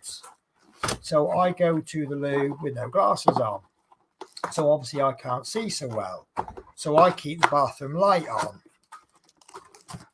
on. Now, really what I ought to do is probably have a night light in the hallway. A lot of people you do know do have one of them. And sometimes that just helps people. Yeah.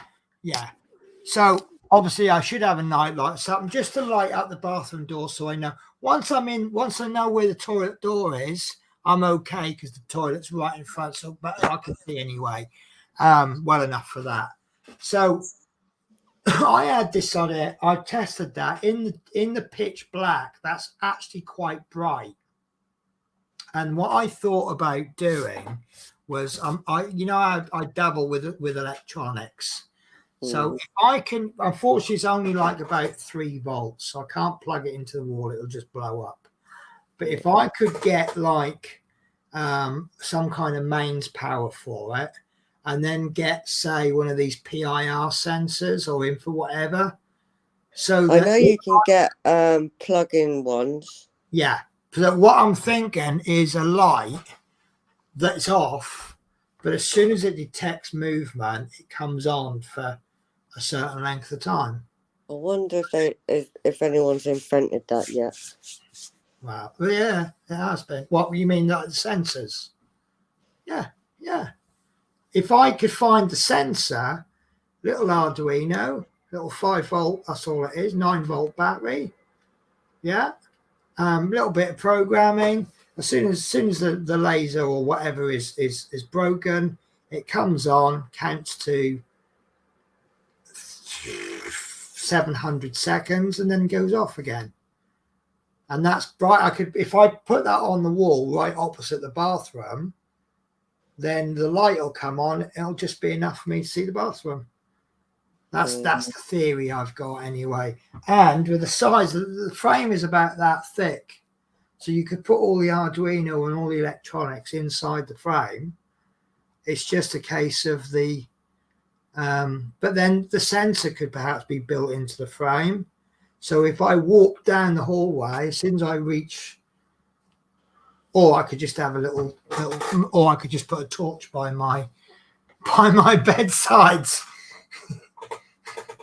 Well, everyone does it differently at the end of the day. Yeah. No, it's just. I mean, it's not a major problem. We have a fairly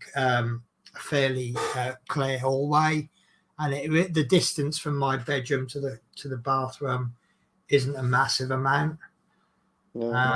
It's longer for me to go to the bathroom from the living room than it is from my bedroom to the. Yeah, mine's like the other end of the whole property because I'm not behind one door. I'm behind 3. It is actually well designed in this house. If you cut the hallway in half, you've got the toilet and the 2 bedrooms on one side, the living room front door and the kitchen on the other. So if I have any guests come in, they don't need to go any more than about 1/3 of the hallway unless they want to go to the toilet. True. So, yeah. Right. So next week we're going to work on the number plate.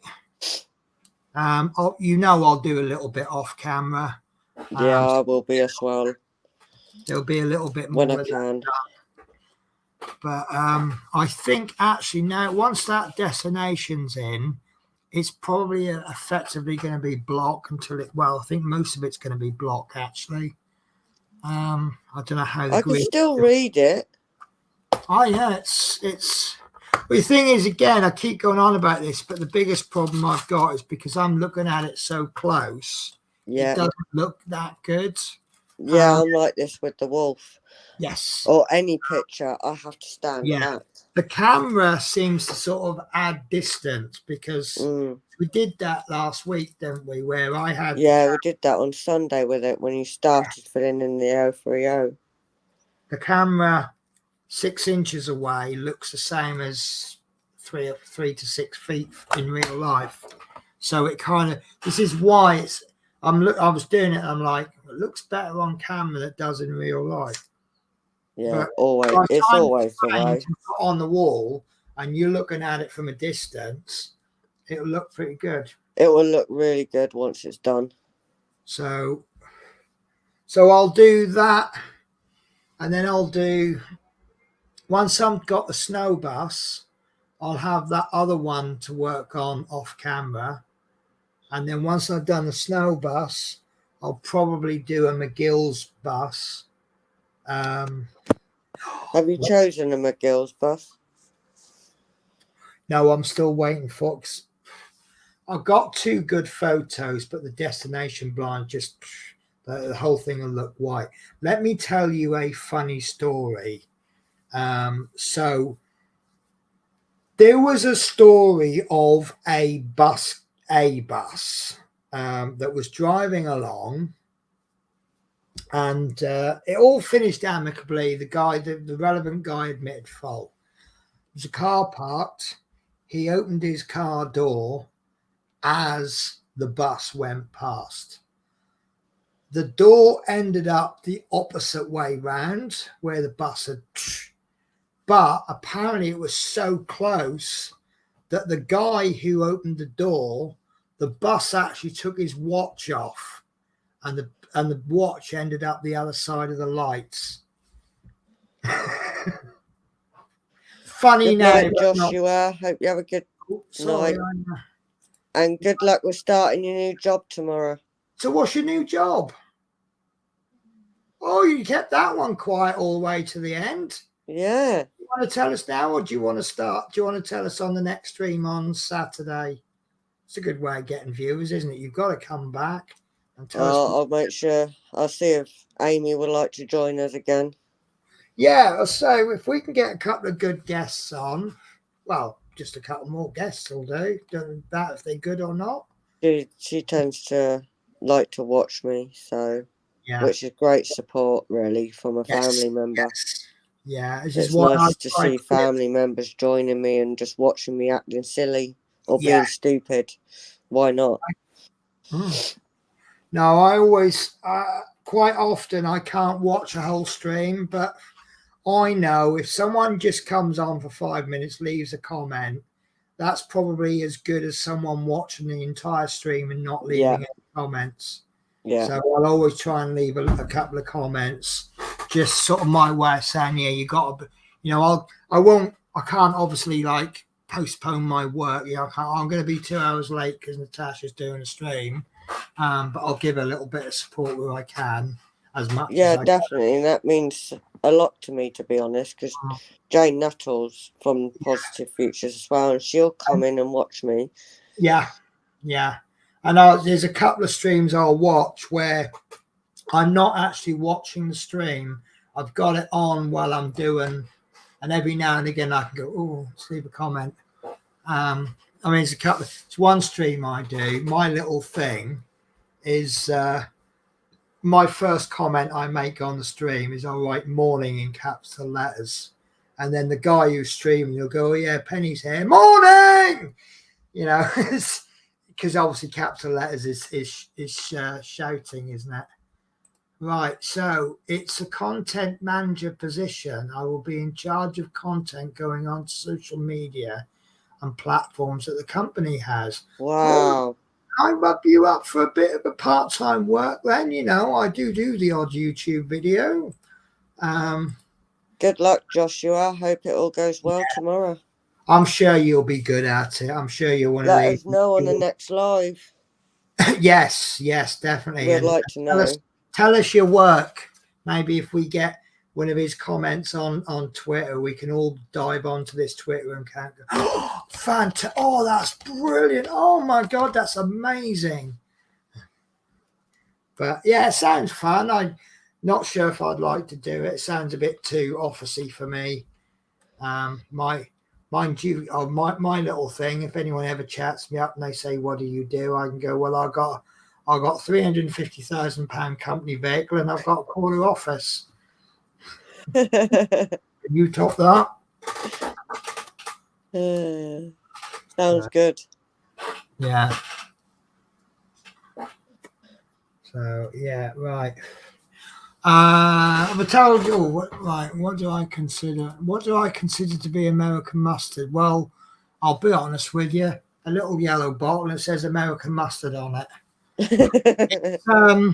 It's not as hot, is it? It looks like English mustard, but it's not as hot. It's more of a flavour than a. So Joshua says, "Thank you guys, much appreciated. See you on the next stream. Good night." So don't forget, my next stream is going to be a daytime stream. I'm all excited about a daytime stream because it's almost like a completely new venture. It's not. Yeah. It's just a different time of day. So. Well, I'm sure Amy will pop in anyway. She's been great support tonight, which is brilliant. Anyone is welcome to, or not. I mean, you know, sometimes people can't. You know what I'm googling, don't you? No. American mustard, right? What is American mustard? Yellow mustard, you should know. You have it. This gets its characteristically bright yellow colour from turmeric, one of the milder mustards. It's hugely popular in the US, probably why it's called American mustard. Yeah. And can be found at most backyard cookouts involving hot dogs or burgers. It's commonly referred to as just mustard. Yeah. It's like that thing. What do the Chinese call Chinese food? Food. Yeah, exactly. Yeah. So, yeah, I don't suppose the Americans would call it American mustard. They just call it mustard. But you see, in England, we call English mustard. Well, we have got English mustard, though, haven't we? Yes, but it's not. To us, it's mustard. Although we do call it English mustard. I call it English mustard. Do you know what? I'm going to have to be back in a sec. Okay, no problem. So you eat yellow mustard. Well, over here it's yellow. The English mustard is yellow over here. It's not called English mustard. We call it mustard. So I call it English. But look, that's the one. Coleman's. That is the only English mustard. Yeah, Coleman's. Coleman's of Norwich. And it's yellow. Yes. Eating yellow mustard. Yes.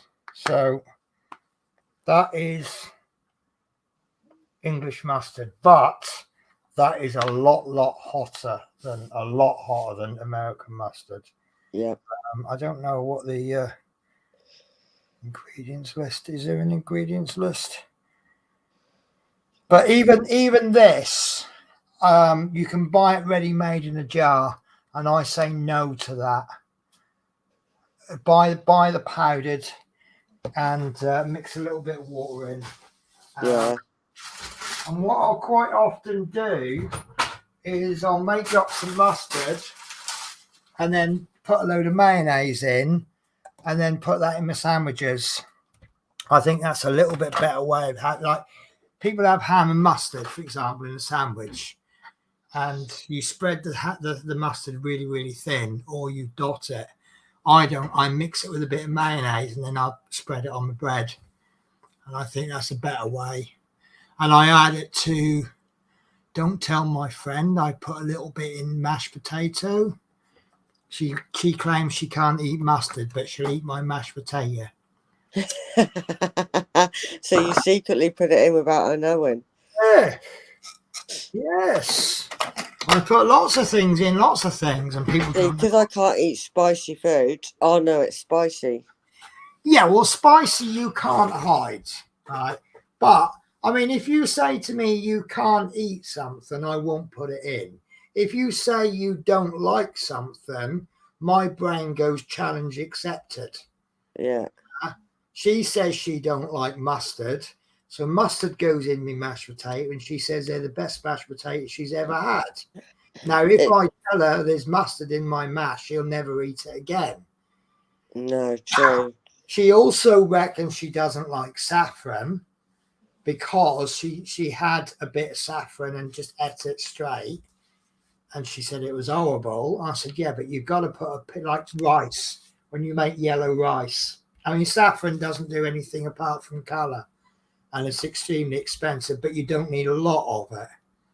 And I use saffron mainly when I do paella because you've got to make the rice yellow. Yeah, true. But it's nice. It just sort of adds a little bit of something.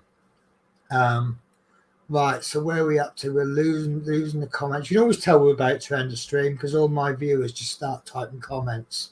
I swear they do it so that I can't end the stream. Right. That's because they enjoy you. Yeah, well, it must be something there.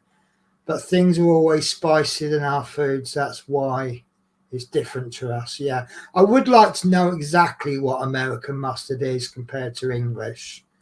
But like a Chinese curry would be more spicier. Yeah, see, I got a thing about Chinese chip shop curry. Chinese shop curry is a no. Yeah. It's like when the other month. So we do this takeaway every month, and we try and vary the takeaway. So this month we had pizza, but we had pizza was our first takeaway, and the next month we had Chinese. And I ordered I go a little bit safe with Chinese takeaway. I go with what I know is I like. Yeah. So generally I have a beef chow mein or a special fried rice, something like that. And I said to my lodger, I said, you can have whatever you want. Do you know what he went for? Chips and Chinese curry sauce. From a Chinese. Oh my God. I had to kind of force the mini spring rolls on him. Well, you have something Chinese from a Chinese takeaway. See, I'd have chicken. Oh, what's it called? Chicken. The noodle stuff. Yes, yeah. And then I'll put sweet and sour over it because it just gives it a bit more flavour for me. Chicken balls. Chow mein. Chow mein. That's what I have. It's a mix of noodles and bean shoots, isn't it? Yeah. Yeah. But and then I'll get some sauce and some chips. Prawn balls. Yeah. Oh, prawn balls are nice. Oh, you got to have them. Yeah. Oh, there you go. I got a comment in Chester, mixing it with mayonnaise as well, just so that you can get a bit more of an even spread. Otherwise, you take one bite of your ham sandwich and you're like, oh, Christ, that's a bit hot. And the next bite, you're like, there's nothing in it. Yeah. Right, we have several mustards, but from what you described, you're referring the plain old yellow mustard. Yeah, is that what you call it, yellow mustard? To to us it's English mustard, or like with you, we'd call what you eat American mustard, but you would call it mustard. And likewise, I guess people would call ours English mustard, but we Different places call it different things. yeah. Chicken chow mein, yeah, that is my favorite. That, and I do like, depends on the Chinese. A lot of Chineses, they do special fried rice, they do a bit of everything, but they might put a couple of layers of meat on the top. Yeah, might even put like a certain sauce, and I do prefer not completely dry. So if they have like a sauce, and I'm a bit of a mixer. If you give me anything, like if I do a chili, I'll put the rice decoratively on, and I'll put it in a circle, and I'll put a little well in the middle, and I'll put the chili in the middle, and I'll sit down at the table and I'll mix the whole lot together. And I do that with just about everything. Spaghetti bolognese, it all gets mixed. Anything, but yeah. So I do like if I have special fried rice, it'll all get mixed with the sauce and everything, so it's not too dry. Yeah. I might actually do some egg fried rice, because egg fried rice is basically the start of anything else fried rice, isn't it? If you want chicken fried rice, it's egg fried rice with chicken added to it. So True. I might do some of that. And has anybody seen the YouTube channel Kay's Cooking? No. It is. I don't know if she's deliberately a bad cook. So has anybody heard of Uncle Roger? Heard something Right, about so it. Uncle Yeah. Roger is a comedian. It's a what do you call it? An alter ego of a comedian, and he does this criticizing people's egg fried rice. And he does Jamie Oliver's egg. He doesn't like Jamie Oliver's egg fried rice, and he'll come out with like. But he also goes on a lot about MSG. MSG is salt on crack, according to him. What the frick? Yeah, MSG is. I don't know if it's safe or not. I've heard so many things, but the media, they have a food of the month, which is really bad, isn't it? And then next month, it's like coffee. I think in the 70s, they said coffee causes cancer. Oh, same as burnt toast. Yes. That causes cancer. Yes. And I'm like, what are you trying to do? Scare everybody away from food? What they do. But then the next month, it was proven that coffee will only cause cancer if you drink something like 25 cups a day every day. Freaking hell, I can't drink 25. Then fast forward 10, 20 years, coffee is actually good for you. It keeps flus and colds away, believe it or not. Yeah. And then water, do you remember when water causes cancer? Because of the bottles that came in. And then it turns out the reason that water is cancerous is because people are buying plastic bottles and then refilling them. Yeah, I never refill mine. Once I finish, No, that's it. They're in the bin. It's not the water, it's the bottles, isn't it? Yeah. So, and it's like everything's bad for you.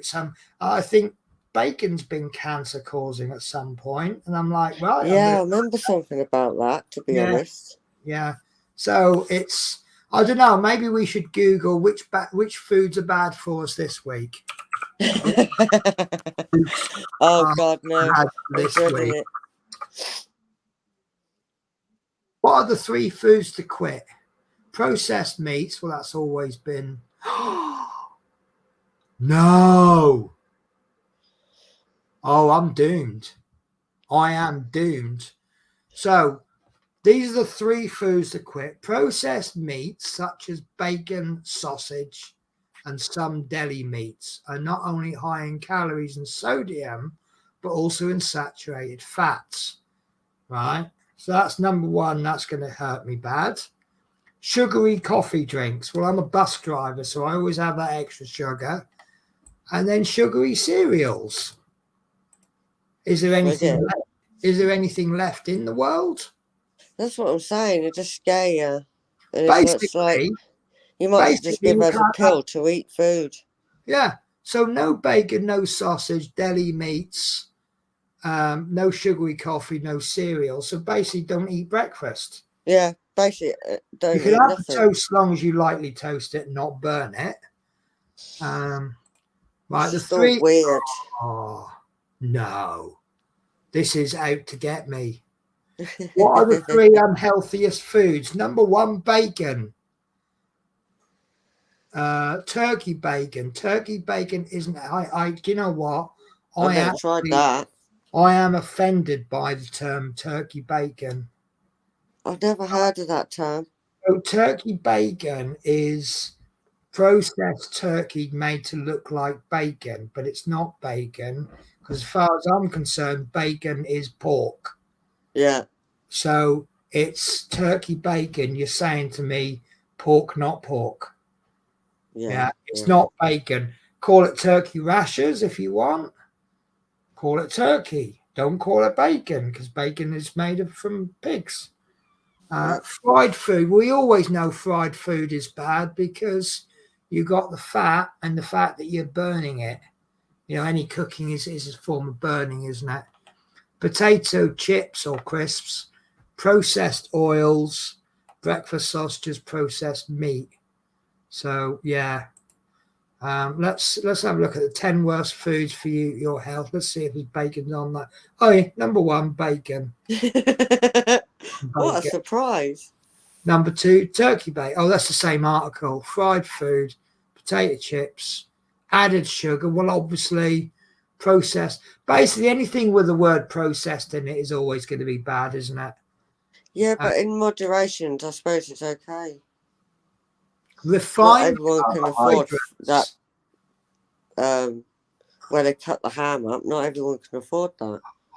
No, well, this is it. It's but I see. I do, like when I. No way.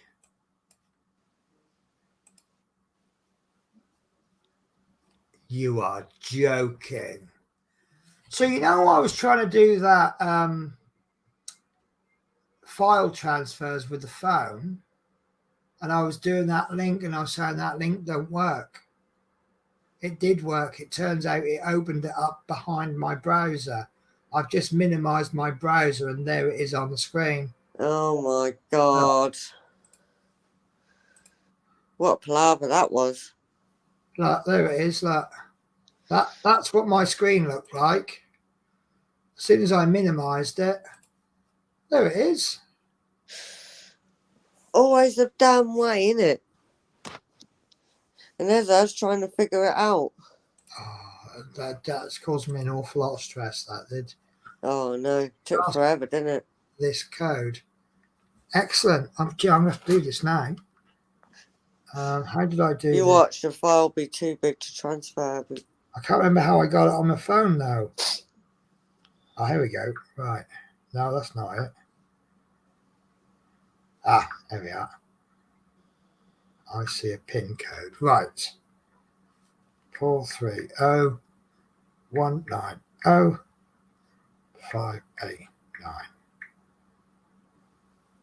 Pairing. There you go. Has it done it? Yes. Yes. Brilliant. Looks like it's good. Well, no. I've got a little timer thing going round and round on the computer now. Yeah, it might take a couple of minutes to sort out. Done. There you go. Right. So we'll drag files from your PC to your phone. Drag files from your phone to your PC. Enter Wi-Fi on Penny Blake phone. Scan QR code. Deny. Right, okay. Or enter. Oh God, I don't know what's going on now. So you know that URL that I had to enter on the computer? Yeah. Now I enter the URL on the phone. Oh God. HTTPS colon. I suppose it's to connect it all together, isn't it? Yeah. Oops. Trouble is, this key. Do you know what? So I got this phone a couple of weeks ago, and the only issue I've got with it is the screen size is a little bit small, so it's a bit hard to use the keypad. Yeah, I Oh, understand that. that's a really good phone. Now there's a new phone just come out like literally the last couple of days. It's a little bit wider, it's a lot thinner, and the keyboard's better, and it's about £500 cheaper than this phone. That's what I'm saying. Something always comes new out, and then your phone you just bought is always ending up older. Yeah, I did say, I mean, this come out on the Friday, and I said, oh, this is the best phone in the world right now, but give it another 3 or 4 hours, it's probably only going to be in the top 10. Yeah.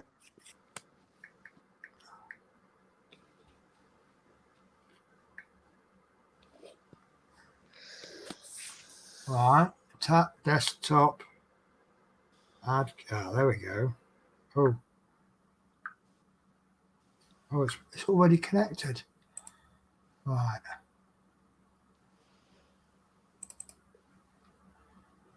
Okay.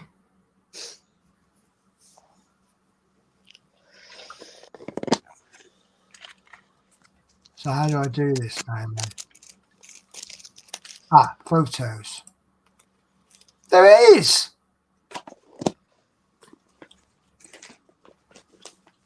So how do I get videos then? You probably have to hunt for them. Yeah, it's... Because it'll probably show a different file on the PC from where you paired it. So you might have to hunt for that. Yeah, no, it's... But I wouldn't know what it's under. Saying that though, now I've got access, can I now share it with my PC? Quick share? No. Send to PC. Oh, there's another way to do it. My Google Drive. Yep. Oh well. Right, so how can I access files then? I've got all these messages. Do you still have your 3D printer? No, I do not. I have my 3D printer, but it's not working, and I haven't got round to sorting it yet. I'm just reading the comments as they come into you. No, I've got it on YouTube, on my TV. Apps. I can run my apps on my computer. Means I can play games on my computer. Who's my favourite game at the moment? It's gone. The one where you drag Mike around on a horse. Yeah, I wish. Right. Oh, gallery. There we go. Got We it? need permission. Start. It's just security when they ask permission. Got it. Right. So, if I... After all that. Yeah. All right, let's chuck that in downloads. Sod's law, that one, isn't it? So, drag. No. Don't do that. All right, send to... it's actually on the computer. Right, so send. Okay, I'm not quite there yet. Not quite there. You'll get there. Yeah.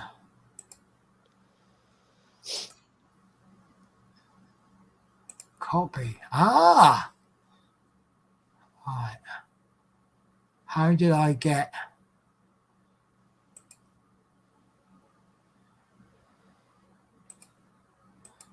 Oh, I can make them receive calls from my PC now. So how did I get...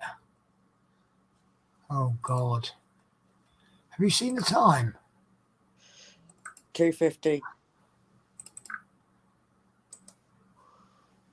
And we've been live 4:49. Okay, I'm still none the wiser.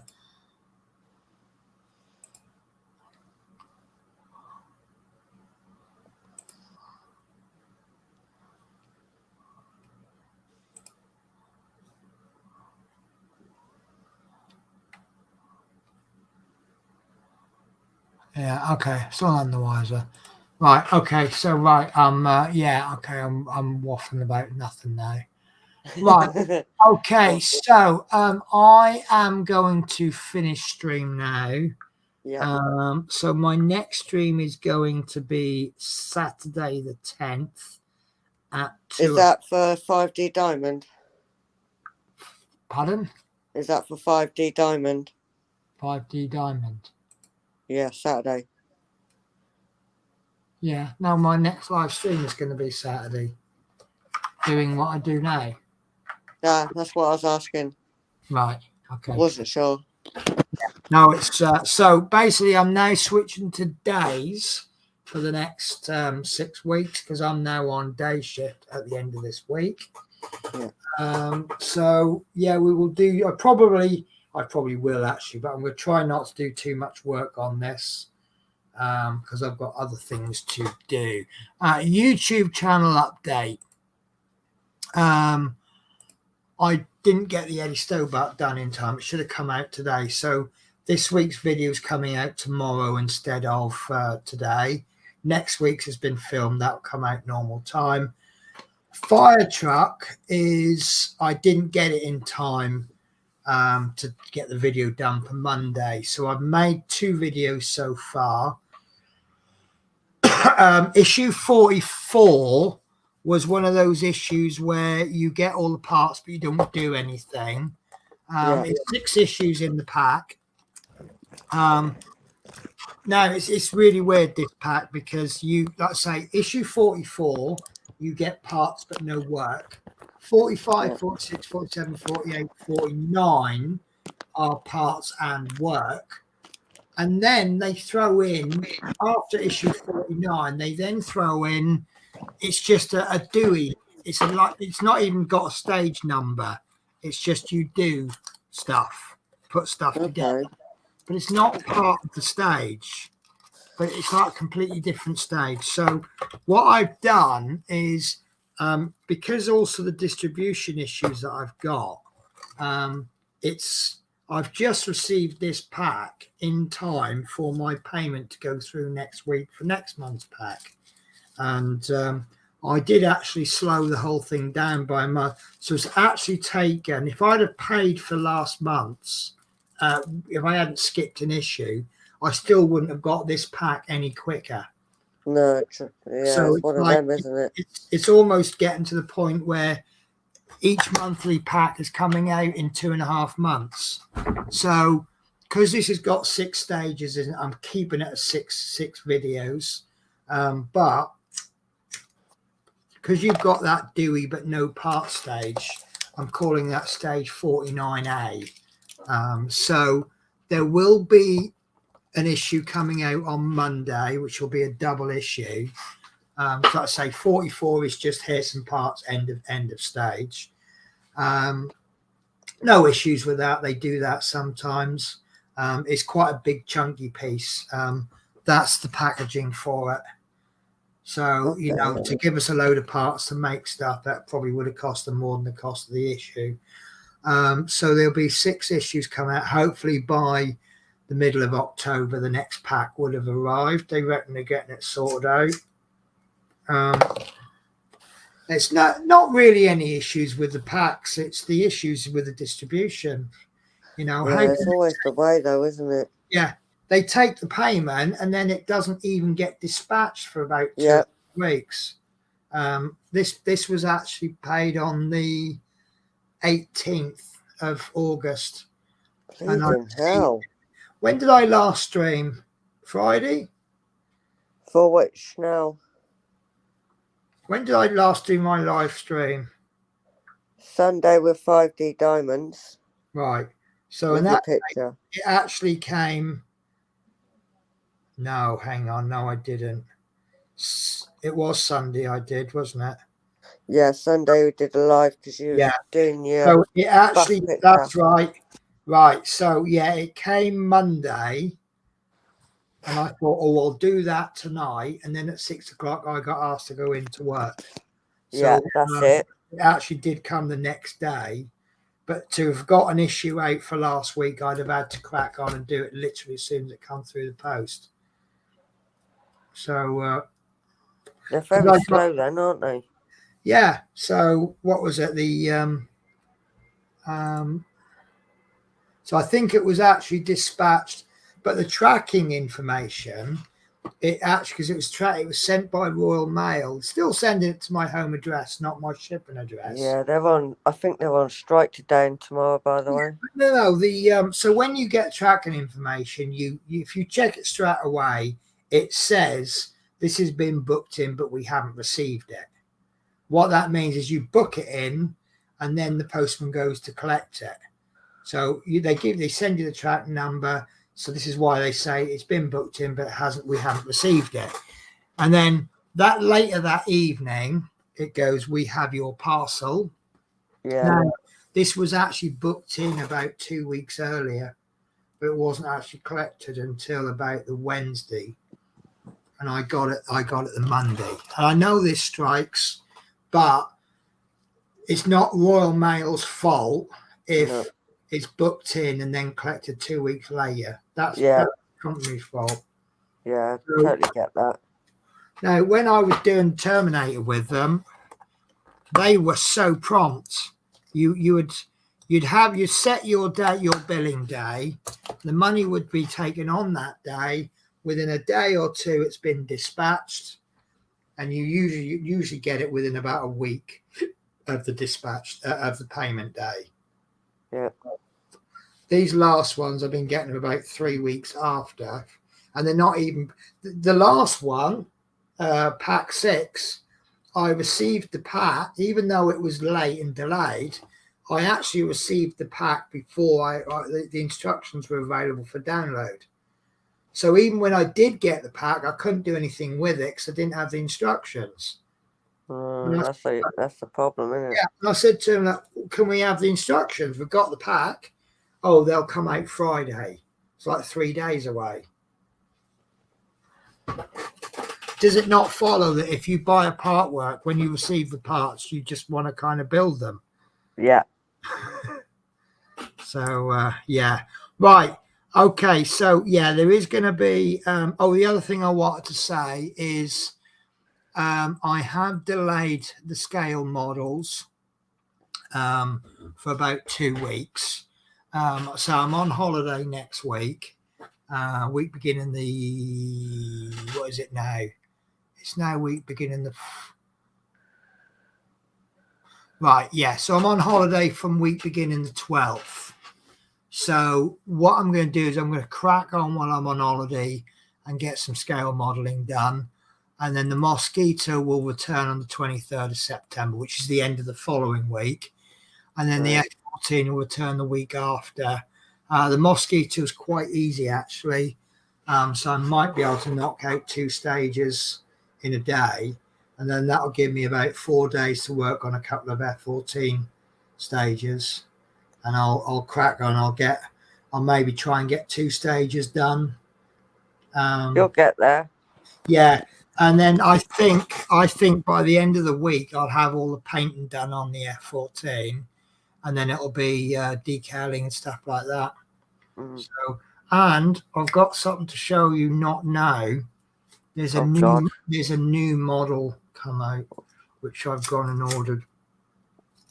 Was it that one you're going to give a go painting? No. Oh, it's a different one. No. Yeah, I'm going to show you. Show me afterwards if you want to. No, I'm going to show everyone now. I know where I found it. I know where I can find it again. Right, F14. D. Oh, no.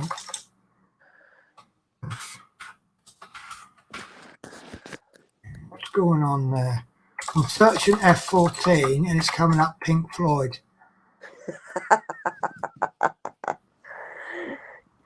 As you do. You know what YouTube, you know what Google's like, comes up with random stuff. Yeah. There it is. All right, guys, prepare to be completely blown away.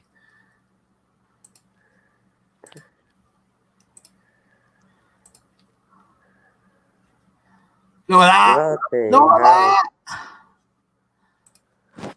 So this is an AMK, but look at those ejector seats.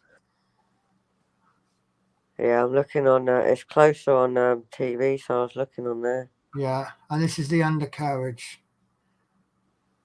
That's pretty much all they're giving us, but that's going to be hard work, isn't it? I don't know, because sometimes detail. Look at all them parts. Sometimes detailed parts can be easier to paint. Okay. If you've got a sticky out bit that's really refined detail, well, no, like if you've got, I don't know, if the detail is sharp, it's easier to paint. Yeah. That would look good when it's done. Yeah, yeah. But I mean, you've got all the electronics and everything on display, like all these panels that open up. See, I couldn't build nothing like that because it's just too complicated for me. Right, yeah, I understand what you're saying there, but because always the instructions is black and white and you can't bleed and read it. Of Not course, with dyslexia anyway. Isn't it? Yeah. See, what my argument seems you've given me a curveball there, and I completely forgot because you have trouble with black on white, don't you? Yeah. Now, if with anything, everything is made up of small components. If you focus on one bit, see, it's like you could say that about the diamond painting, can't you? Or, yeah, about this piece of paper, I have to really read that hard. Yeah, but you go, oh, there's too many colours, I just couldn't work it all out. Right, no, what you do is you focus on one colour and one colour only. And then when you finish that colour, you focus on the next colour. Yeah. And that's all you think about is that one colour. Right, and there's 41 colours maximum in each section. You work on one colour, the next one, then you finish that section, then you go on to the next one. And in the end, you get a big picture that looks absolutely amazing. And look, I mean, look, that's 60 centimetres by 60 centimetres, but all we focus on is that much space at any given time. Yeah. And that's exactly the same with scale models. You work on the wing, you work on the tailplane, you work on the undercarriage, you work on the engine. It's all done one component at a time, and then you add the components. So that's where I'd say it's, but then if you say, it's the instructions you struggle with. So yeah, obviously you wouldn't be able to. But yeah, that's basically, it's all about breaking things down into small components. Yeah. Which is what we do with everything. Definitely. Right, so I've got washing up to do and I'm feeling tired, so I think just over 5 hours is long enough for a stream, isn't it? Yeah, definitely. We've done longer than we first thought. I was sort of thinking 3 to 4 hours was probably how long it'd take us, but we're not far out, are we? But we've had some fantastic viewers today. Definitely, it's been really nice just to see the support from my sister and her partner that jumped in a little bit as well. Yes, absolutely great. No, I mean, this just goes to show you that how much the viewers make a difference. We timed doing this before, and I've done 2 of these sections, and each section takes me roughly an hour. And I've done from the middle of the ears and all the way to the right. But if I'd have just done that and no one had chatted in the chat, and it was just you guys watching me, this show would have been over 3 hours ago. So the audience audience participation is what makes the show. Definitely, I agree. Yeah, so it's made it a good show. Right, so I will leave with Natasha saying goodbye. And will you join us if you're able to on Saturday? I'm not doing anything Saturday. Okay then. Well, I'll send you a little note Saturday morning. Obviously, if you can't make it, you can't make it. But we'd love to see you. If anybody else wants to join in on the show, maybe they've got a crafty hobby going on. That would actually be good, wouldn't it? If someone could join us with it, even if it's just a chat. Yeah, and even if you can only make part of the show, don't be put off by the fact if you haven't got a video, if you haven't got the video camera, for example, you can still join in and just chat. We can still hear you. Yeah. So right. So anything you want to say before I close the show? Yep. Thank you all for joining us. Thank you to my sister and her partner, and I hope you be safe out there. Yeah. And I'll say thank you to everyone as well. And thank you for Smith's Beads for helping make this possible. Yep. And all the others, Mark Fitz, the Joshuas, the Donny Johns, and the Love Minis of this world. Couldn't do it without you. So take care, guys. If I don't see you before, I'll see you Saturday. Yep.